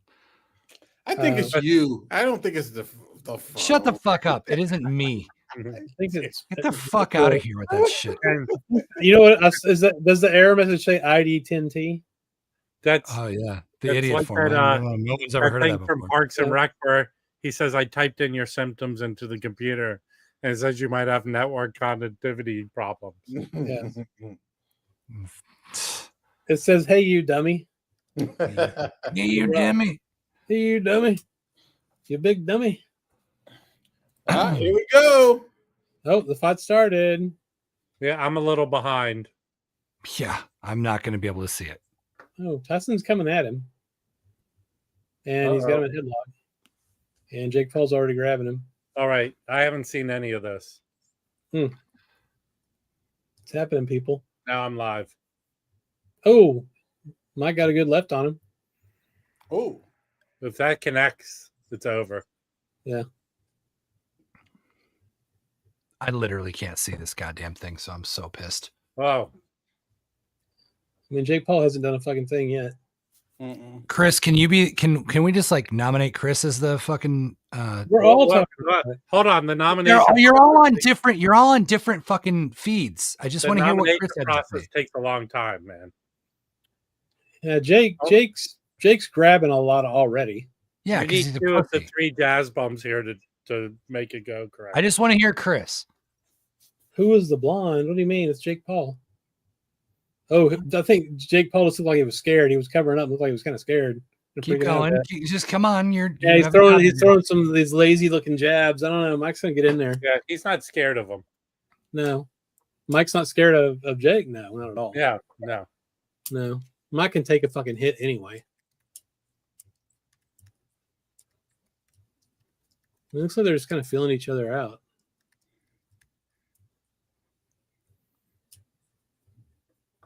Ooh. Mike's trying to get down low, though. I mean, that's his style. Yeah. This is everyone's opinion, John Joel. I've never seen this Paul guy. Oh, no, it's red buffering. Motherfucking cocksucker. Well, mine's not buffering. And now you can see him punch and hit and take it. End of round. Oh, yeah. Mike just hit him with, this is the first I've seen of this whole thing. Oh, God. If he lands that right. 30 fucking seconds? What are they short? You're 50 minutes ago, buddy. No, not I think on they're live now. watching the ladies. No, I fight. think the rounds are shorter also. That's. I mean, I guess that's fair for. Is Mike. round one already over Hey. for you guys? Hey, that cut guy. That's the famous cut guy who's in every Yeah. fight. 2-minute rounds? What the fuck? Yeah, this is gonna take too long. Oh, that's a good one. Wow, it's super pixelated. Oh yeah, see that's when I saw he got him good with that left. That's a pretty good hit. Who? Mike. And then Mike took kind of That punch kind of skidded across his face. yeah, but he kind of I don't know if he was that was interesting. Well, they're coming up for round 2 now. Mike chose what? I'm fucking still watching half of round Where's one. Costamato when you need him? Oh my god damn it. The fucking thing started buffering again. This is ridiculous. Fucking Netflix, you fuckers. See, now you're all mad when you were telling me to watch it on my fucking phone. There's Well, I a was trying class to help action. you. There's going to be a class action. What are you gonna sue him for 50 cents? Yes. I'd rather see 50 Cent fight. Mm-mm-mm. Oh, buffering for CJ too. This is fucking bullshit. Yeah, they're They Ooh. shit the bed on this one. Oh, you hit Come him. on, Mike. Who hit him? Tell us what's happening, damn it. Yeah, seriously, you guys suck at They're this. exchanging. Tyson got one good punch in, Yeah. but now he's not. I'm just watching the Paul's end not of the backing first. away in this round so much. He is backing away? He's not. No, he's not. He's trying to throw combinations. Yeah. With the, I'm back now. Tyson just got him to a good midsection punch. Damn, I think I missed that. Now they're hugging. Yeah. Boy is breaking it up. I'm not seeing the hugging yet. I must be on a different Dude, section. I'm just watching the end of the first round. We don't need you to hear your Sucks. resume, Louis. Thanks. Shut the fuck up, Rob, you piece of shit. What time are you at, Rob? What's the time in the round? 38 seconds. Yeah. I'm that's where a I am. minute behind. Shit, I'm a minute behind, I guess. That's okay. Oh. Now mine's buffering. Fuck. Oh, Paul, I see Paul like putting his hands down, trying to like get crazy and shit. I don't think that's a good idea. He wants to hit combinations. Tyson's at least landing some punches. Yeah. Now He that just I hit him know, again in the face. Mm-hmm. this is bullshit. Shorter rounds, bigger gloves. Like, come on. We got a couple body shots in there, yeah. All right, I'm finally caught up to where you were, Rob. End of round. Oh, I hit live and now it shows me the end of the round. Fucker. I hope they show the statistics. Yeah. I'm sure they will. 1-1? This is not.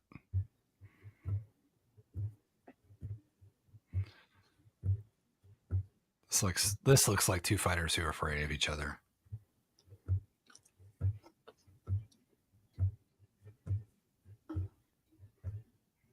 Why are they showing an NFL thing? First time ever. The NFL is live on Netflix. But Really? you mentioned it now to start buffering again. Damn Oh, it. for the holidays? Oh, yeah. Is it one game? It's gotta be. Well, good luck watching that. It's gonna be Yeah, just like- yeah, exactly. Does that on Christmas Day, the Steelers versus the Ravens? Chiefs? Oh, Chiefs. Comes They the probably buffer on paid a me. lot of money for that. All right, game. here we go. Uh-oh. Paul landed a punch on the side of his head.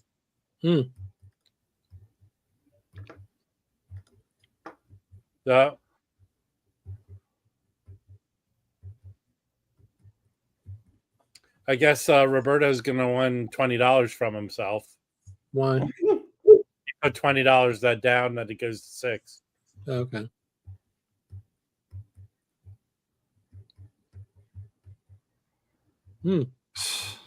This is not. Oh, he hit Tyson in the face. He hit him again. This is not a heavyweight fight. No. He hit him again. Yeah, those punches don't look like they have much behind them, though. They're not having, but they scores points. Yeah, that's true.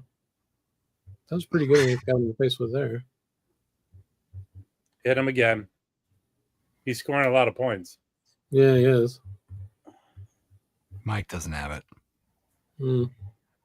He might not. Or just maybe he's feeling that Paul's punches don't have any effect on him, so it's like waiting. That's true.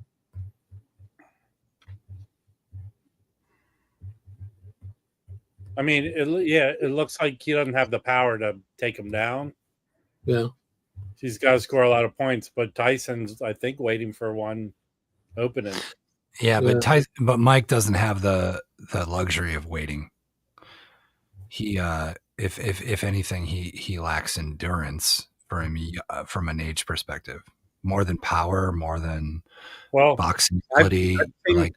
I'm as old as him, and I've seemed to been able to deal with your moronicness for a while. It's buffering again. And these rounds are too short. Mm-hmm. It's just terrible. I didn't know like that there wasn't like, oh, bigger gloves, like it's 2-minute rounds. Like, what the fuck, man? Listen, Roberto, I'm not going to get in trouble for live gambling with you. No.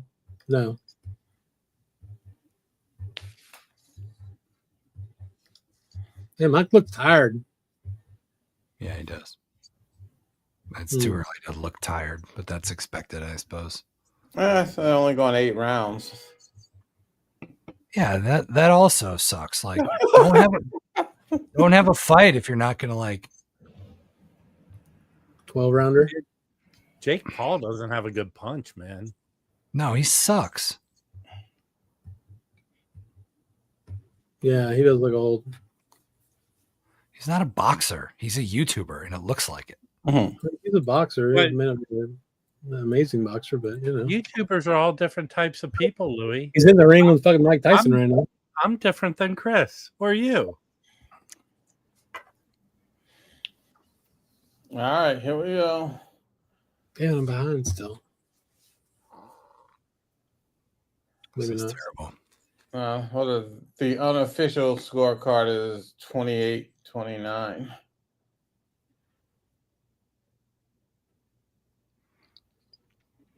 Dude, Mike Tyson in his prime would have murdered this guy by now.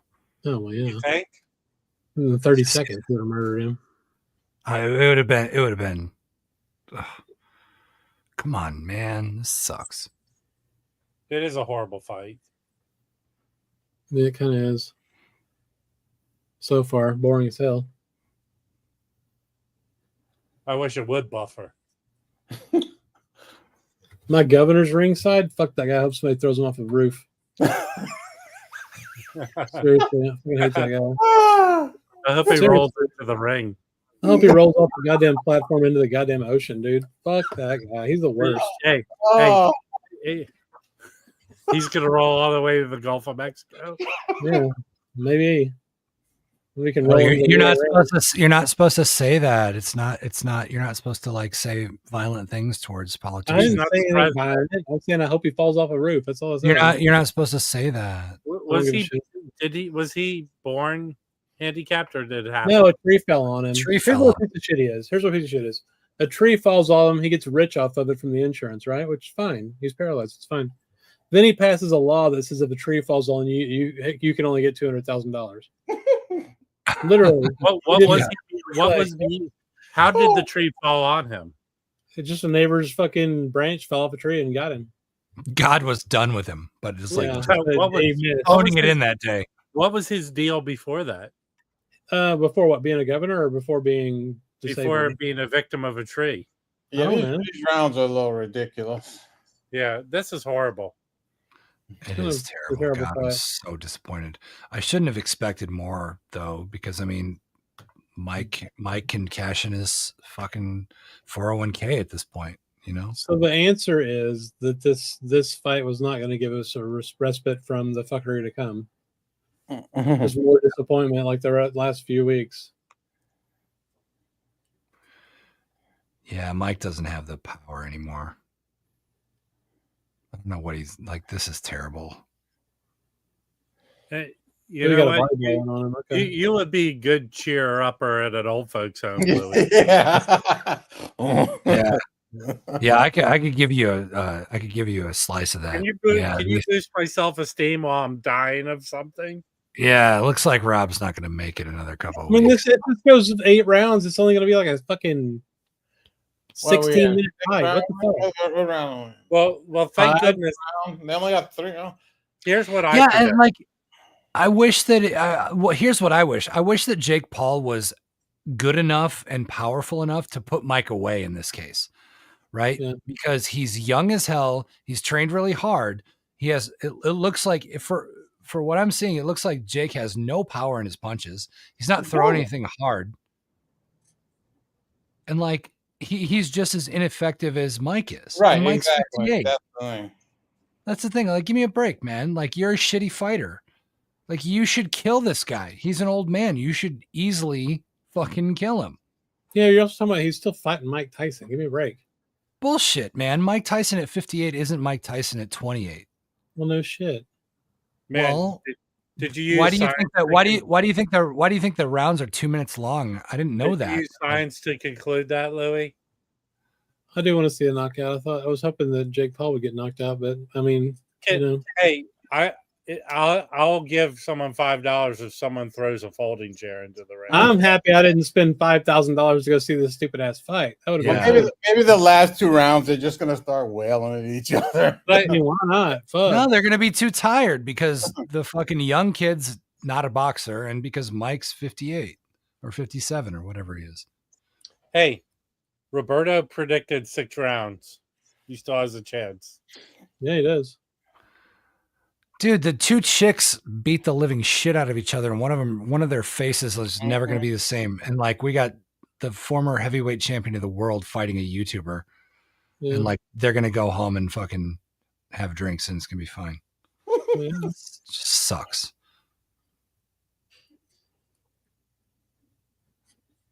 I mean, Mike's basically just doing nothing. He's biting his glove. Yeah, Okay. that's weird. No.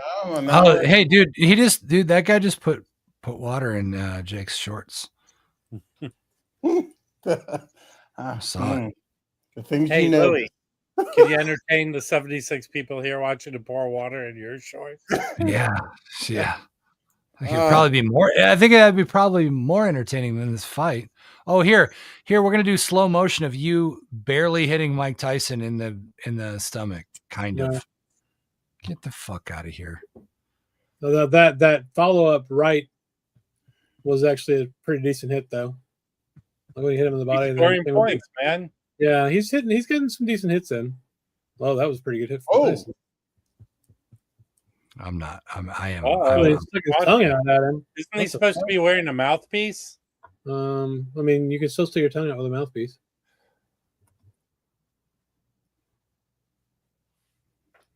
I don't want Mike to just go get mad and like get him in the corner and fuck him up. I think All right.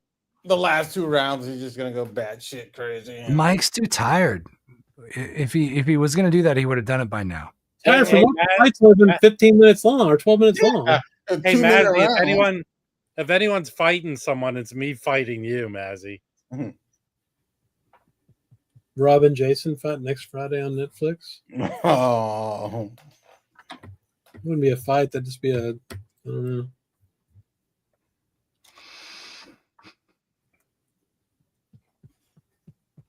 Sad.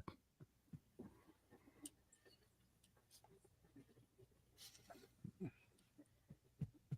mean, Mike's like just punching, but it's like a foot short. Like, what the fuck? well, he's just say come in, and Paul's not gonna do that. He's just Yeah.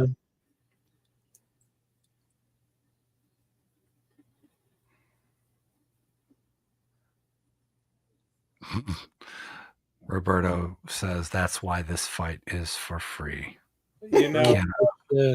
well, it's Can't not argue. for free, Roberto. We pay a subscription service. Well, I'm canceling after this horrible fight.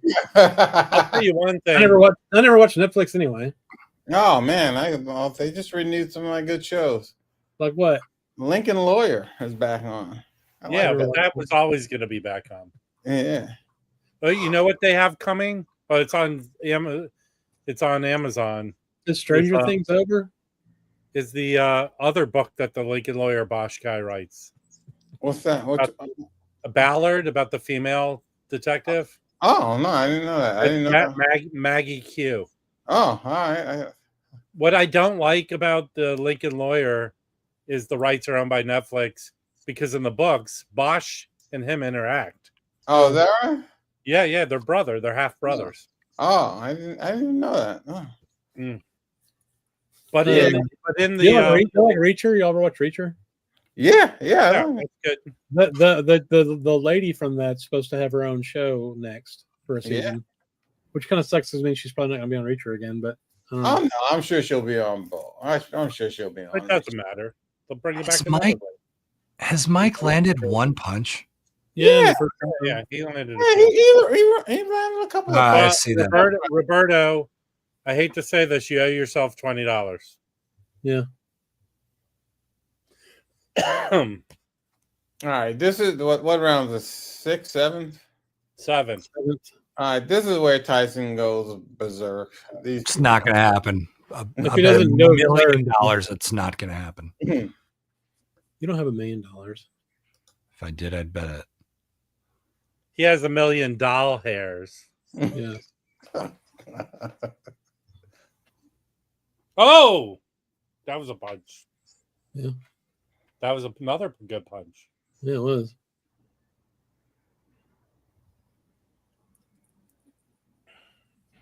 He's in ear biting mode.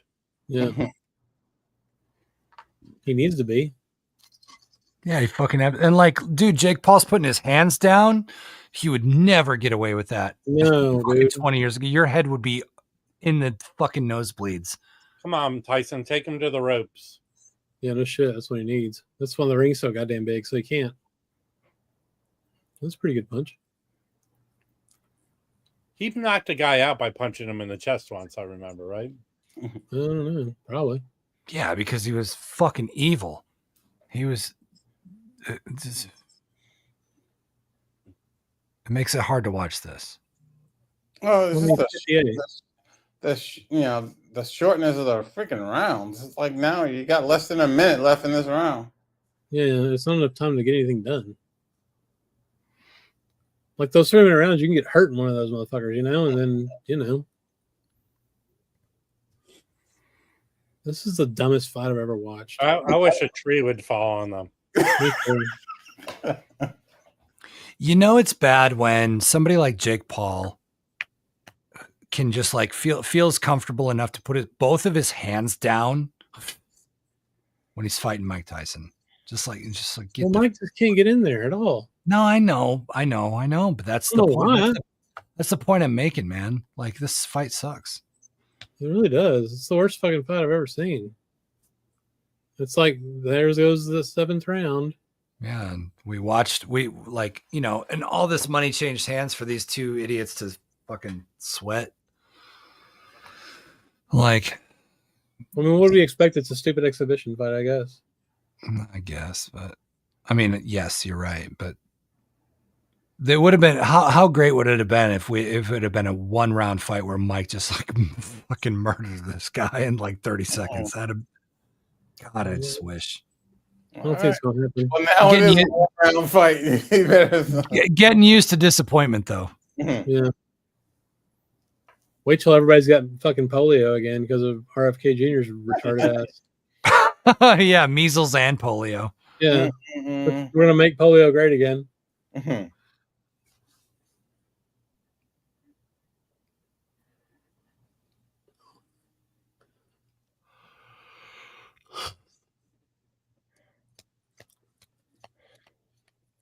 I think Jay Paul's got this fight won.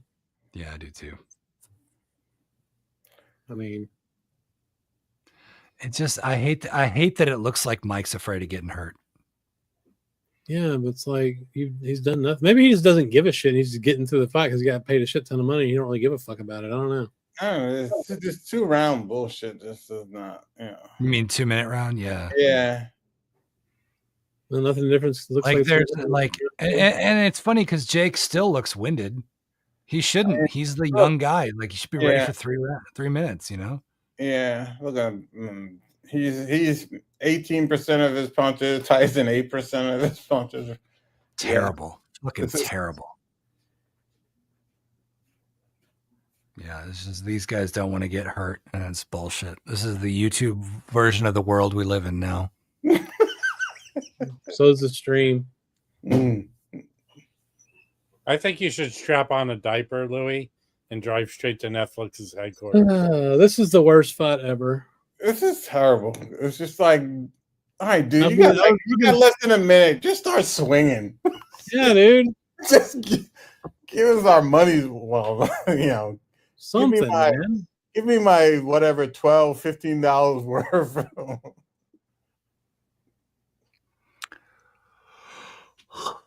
Can they both lose? I hope they They do. should. That would be great. That would be The best great. thing would be if they both are never allowed to box again. Well, That's a cool sword tattoo. Here's the satisfaction we should relish in.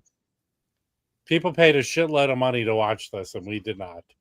Yeah. You had to go watch it live. Yeah. Mike just basically stood there the whole time. Ridiculous. Mike didn't even try to. Yeah, it's like, dude, is somebody like tell them, dude, just like 10 seconds left. I wish hope there they was throw somebody. shit in the ring. Start blowing. I wish there was somebody in Mike's corner before this all went down that just said, "No, do not do this. Do not do this. You don't need to prove anything. You're Mike fucking Tyson." Now they're bowing to each other and shit. This is fucking fuckery of the highest order. It's total bullshit. Dude, it's not going to be the same Fuck crappy this cover. shit. I'm off it. I'm off it. That's fucking ridiculous. Non-X, it's going to be a nice cover. That was fucking terrible. People should be throwing shit in the ring. You know, here's who I blame. This person. I blame you, Louis? Roberto. Shut up, Mike, you motherfucker. You come on. Hey, watch it with the motherfuckers now. Hey, you told me I could swear. I know you can swear. But I can't or I can. Which is it? Just I don't know. I'm just fucking with you. All right. I'm leaving the stream and trying to make trying to get these minutes back of your life. No, I'm gonna go watch bum fights on the internet. Yeah, right. Or we just saw two bums fighting. What the fuck? Or just go watch. He's a bum. He's a fucking bum. Let's go watch fucking paint dry. You'll fucking be better off.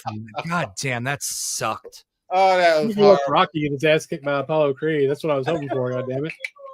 Rocky won. Yeah, that was really just. God, that sucked. You know, I've never been this type of person, but as an old guy, I remember when fights used to rain. When fights were actually fights, yeah. Yes. Well, those ladies fighting had a real fucking fight. Yeah, exactly. The guys before that did too. The unofficial scorecard is Paul 78, Tyson 74. They both suck though. Well, Mike's like, yeah, I sucked. I stood here for 16 minutes and made. What did he make on this fight? Yeah. You know? Oh yeah. No, they both are. It's like. Well, you get that trick. Well, this is Jake's kind of thing. Is he fights these fucking older retired dudes. He's not gonna fight. He fought a real boxer. Tommy Murray kicked his ass. Mm-hmm. I just I guess my question was people used to actually hit each other. No shit. Oh, that was some straight bullshit. All man. right. Have a good evening, everyone. I'll see you. See you, bud. Bye. All right, I guess I'll go fucking go fight a bum. Yeah, I'll go fight a bum. Yeah. Just grab Darlington and find Tyson. You can probably kick his ass. Apparently. The next one he should fight. I don't give a shit. I'll never watch another Jake Paul fight. I know. I've never watched a Jake Paul fight. Me either. I was just watching for Tyson. I didn't know. Yeah, I just watched it for Tyson too. Like, dude, he's not I watched it because Jake Paul is not a boxer. Mm-hmm. Well, he's a boxer. He just won a fight against Mike Tyson. If he were a boxer, he would be boxing boxers. He did once, and he got his ass. How many? Hold on. I didn't hear you. How many times? He's 10-1. Okay, but he's fighting like MMA guys. Like he How many boxers has he fought? How many heavyweight boxers has he fought? I think one. And how did he do? He lost.